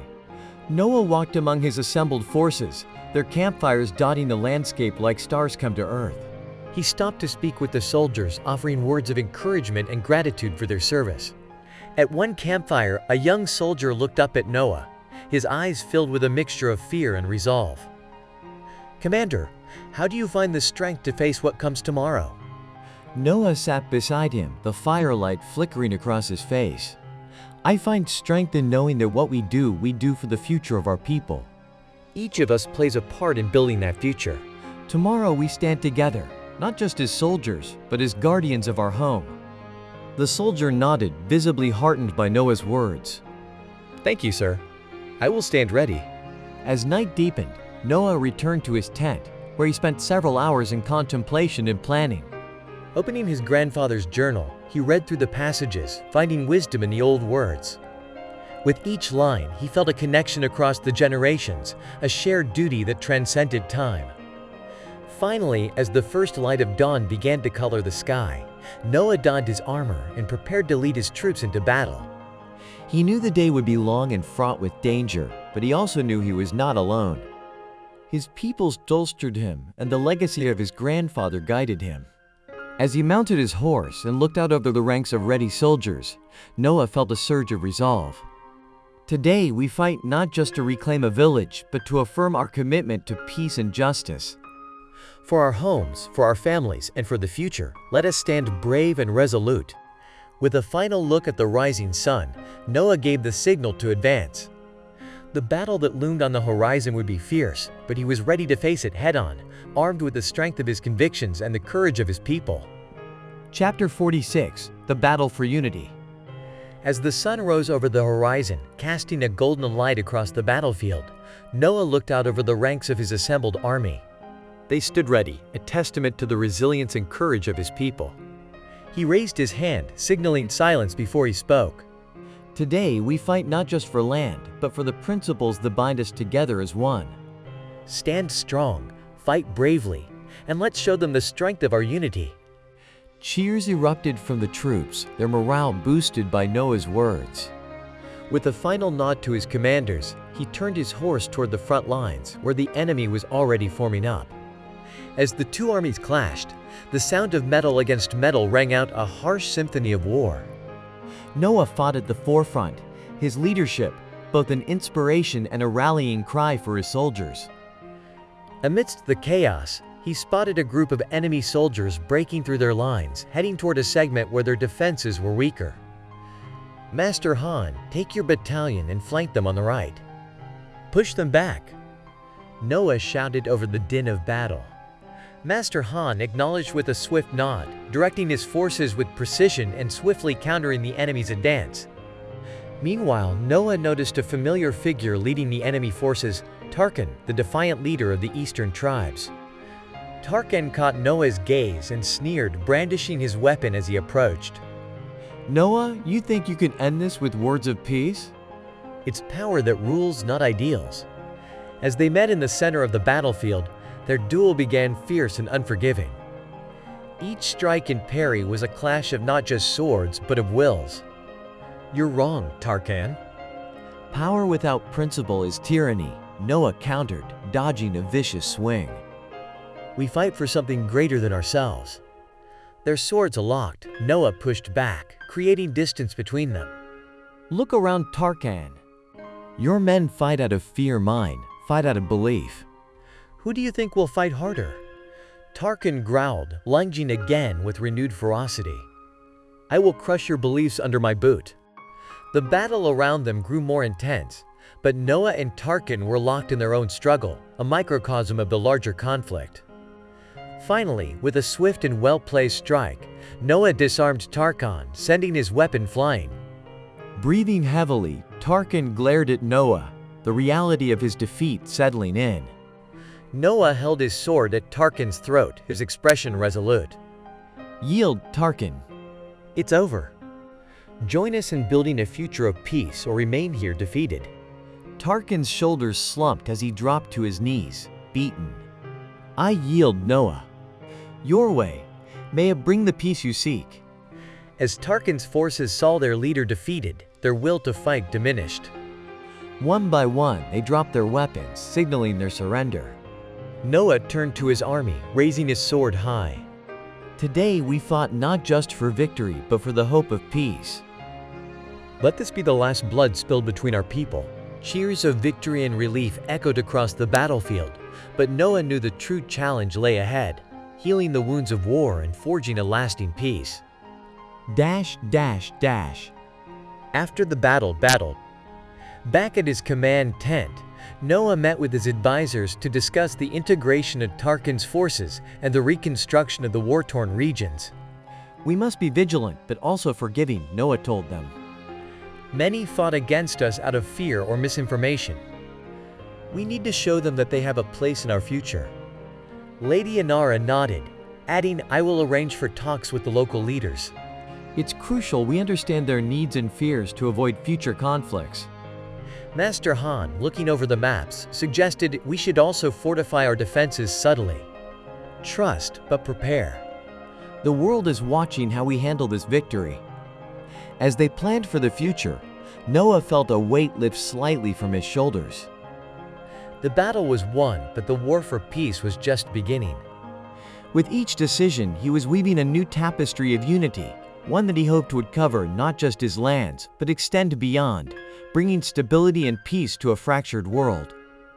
Chapter 47: Infiltration and Revelation. With the victory against the eastern tribes secured, Noah and his allies began to focus on stabilizing their newly acquired territories. Yet, even as they worked towards peace, troubling reports from their intelligence networks indicated darker forces at play, forces that threatened to undo the fragile progress they had made. Late one evening, as Noah pored over reports in the war room, Lady Inara entered, her face lined with worry. "Noah, we've intercepted messages that suggest a coalition of rogue factions is conspiring to destabilize not just our alliance, but the entire cultivation world." Noah looked up sharply, his expression darkening. How credible are these reports? "Credible enough," Lady Inara replied, handing him a stack of documents. The messages mention multiple factions, including remnants of the Shadow Veil and new, more radical groups. They seem intent on undermining all we built. Noah scanned the documents, his jaw tightening. This could unravel everything. "We need more information, and we need it fast." Master Han, who had been reviewing maps in the corner, approached, his brow furrowed. "We can't wait for them to make the first move. "We need to understand their plans from the inside." What do you propose, Noah?" Noah's eyes hardened with resolve. "I propose we infiltrate their ranks. We need to know their strategies, their motives, and their key players." "I will lead a small team into their stronghold and gather what we can." Lady Inara and Master Han exchanged a concerned glance, but both knew there was no other viable option. "Then let's assemble the team," Lady Inara said, her voice resolute. "We'll need those skilled in both combat and subterfuge." Dash, dash, dash. 3 days later, at the edge of the Whispering Wastes, Noah and his team, consisting of Lady Inara, Master Han, and 2 skilled infiltrators, stood at the boundary of the Whispering Wastes, a barren expanse that had become a haven for rogue factions. "The reports indicate their stronghold is near the old ruins," Noah said, his voice low as they scanned the desolate horizon. "We'll proceed under cover of night, avoiding detection as best we can." Master Han nodded, his hand resting on the hilt of his sword. "We're ready, Noah. Lead the way." As darkness fell, the team moved stealthily through the wastes, the silence broken only by the occasional whisper of wind through the cracked stones. The moon provided just enough light to navigate by guiding them towards the distant silhouette of the ruins. They reached the stronghold in the early hours of the morning, its crumbling walls casting long shadows in the pale light. Noah motioned for his team to halt, crouching behind a pile of rubble as they assessed the situation. "Looks like they're guarding the main entrance," Lady Inara observed, her eyes narrowing. "We need to find another way in." Noah scanned the perimeter, his gaze settling on a partially collapsed wall. "Over there." "We can slip through that breach." Moving silently, the team navigated their way through the shadows, reaching the breach undetected. Once inside, they found themselves in a dark corridor, the sound of distant voices echoing off the stone walls. "Stay close," Noah whispered, leading them deeper into the stronghold. As they navigated the labyrinthine corridors, the voices grew clearer, eventually leading them to a large chamber lit by torches. There, they found a gathering of rogue leaders, their faces twisted with malice as they discussed their plans. A hulking figure stood at the head of the table, his face obscured by a hood. "The alliances grow complacent," he growled, his voice echoing off the stone walls. "Now is the time to strike, to disrupt their order and reclaim what is rightfully ours." The group nodded in agreement, murmuring dark affirmations. Noah motioned for his team to retreat, but before they could leave, another voice spoke up, one that made Noah's blood run cold. "And what of the Azure Cloud Sect?" The voice sneered, its owner stepping into the light. It was a familiar face, one that had once been a friend, but had since become a foe. Zhen, the former ally turned traitor. Noah's grip tightened on the hilt of his sword, but he kept his composure, listening intently. "The Azure Cloud sect will be dealt with," the hooded figure replied, his tone dismissive. "Their leader's time will come. "For now, we focus on sowing dissent and chaos among the alliances." The conversation continued, revealing a web of plots and strategies designed to destabilize the entire cultivation world. The revelation was chilling, but it was the mention of an imminent attack on the Azure Cloud sect that drove Noah's team into action. "We've heard enough," Noah whispered, his voice tense. "We need to warn our people and prepare for the coming storm." Carefully, the team retraced their steps through the corridors, their senses heightened for any sign of detection. They emerged into the wastes under a sky tinged with the first light of dawn, the threat of what they had uncovered weighing heavily on their minds. Dash, dash, dash. Back at the Azure Cloud sect. Returning to the sect, Noah immediately convened a council meeting, sharing the disturbing details of their infiltration. "The coalition is planning a coordinated attack on our alliances," Noah informed them, his voice grave. "And they're targeting us directly." Master Han slammed his fist on the table, anger flashing in his eyes. "Jen is still a traitor then, and now a direct threat. We need to prepare for this assault immediately." Lady Inara, her expression grim, added, "We must also strengthen our alliances, warn them of what's coming. The plots we uncovered threaten not just us, but the entire cultivation world." Noah nodded, his resolve firm. "Agreed. Let's bolster our defenses and spread the word to our allies. We will stand ready to defend our lands and our ideals."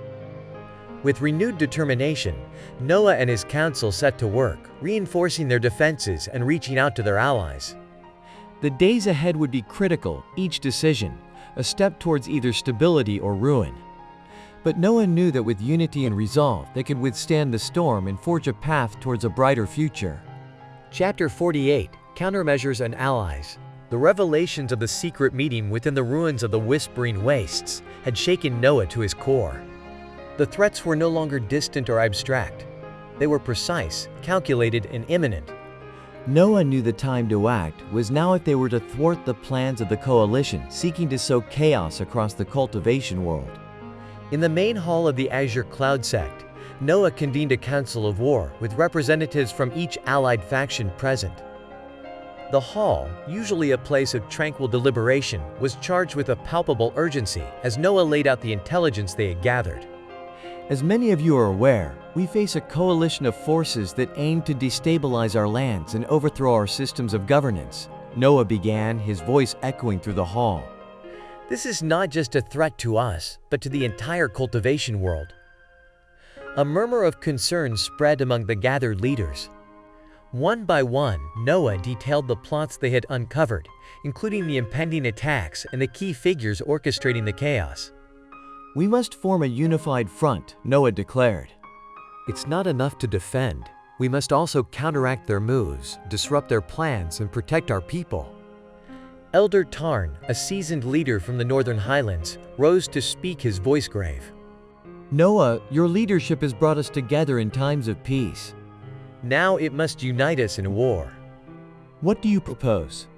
"We strike at their operational heart," Noah responded decisively. "We disrupt their supply lines, liberate captured territories, and expose their leaders."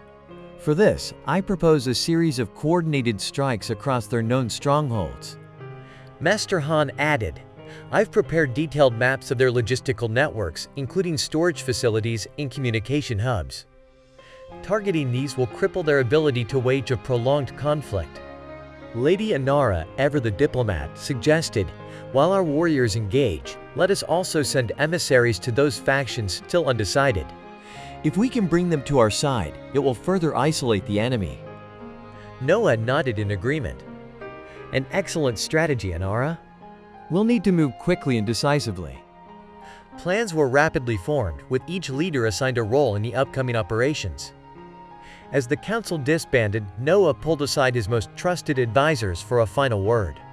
"We are stepping into the maw of chaos," he told them, his expression intense. "Be vigilant, be brave, and remember, we fight for the future, not just for our own lives." Dash, dash, dash. the following day's ties. Noah's plan of action unfolded across several fronts.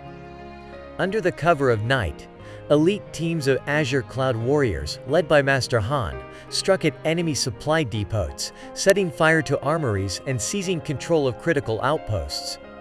Each successful raid was a blow to the enemy's ability to function, and news of their victories began to spread, bolstering the morale of Noah's allies and sowing doubt among his foes. Meanwhile, Lady Inara traveled with a contingent of diplomats to the border regions, where she met with leaders of the smaller, unaligned factions. In each parley, she outlined the dangers of siding with a coalition of chaos and offered an alternative, united cultivation world under principles of mutual respect and shared prosperity. One such meeting took place in the verdant valleys of the Jade Reach, where the local leader, a wise elder named Malin, expressed his concerns. We've heard of your struggles, Lady Inara, and while we fear the coalition's strength, we also fear retaliation. Lady Inara responded with calm assurance. By joining us, you not only gain our protection but also a voice in the future we are building. Alone, we are isolated strands. Together, we can weave a tapestry strong enough to withstand any storm.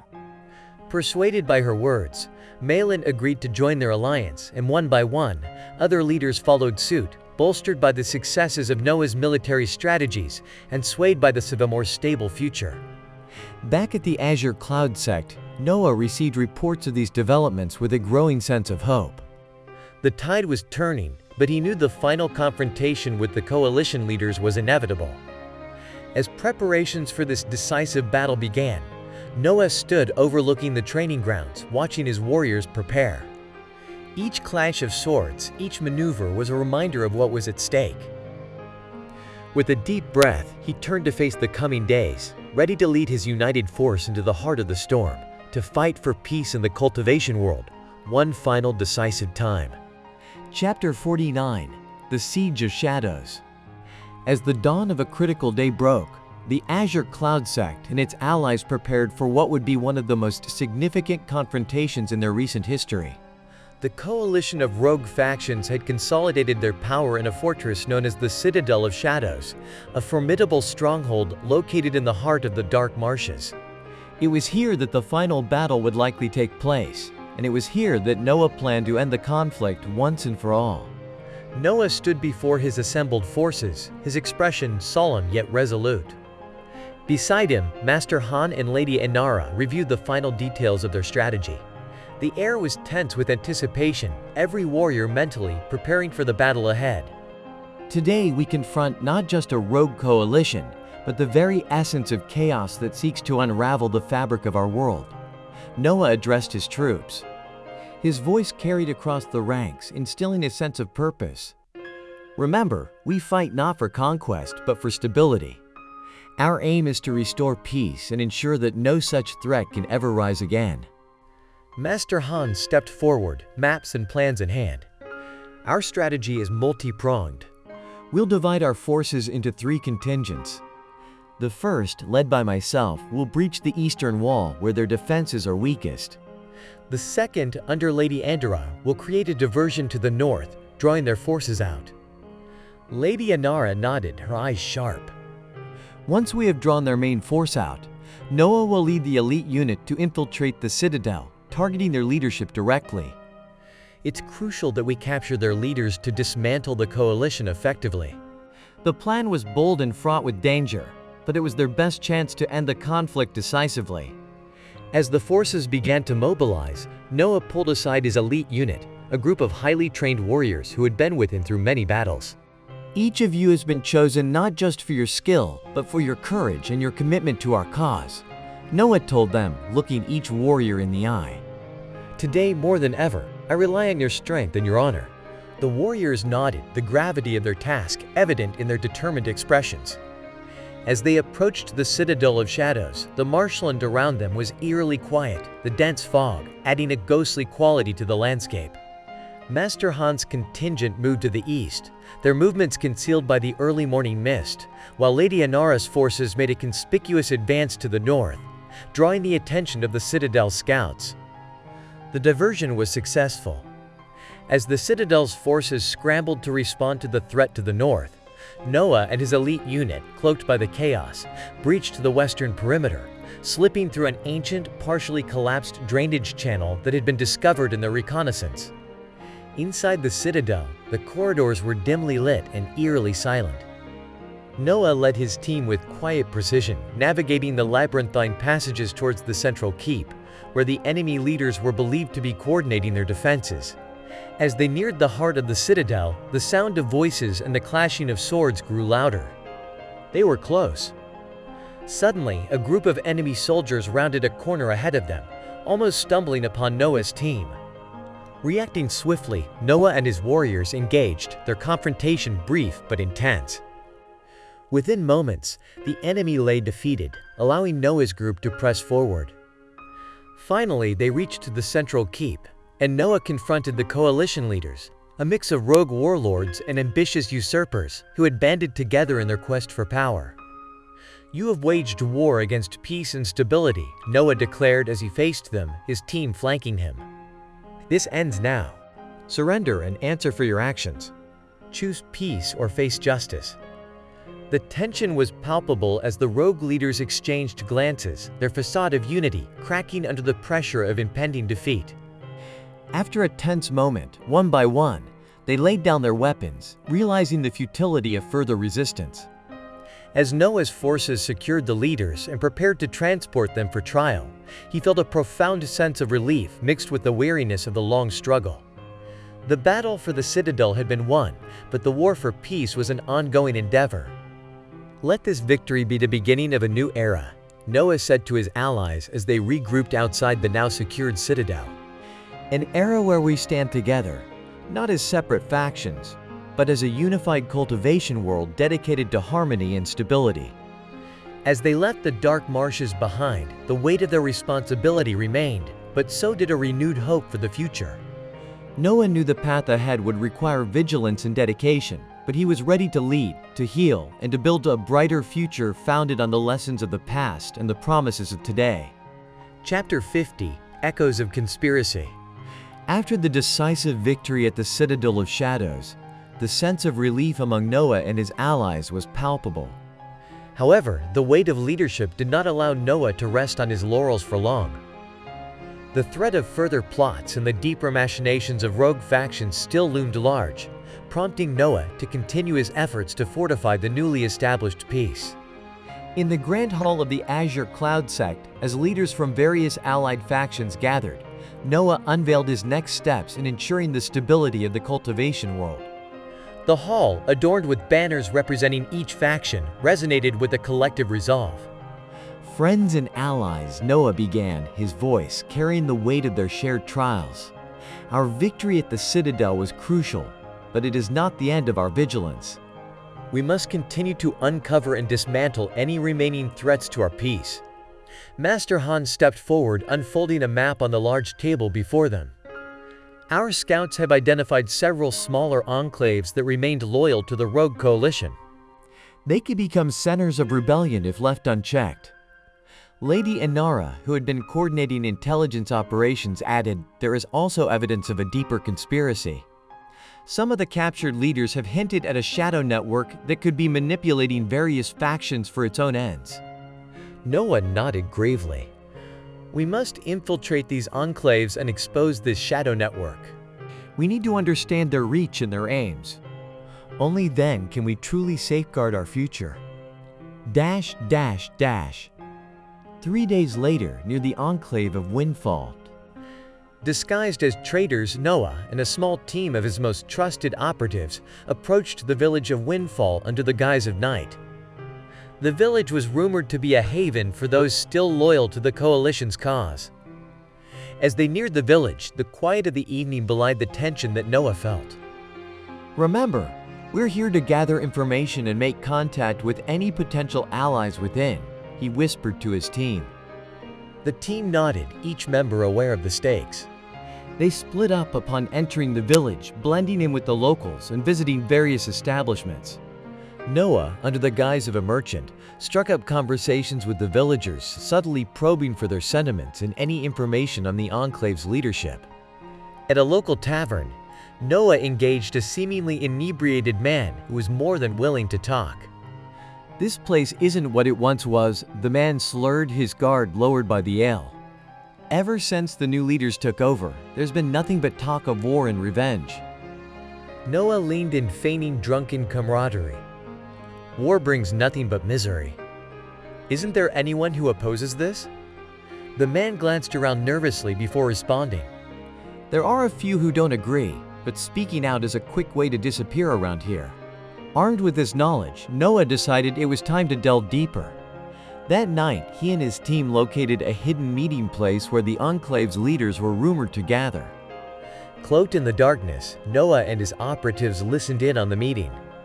The conversation they overheard was chilling for renewed attacks, mentions of secret backers, and the coercion of other factions into joining their cause. "We must act swiftly," Noah whispered to his team as they retreated. "This enclave cannot be allowed to continue its operations."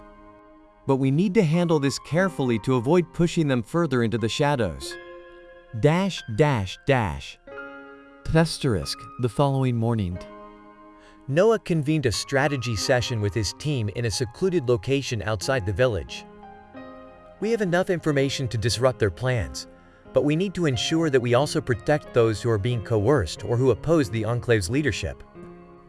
Master Han suggested a surgical strike to capture the leaders could minimize collateral damage and show the others that resistance is possible.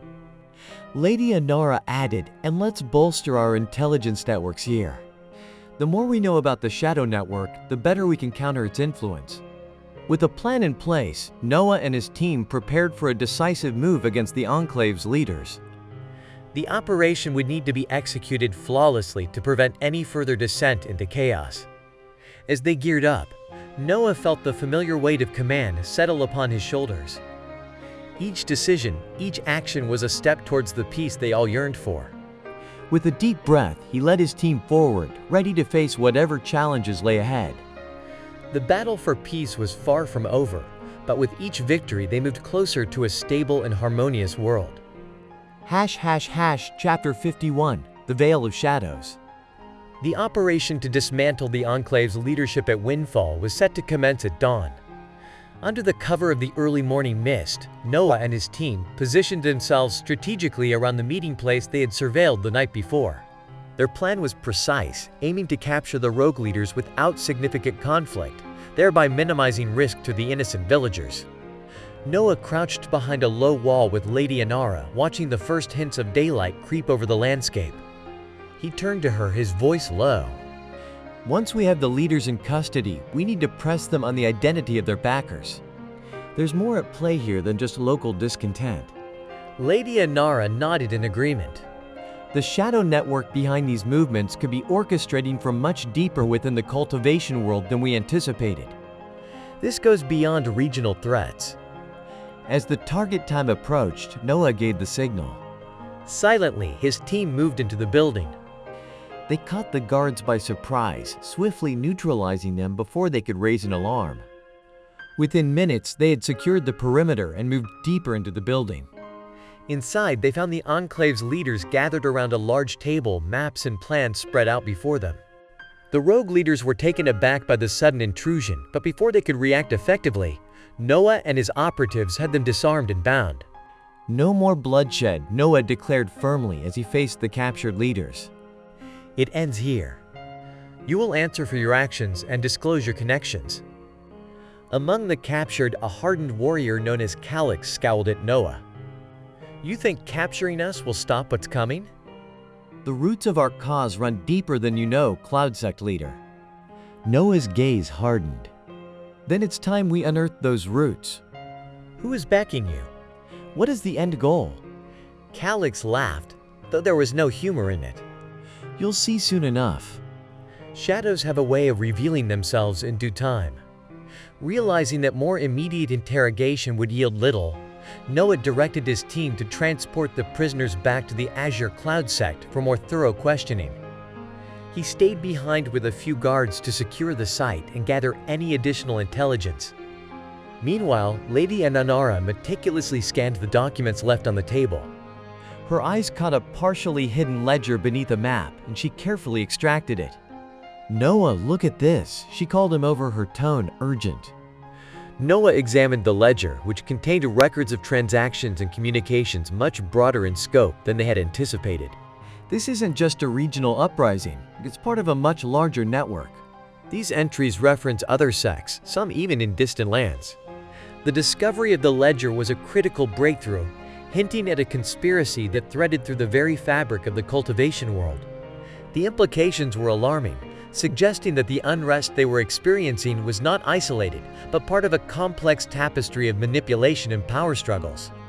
"We need to warn our allies and possibly convene a summit," Noah decided, his mind racing with the necessary steps to counter this widespread threat. "The entire cultivation world could be at risk if we don't act swiftly." With the prisoners secured and the vital ledger in hand, Noah and his team prepared to leave Windfall.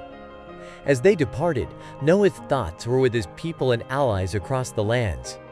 The scope of the threat required unity and strength beyond what any had anticipated, and he was determined to lead the charge in forging that unity.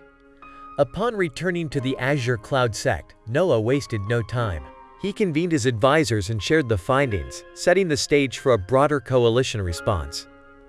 The days ahead would be filled with diplomacy and preparations for potential conflicts as they sought to unravel and neutralize the Shadow Network. Each step was fraught with danger, but Noah's resolve only strengthened.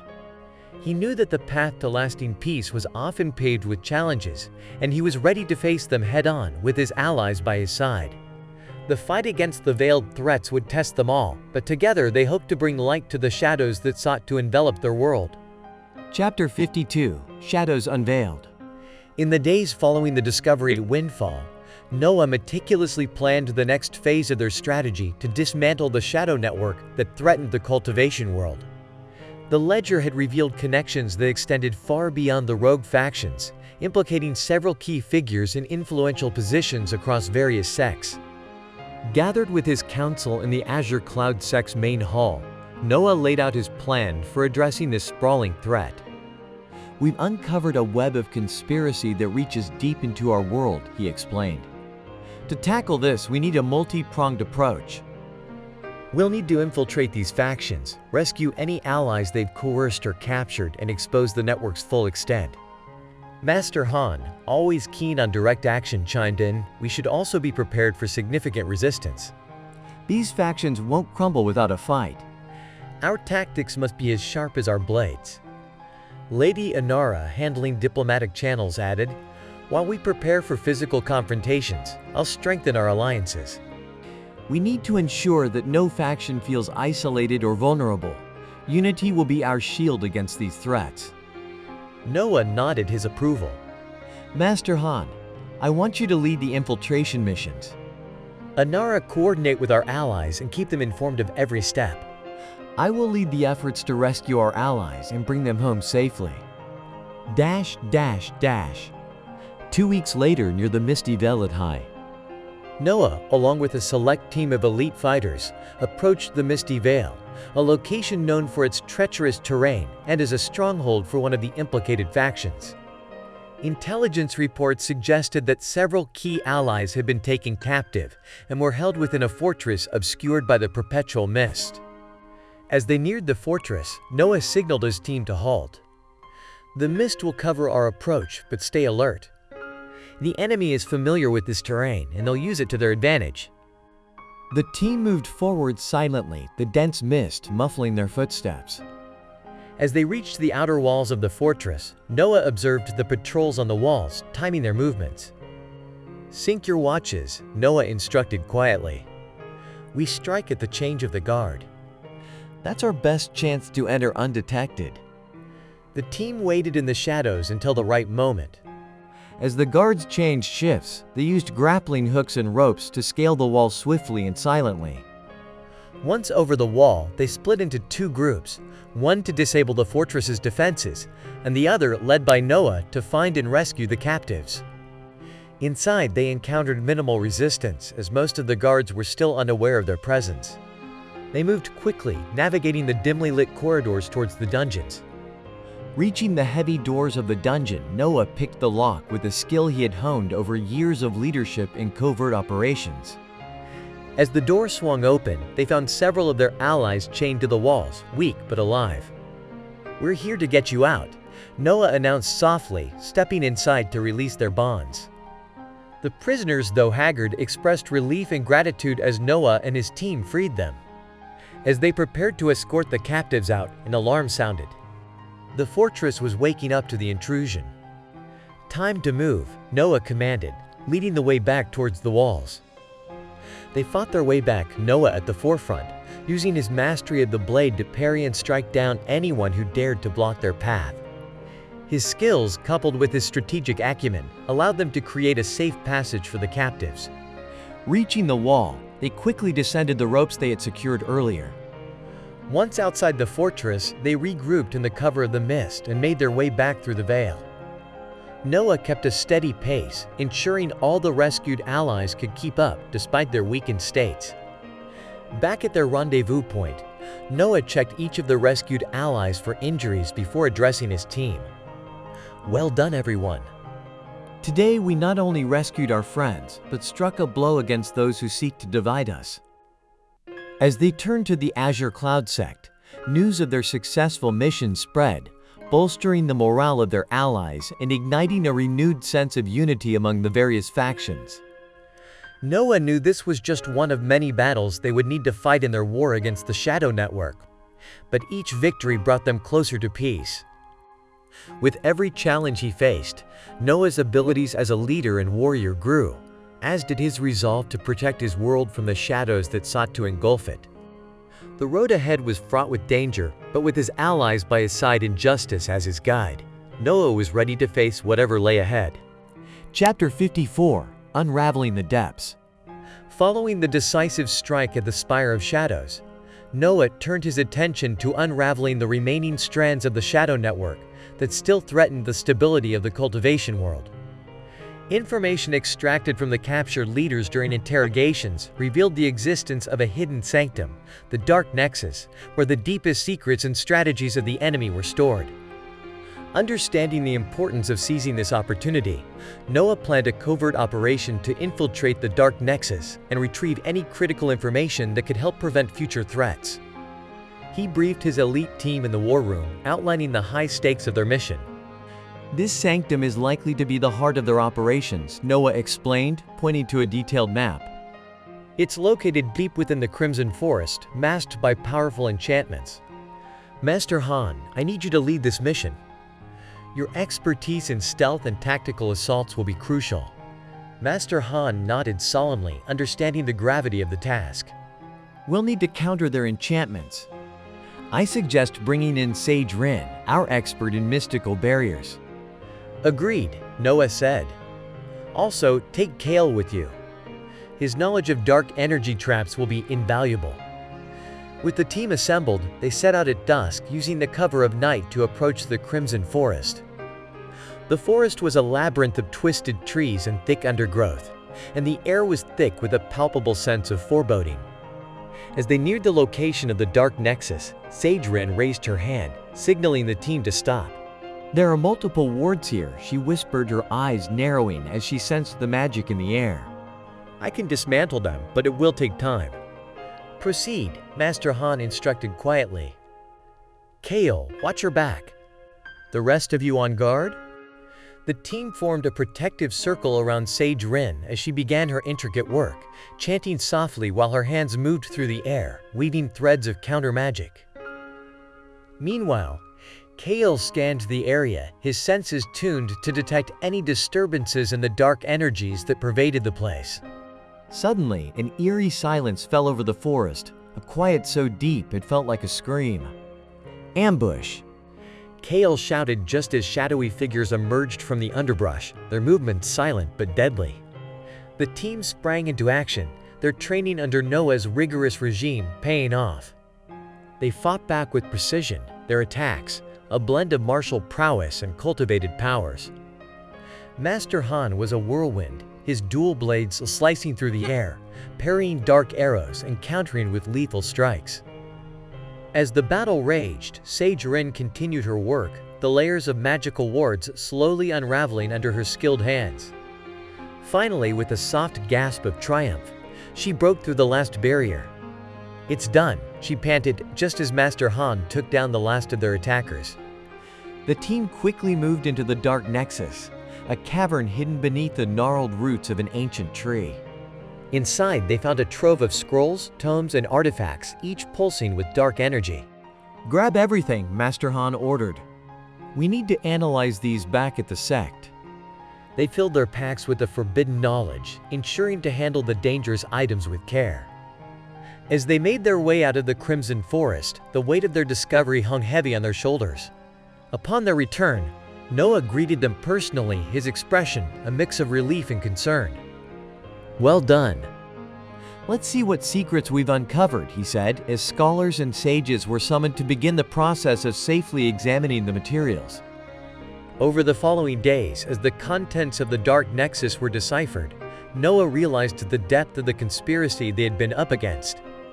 Plans for not just battles, but the overthrow of entire governments, the manipulation of energy sources, and the corruption of cultivation techniques were laid bare. "This goes deeper than we ever imagined," Noah said to his council. "But now we have the knowledge we need to prevent these plots from ever coming to fruition." The revelations from the Dark Nexus led to a series of raids and arrests, dismantling the remaining cells of the Shadow Network. Noah's leadership had not only saved his sect, but had also played a crucial role in preserving the balance of the entire cultivation world. As peace finally began to take a firmer hold, Noah stood on the ramparts of the Azure Cloud sect, looking out over the lands he had sworn to protect.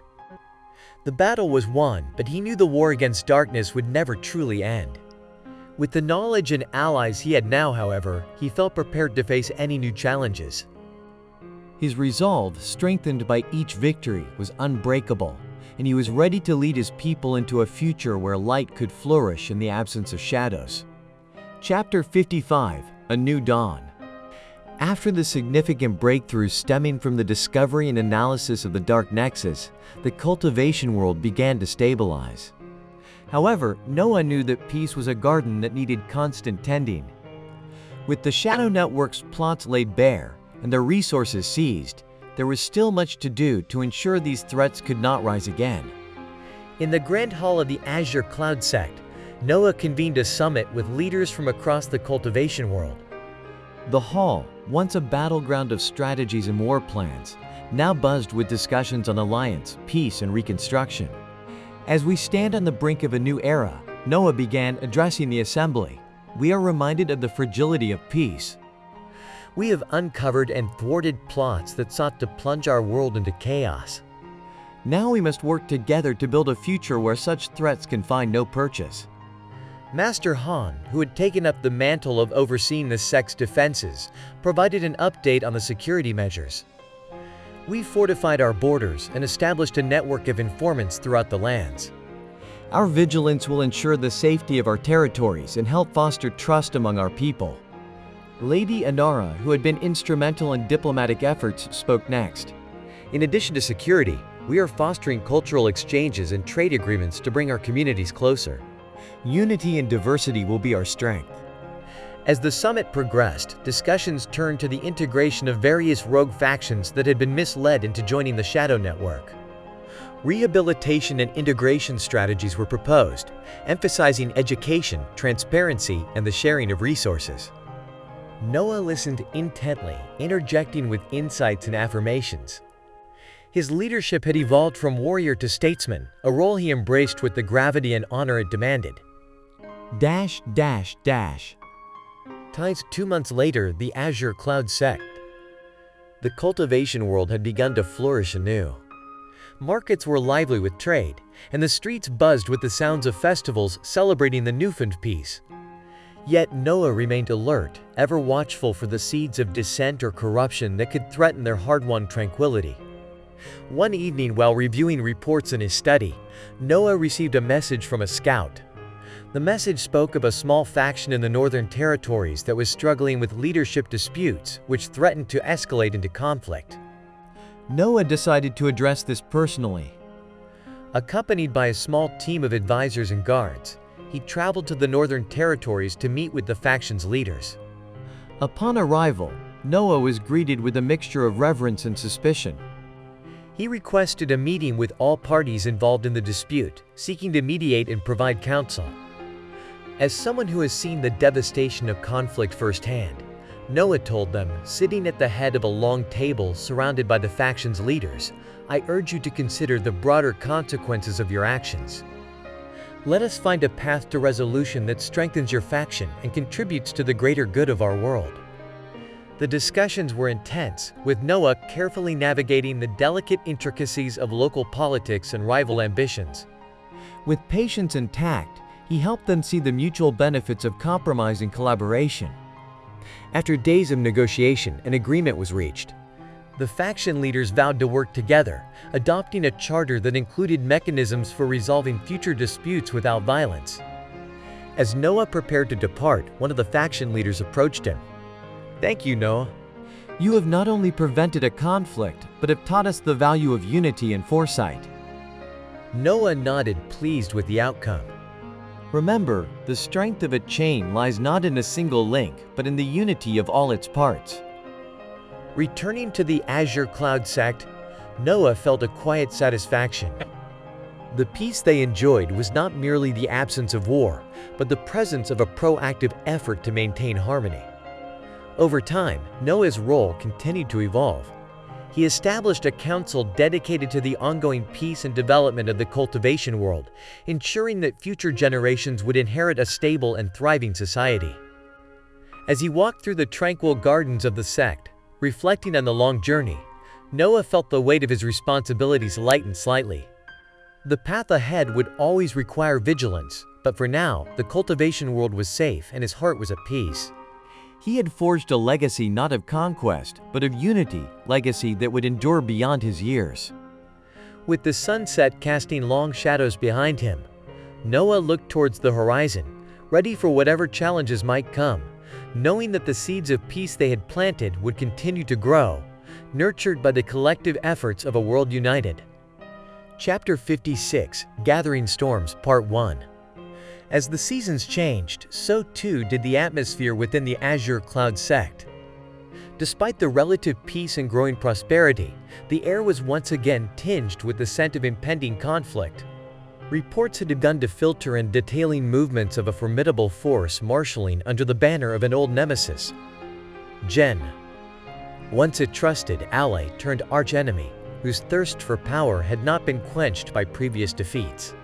Noah, ever vigilant, had anticipated that peace might only be a respite. Now, with Gen's shadow looming large, he understood that a final confrontation was inevitable.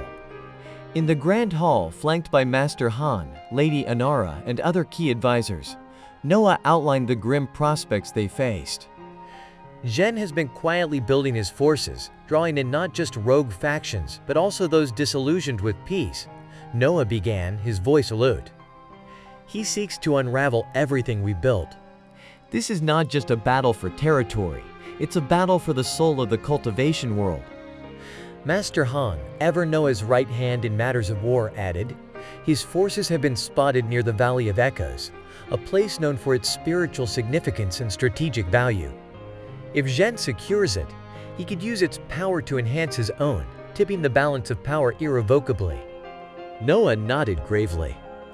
Then we must prevent him from achieving that. We'll meet his forces there and end this threat once and for all. Prepare for battle.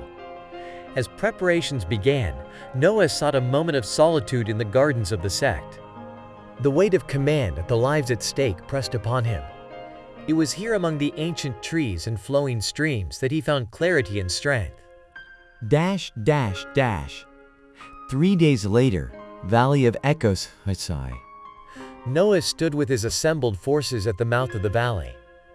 The area was surrounded by steep cliffs and thick mists that whispered of ancient battles and long-forgotten secrets. It was said that the valley amplified one's inner strength for good or ill, making it a place of great power and greater danger. Remember, Noah addressed his warriors. This valley tests not just our skills, but our spirits. Hold fast to your purpose. Protect each other. Honor the lessons of the past. As the sun rose, painting the sky with streaks of gold and crimson, the enemy forces appeared on the opposite end of the valley. Among the sea of warriors, Zhen was visible, his presence as menacing as the dark armor he wore. The battle commenced with the clash of steel and the roar of combatants, each side pushing against the other with ferocious intensity. Noah led from the front, his sword dancing with deadly precision as he cut through enemy lines. Zhen, wielding a sword that seemed to pulse with dark energy, made his way toward Noah. Their eyes met across the battlefield, and the fate of the cultivation world seemed to hang in the balance. They clashed amidst the chaos, their swords ringing out clear and true. Noah parried a vicious strike, countering with a thrust that Zhen barely blocked. "You cannot win, Noah," Zhen snarled, his face twisted with rage. "The world will bend to my will."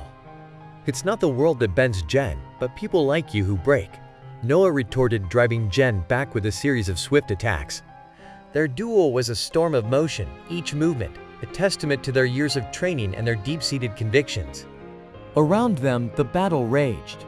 But in this moment, the conflict was personal, final reckoning between two formidable warriors whose paths had diverged so dramatically.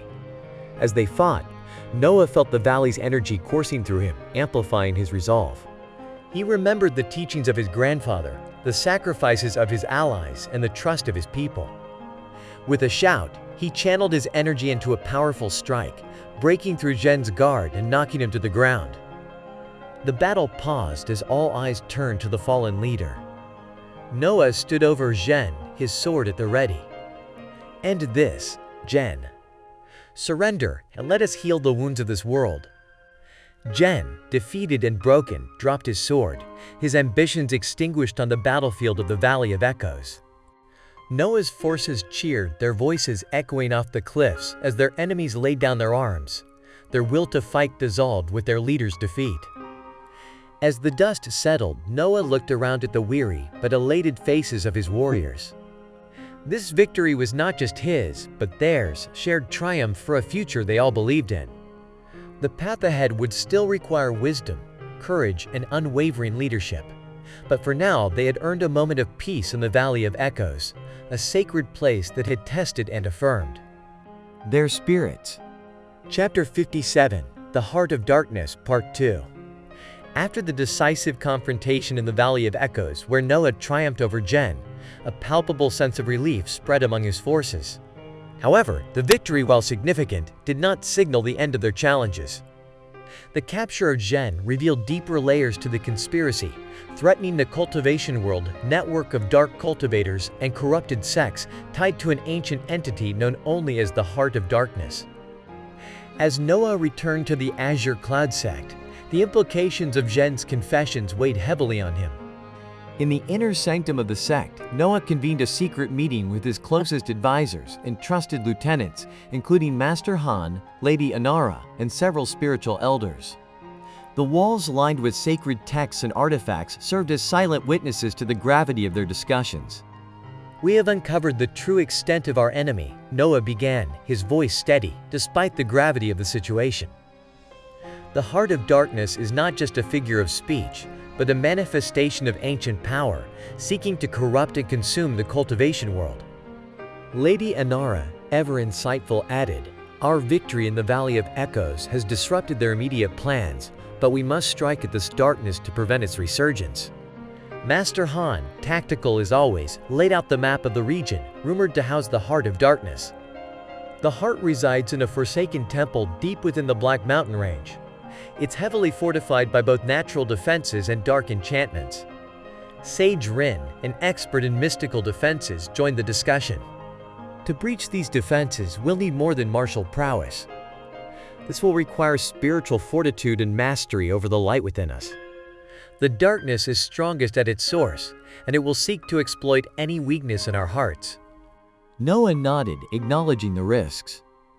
"Then we prepare not just our bodies, but our spirits. This battle will test us in ways we've never been tested before. We must be ready." 2 weeks of preparation later. The journey to the Black Mountain was arduous. The terrain was unforgiving, with jagged rocks, steep cliffs, and an ever-present oppressive force that seemed to sap their strength. Noah led his group with unwavering determination, their path illuminated by the light of their inner cultivation, which repelled the surrounding darkness. As they approached the forsaken temple, the air grew colder, and shadows seemed to move with a life of their own. The temple loomed before them, its architecture twisted as if warped by the corrupting influence of the heart of darkness.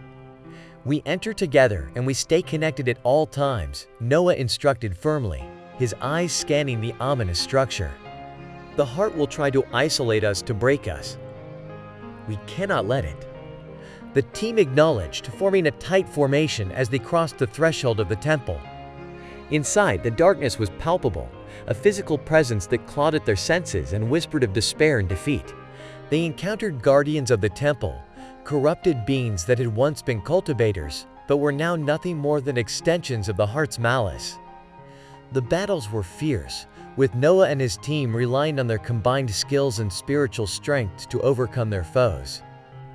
As they penetrated deeper into the temple, they finally reached the sanctum where the heart of darkness pulsed with a sinister energy. It was a black crystal, large and pulsating its surface, swirling with shadows. Noah stepped forward, the light of his cultivation shining brightly in contrast to the surrounding darkness. He knew what he had to do. Drawing from the deepest reserves of his spiritual power, he began to chant ancient incantations that sought to purify and contain the darkness. The heart reacted violently, unleashing waves of dark energy that threatened to overwhelm them. Noah's allies formed a protective circle around him, channeling their own energy to support him, their combined forces creating a barrier of light. As Noah continued the incantation, the crystal began to crack its structure, unable to withstand the purity of the light being channeled. With one final push, a surge of energy that drew from the very essence of their spirits, Noah and his team shattered the heart of darkness. The explosion of dark energy was immense, but the light they had created held firm, containing the blast and beginning the process of purifying the temple. As the last echoes of darkness faded, the temple itself seemed to sigh in relief, the air clearing, the oppressive weight lifting. Exhausted but triumphant, Noah and his team exited the temple, the first light of dawn greeting them. They had not only survived, but had triumphed in a battle against an ancient evil. As they made their way back to their sect, Noah reflected on the journey they had undertaken. The battle against the heart of darkness was not just a victory over an external enemy, but also an internal triumph over the shadows within themselves. The cultivation world would still face challenges, but with the heart of darkness destroyed, a significant source of corruption had been eradicated. Noah knew that the path ahead would require vigilance, but he also knew that they were stronger together, their spirits fortified by the trials they had overcome. As the sun rose higher, casting light across the land, Noah felt a profound sense of peace. The darkness had been pushed back and a new dawn awaited them. Dawn of light, hope, and continued vigilance. Chapter 58, The Final Stand, Part 3. The destruction of the heart of darkness marked a significant turning point in the battle against the pervasive shadow network that had threatened the cultivation world. However, while the primary source of corruption had been eradicated, remnants of the network still lingered, necessitating a final campaign to ensure complete eradication. Noah, ever vigilant, convened his council once more at the Azure Cloud sect. The atmosphere was buoyant yet somber as the reality of their upcoming tasks settled among the leaders. They knew that the final steps in their long journey would be as crucial as they were dangerous. "We have broken the back of the darkness that sought to strangle our world," Noah began, addressing his assembled leaders. Yet, as we have seen before, evil does not relinquish its grasp easily. "We must now turn our attention to rooting out any remnants of this network." Master Han, battle-scarred but resolute, laid out the strategic overview. "We've identified several key strongholds where the network's loyalists are gathering.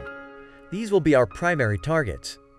Coordinated strikes, relying on both force and strategy, will be necessary to eliminate these threats completely." Lady Anara interjected with a focus on the broader implications. It's also vital that we continue to foster strong alliances among all sects. Unity has been our greatest strength. Let's ensure that this unity is maintained even as we move into these final battles. Noah nodded, approving the dual approach of military readiness and diplomatic finesse. Master Han, prepare your strike teams. Lady Anara, work with our allies to secure their support and intelligence. I will lead the main force against the largest stronghold. Together, we end this. Dash, dash, dash. ** 1 week later, outside the Shadow's Crest stronghold. The Shadow's Crest was a fortress nestled in the heart of a mountain range, surrounded by treacherous terrain and protected by both natural and enchanted defenses. It was here that the last of the Shadow Network's leaders had gathered, preparing to make their final stand. Noah surveyed the stronghold from a nearby ridge, his commanders by his side. The fortress is heavily fortified, but its natural defenses also limit their options for counterattack, he observed, formulating the plan of assault in his mind. As night fell, they began their approach, the cover of darkness aiding their silent march towards the enemy walls. Noah felt the familiar rush of adrenaline, tempered by the calm that came from countless battles fought and won. Using grappling hooks and climbing gear, Noah's team ascended the steep cliffs surrounding the fortress. A small detachment led by Master Han moved to disable the external watchtowers, using a combination of stealth and swift, decisive strikes. Meanwhile, Noah led the main force to the fortress gates, where they deployed a series of explosive artifacts designed to breach the gates without alerting the entire fortress. The explosion was a controlled burst of energy, blowing the gates inward and allowing Noah's warriors to flood into the stronghold. The battle that ensued was intense and chaotic. Noah moved through the fray like a force of nature, his sword a blur as he parried and struck down enemy combatants. His leadership inspired his forces, driving them forces offered by the Shadow Network's loyalists. In the heart of the fortress, Noah confronted the final leader of the network, a dark cultivator known as Malakar. Malakar was a formidable opponent, his cultivation rooted deeply in the dark arts that had fueled the network's ambitions. The duel between Noah and Malakar was a clash of ideologies as much as a physical battle. Each strike, each maneuver was charged with the intensity of their respective convictions. "You cannot win, Noah," Malakar hissed, launching a volley of shadow bolts. Noah deflected the bolts with his sword, which glowed with a pure, radiant light. "Your darkness has no place in our world anymore, Malakar. We have shown that light will always find a way." With a powerful shout, Noah channeled his cultivation through his sword, casting a brilliant arc of light that sliced through the shadows and struck Malakar, sending him reeling. Seizing the moment, Noah pressed forward his final strike, swift and true, disarming Malakar and sending him to the ground defeated. As Noah's forces secured the stronghold, taking Malakar and his remaining followers into custody, the dawn began to break over the mountains. The first light of day shone over a world that was once again a little safer, a little brighter. Returning to his forces, Noah allowed himself a small smile. "Today we have turned the tide against darkness. Let us return home, not as conquerors, but as guardians who have ensured the light of our world remains untarnished." As they made their way back to the Azure Cloud sect, Noah felt the weight of his responsibilities begin to lighten. There would always be challenges.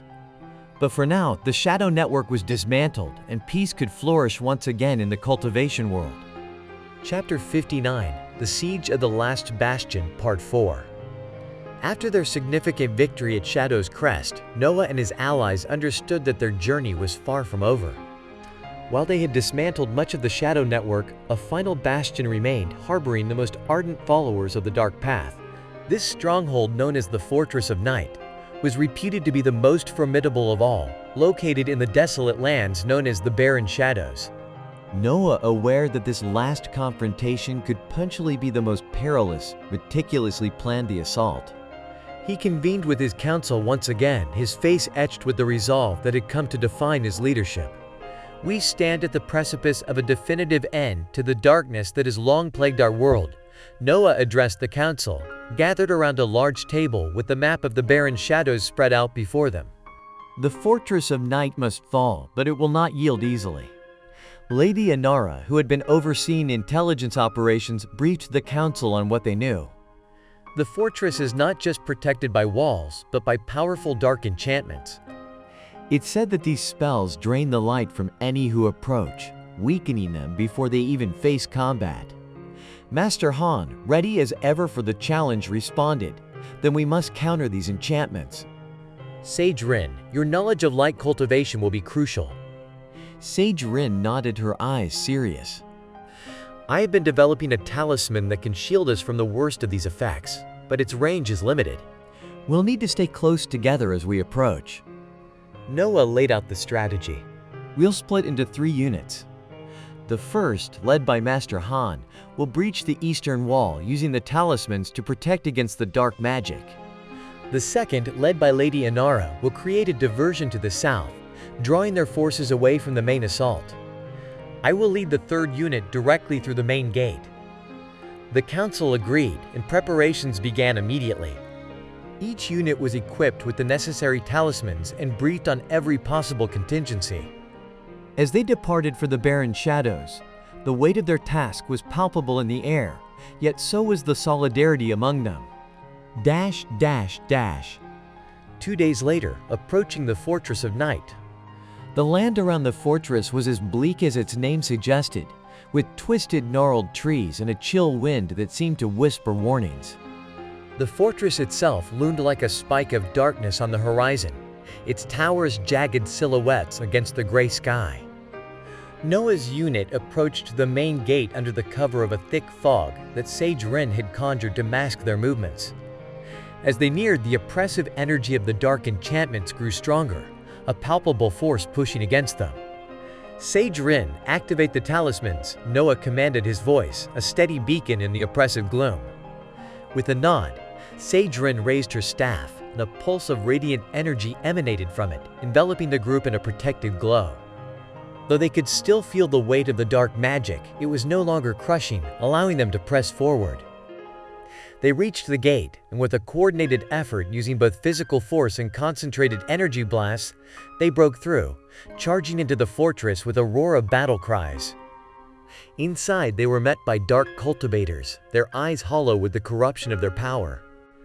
Noah led his warriors with precision, his sword a flash of light in the murky darkness, cutting down enemy after enemy as they made their way deeper into the fortress. Meanwhile, Master Han's and Lady Inara's units executed their parts of the plan flawlessly. Master Han's team breached the eastern wall and began sabotaging the enemy's defenses, while Lady Inara's diversion drew away a significant portion of the fortress's forces, thinning their ranks and sowing confusion. Back at the main battle, Noah encountered the leader of the fortress, a formidable dark cultivator known as Korvax. Korvax, seeing the threat Noah posed, engaged him directly, his own blade, a twisted echo of darkness. "You cannot extinguish the night, Noah," Korvax taunted, his strikes as ferocious as they were ruthless. Noah countered smoothly, his movements guided by years of training and a deep-seated belief in his cause. "It is not the night we seek to extinguish, Korvax, but the shadows that corrupt it," he replied, pushing Korvax back step by step. Their duel was intense, each movement a clash of light against dark, until Noah finally saw his opening. With a powerful cry, he channeled his energy into a stunning arc of light that overwhelmed Korvax, knocking him to the ground, defeated. With Korvax's defeat, the remaining defenders lost their will to fight, and the battle quickly turned in favor of Noah and his allies. The fortress was secured, and with it, the last stronghold of the Shadow Network was dismantled. As they stood in the aftermath, the fortress no longer a symbol of darkness, but a beacon of their victory, Noah felt a profound shift. The battle was over, not just for the land, but for the spirit of the cultivation world. They had faced the darkness not just with swords, but with the strength of their spirits, and had emerged victorious. Returning to the Azure Cloud sect, Noah knew that this victory was not just his, but belonged to all who had stood by him. The cultivation world could now look forward to a future of peace and light, a future they had all fought for and would continue to nurture together. Chapter 60, The Final Battles. In the wake of their monumental victory at the Fortress of Night, Noah and his allies returned to the Azure Cloud sect, carrying both the relief of triumph and the weight of the battles they had endured. The fortress had been the last known bastion of the dark forces that had sought to destabilize the cultivation world, but Noah was keenly aware that true peace was more than the absence of war, required vigilance, healing, and reconciliation. In the Grand Hall, now filled with representatives from all corners of the cultivation world, Noah addressed the assembly, setting the tone for the future. "We have faced the darkness together and emerged stronger," he began, his voice echoing with the depth of his experience. But let us not become complacent. The peace we have fought so hard for must be nurtured and protected. Master Han, who had been by Noah's side through countless skirmishes and strategic victories, stood up to speak his tone, serious yet hopeful. "The networks of our enemies have been dismantled, but we must remain alert. The seeds of corruption can easily take root in the soil of discontent and unrest." Lady Inara, instrumental in weaving the diplomatic threads that held their alliances together, added, "It is time to shift our focus from battle to rebuilding. Let us forge bonds not just between warriors, but among all our people, through trade, cultural exchanges, and educational endeavors." The council agreed, and plans were set into motion. However, as the days passed, a troubling report reached Noah. Scouts reported unusual activities in the borderlands, the area known for its rough terrain and historically a breeding ground for dissent. Suspecting that not all threats had been quelled, Noah decided to investigate personally, unwilling to allow any new threats to undermine their hard-won peace. 2 days later, the Borderlands Pine. Accompanied by a select group of warriors and scouts, Noah ventured into the borderlands. The landscape was rugged, with rolling hills, giving way to sharp cliffs and dense forests. As they patrolled the area, the signs of unrest became apparent: abandoned villages, hastily erected fortifications, and the remnants of campsites. Noah and his team came upon a village that seemed to have been recently occupied. "Spread out, but stay within sight," Noah instructed, his senses heightened. As they approached the center of the village, a group of armed individuals emerged from the buildings, their weapons drawn, but their demeanor uncertain. Noah stepped forward, his posture open and his voice steady. "We come in peace. We are here to ensure that no harm has come to these lands." The leader of the group, a rugged man with wary eyes, lowered his weapon slightly. "You are Noah, the leader of the Azure Cloud sect." "I am," Noah confirmed. "And who do I have the honor of addressing?" "I am Jorak, leader of this band." We are remnants of those who once followed the Shadow Network. But we seek no more conflict. We wish only to live in peace, yet we fear retribution." Noah assessed Jorak and his followers. Their weariness was evident, as was their desire for peace, mirrored in Noah's own heart. "There will be no retribution for those who lay down their arms and seek peace," Noah declared. "Let us help you rebuild, not as enemies, but as fellow denizens of this world." Jorak nodded slowly, relief visible in his eyes. "We would welcome that, Noah. We have much to atone for, but we also wish to contribute to the peace you champion." Noah spent the next few days in the borderlands, working with Jorak and his people, helping them establish connections with the nearest cultivation centers and integrating them into the broader community. This act of reconciliation was a testament to Noah's vision, where forgiveness and forward thinking paved the way for lasting peace. Trying to return to the Azure Cloud sect. Upon his return, Noah reflected on the recent journey. The physical battles may have ended, but the spiritual and communal ones were ongoing. Each act of outreach and reconciliation was another step toward the enlightened peace he envisioned. As he walked through the tranquil paths of the sect, among blossoming trees and flowing waters, Noah felt a profound connection to the world around him. The battles had tested him, shaped him, and taught him the true meaning of strength. He realized that his achievements were not just in leading his people to victory, but in guiding them towards a future where peace was the cornerstone of their existence. In the quiet of the early morning, as the first light of dawn crept over the horizon, Noah stood and watched the new day begin. The world was quiet, peaceful, and for the first time in a long time, he felt a deep, unshakable serenity. The final battles were behind him, and ahead lay the challenge of maintaining peace, a challenge he embraced wholeheartedly.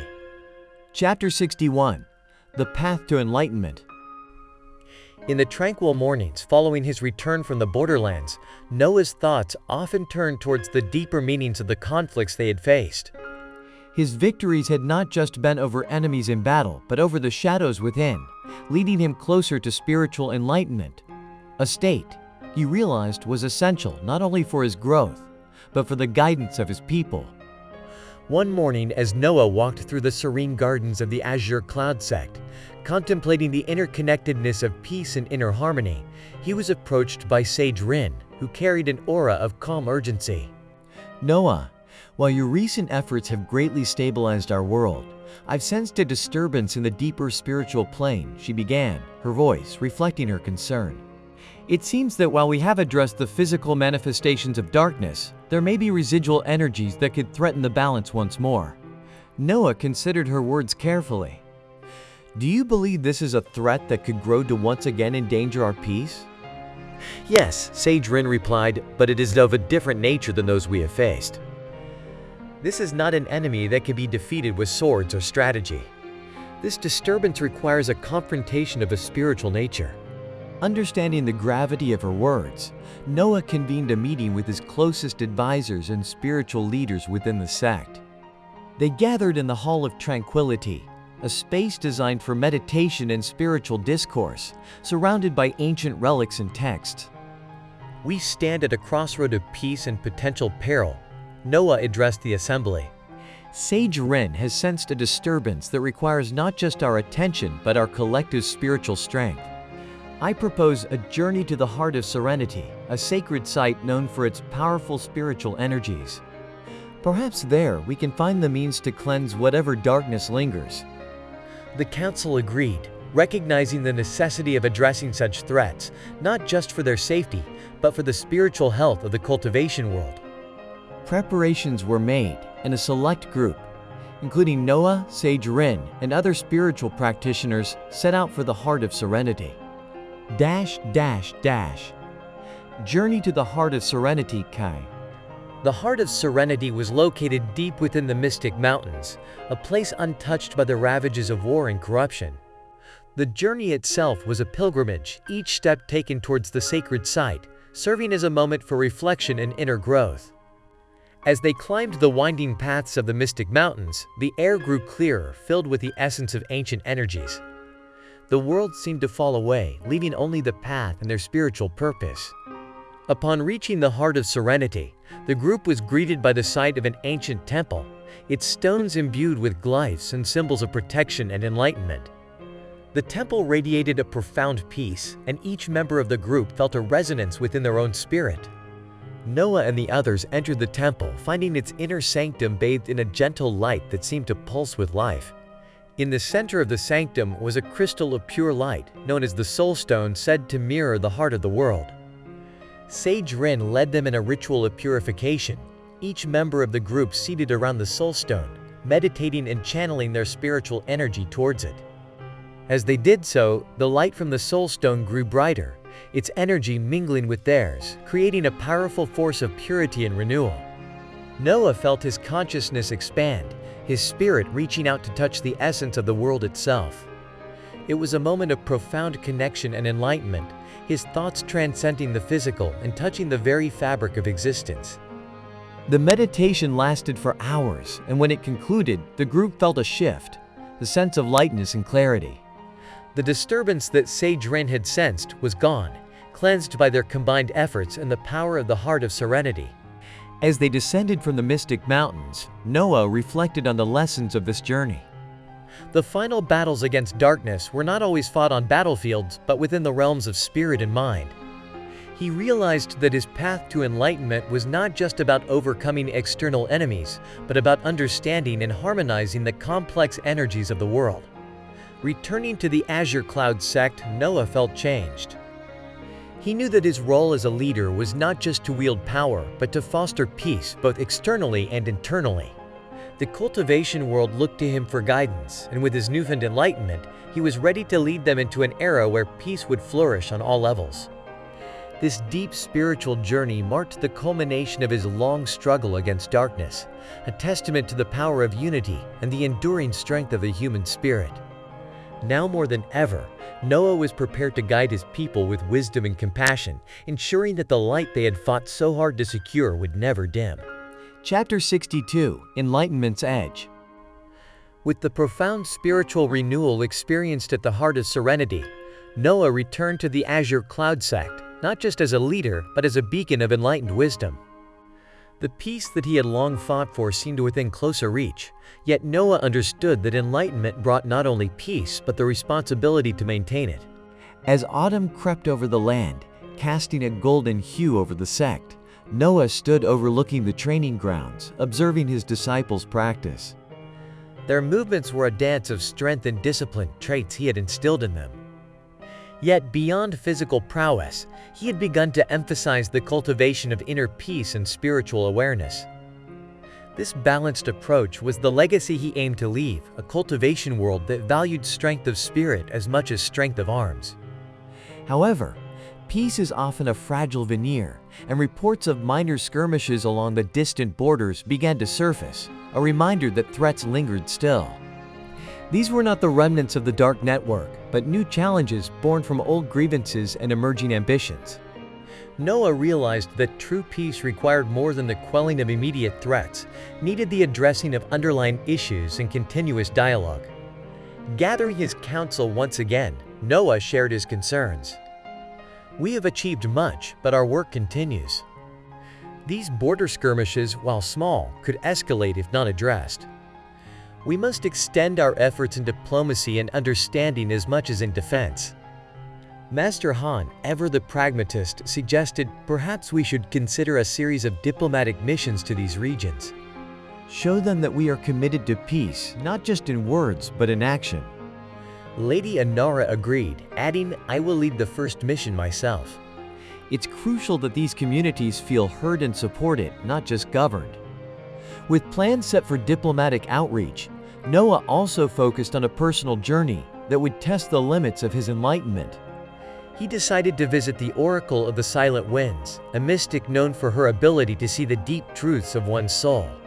This journey was not only for the sake of his role as a leader, but for his growth as a cultivator of peace. Journey to the Oracle of the Silent Winds.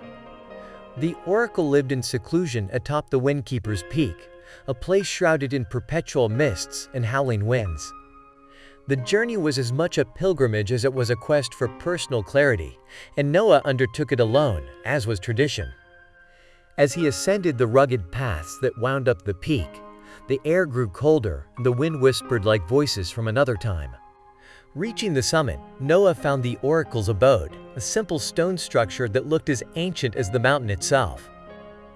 The Oracle, a wizened figure cloaked in flowing robes, greeted him with eyes that seemed to pierce through to his very core. "Noah, leader of the Azure Cloud sect, seeker of peace, you come seeking answers," she stated, her voice echoing with the wind. "Yes, Oracle. I seek to understand the path forward, not just for myself, but for the cultivation world," Noah replied, his voice steady despite the unnerving gaze of the Oracle. The Oracle led him to a circle of stones, where she bade him sit. "The path of peace is endless, Noah. You have brought light to darkness, but light must continually be nurtured and protected." She began an ancient chant, and the winds around them grew more intense, swirling with energies that Noah could feel tingling across his skin. The Oracle's words seemed to blend with the wind, becoming part of the very air he breathed. As the chanting continued, Noah felt his consciousness expand. Visions of past conflicts, current peace, and potential future challenges flashed before him. He saw his disciples spread far and wide, each carrying a part of his teachings. He saw the border communities, their grievances fading as understanding grew. And beyond that, he saw a cultivation world interconnected and resilient, a tapestry woven from countless lives and stories. When the vision ended, the Oracle ceased her chanting and the winds calmed. "What you see is possible, Noah. But remember, it requires continuous effort, wisdom, and the courage to face not only external enemies, but the shadows within. Noah bowed deeply to the oracle. Thank you, Oracle. I understand. The path of peace is not walked once, but tread continually. Returning from Windkeeper's Peak, Noah felt renewed, not just in his purpose, but in his understanding of his role. The challenges ahead were many, but he was prepared to meet them with a heart enlightened and a spirit resolved. Back at the Azure Cloud sect, he shared his experiences and insights, strengthening the resolve of his followers and reinvigorating their efforts across the lands. As he resumed his duties, the peace he cultivated was not just a legacy of battles won, but a living, breathing reality that thrived under his guidance and the collective will of a world united in its quest for harmony. Chapter 63, Dawn of Harmony. After his enlightening encounter with the Oracle of the Silent Winds, Noah returned to the Azure Cloud sect with a deepened understanding of his role, not just as a leader, but as a guardian of peace. The spiritual insights he gained reinforced his resolve to strengthen the cultivation world, not only through force when necessary, but through wisdom and compassion. Under his leadership, the Azure Cloud sect became a beacon of stability, drawing students and masters alike who were eager to learn the art of balance between martial prowess and spiritual depth. Noah knew that his experiences and the knowledge he gained were not just for him to keep but to pass on. Asterisk 1 month later at the Azure Cloud sect. Noah stood before a new generation of cultivators in the grand courtyard, his eyes sweeping over the faces of young warriors and wise masters alike. Today, he was to give a speech not just to inspire, but to set the path forward for all who sought to follow the way of light and balance. Today we stand at a pivotal moment. Noah began his voice, carrying the weight of his experiences and the wisdom he had accrued. The battles we have fought have taught us much about resilience and the darkness that can dwell in the hearts of men. But more importantly, they have taught us about the strength of unity and the power of peace. He paused, letting his words resonate with the assembly. Our world has seen too many conflicts, too many losses. It is time for us to cultivate not just power, but understanding and compassion. It is time for us to lead not just on the battlefield, but in the hearts and minds of all people. Noah's words stirred the crowd, sparking a light in the eyes of many who had seen too much war and were ready for peace. We will continue to train, to grow stronger, and to defend our world. But we will also reach out, build bridges, and help heal the wounds that have long divided us. Later that day in the council hall, gathered with his top advisors, Noah laid out his vision for the future. We have a unique opportunity to redefine what it means to be cultivators. Let us show that true strength comes from harmony between nations, between cultures, and within ourselves. Lady Anara, who had been instrumental in diplomatic efforts, nodded in agreement. I propose we host a summit here at the Azure Cloud sect, inviting leaders from every corner of the cultivation world. Let it be a place where we can share knowledge, settle disputes, and forge a lasting peace. Master Han, who had always been at Noah's side through every battle, added, "And let us also send our disciples to the far reaches of our lands, not just as warriors, but as emissaries of peace. Their journeys will teach them much and help spread the message of unity." Noah approved the proposals and preparations began for what would be known as the Harmony Summit. The event was scheduled to occur during the spring, symbolizing a new beginning for all. The Harmony Summit High. The day of the summit dawned clear and bright. Representatives from various sects and kingdoms arrived, each welcomed with respect and honor. The summit was a blend of discussions, cultural exchanges, and shared practices and cultivation techniques. Noah opened the summit with a speech that echoed his commitment to peace and cooperation. Together, we are stronger, wiser, and more capable of facing any challenge that comes our way. Let this summit be the foundation of a new era of peace and prosperity for all. The summit was a resounding success, with many treaties signed and alliances formed or strengthened. As the representatives departed, they carried with them the spirit of the summit, spirit of optimism and collective strength. As Noah watched them leave, he felt a profound sense of accomplishment. The peace he had fought so hard for was now becoming a reality, shaped by the hands and hearts of many. In the quiet that followed, Noah walked the paths of the Azure Cloud sect, reflecting on the journey that had brought him here. He realized that while his role as a leader might never be easy, it was his path to walk, path of balance, wisdom, and the unyielding pursuit of harmony. This journey from warrior to sage, from conflict to peace, was his legacy. And as the sun set over the sect, casting long shadows and bathing the world in golden light, Noah knew that this was only the beginning. The cultivation world would always need guiding, but for now it was at peace, and so was he. Chapter 64, The Sage's Path. As the Harmony Summit drew to a close, Noah felt a profound sense of accomplishment mingled with the weight of the journey that had led him to this point.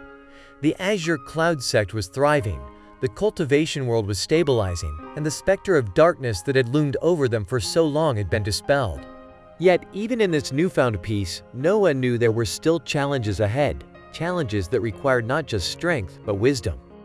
In the days following the summit, Noah spent time reflecting on the lessons learned and the legacy he wished to leave.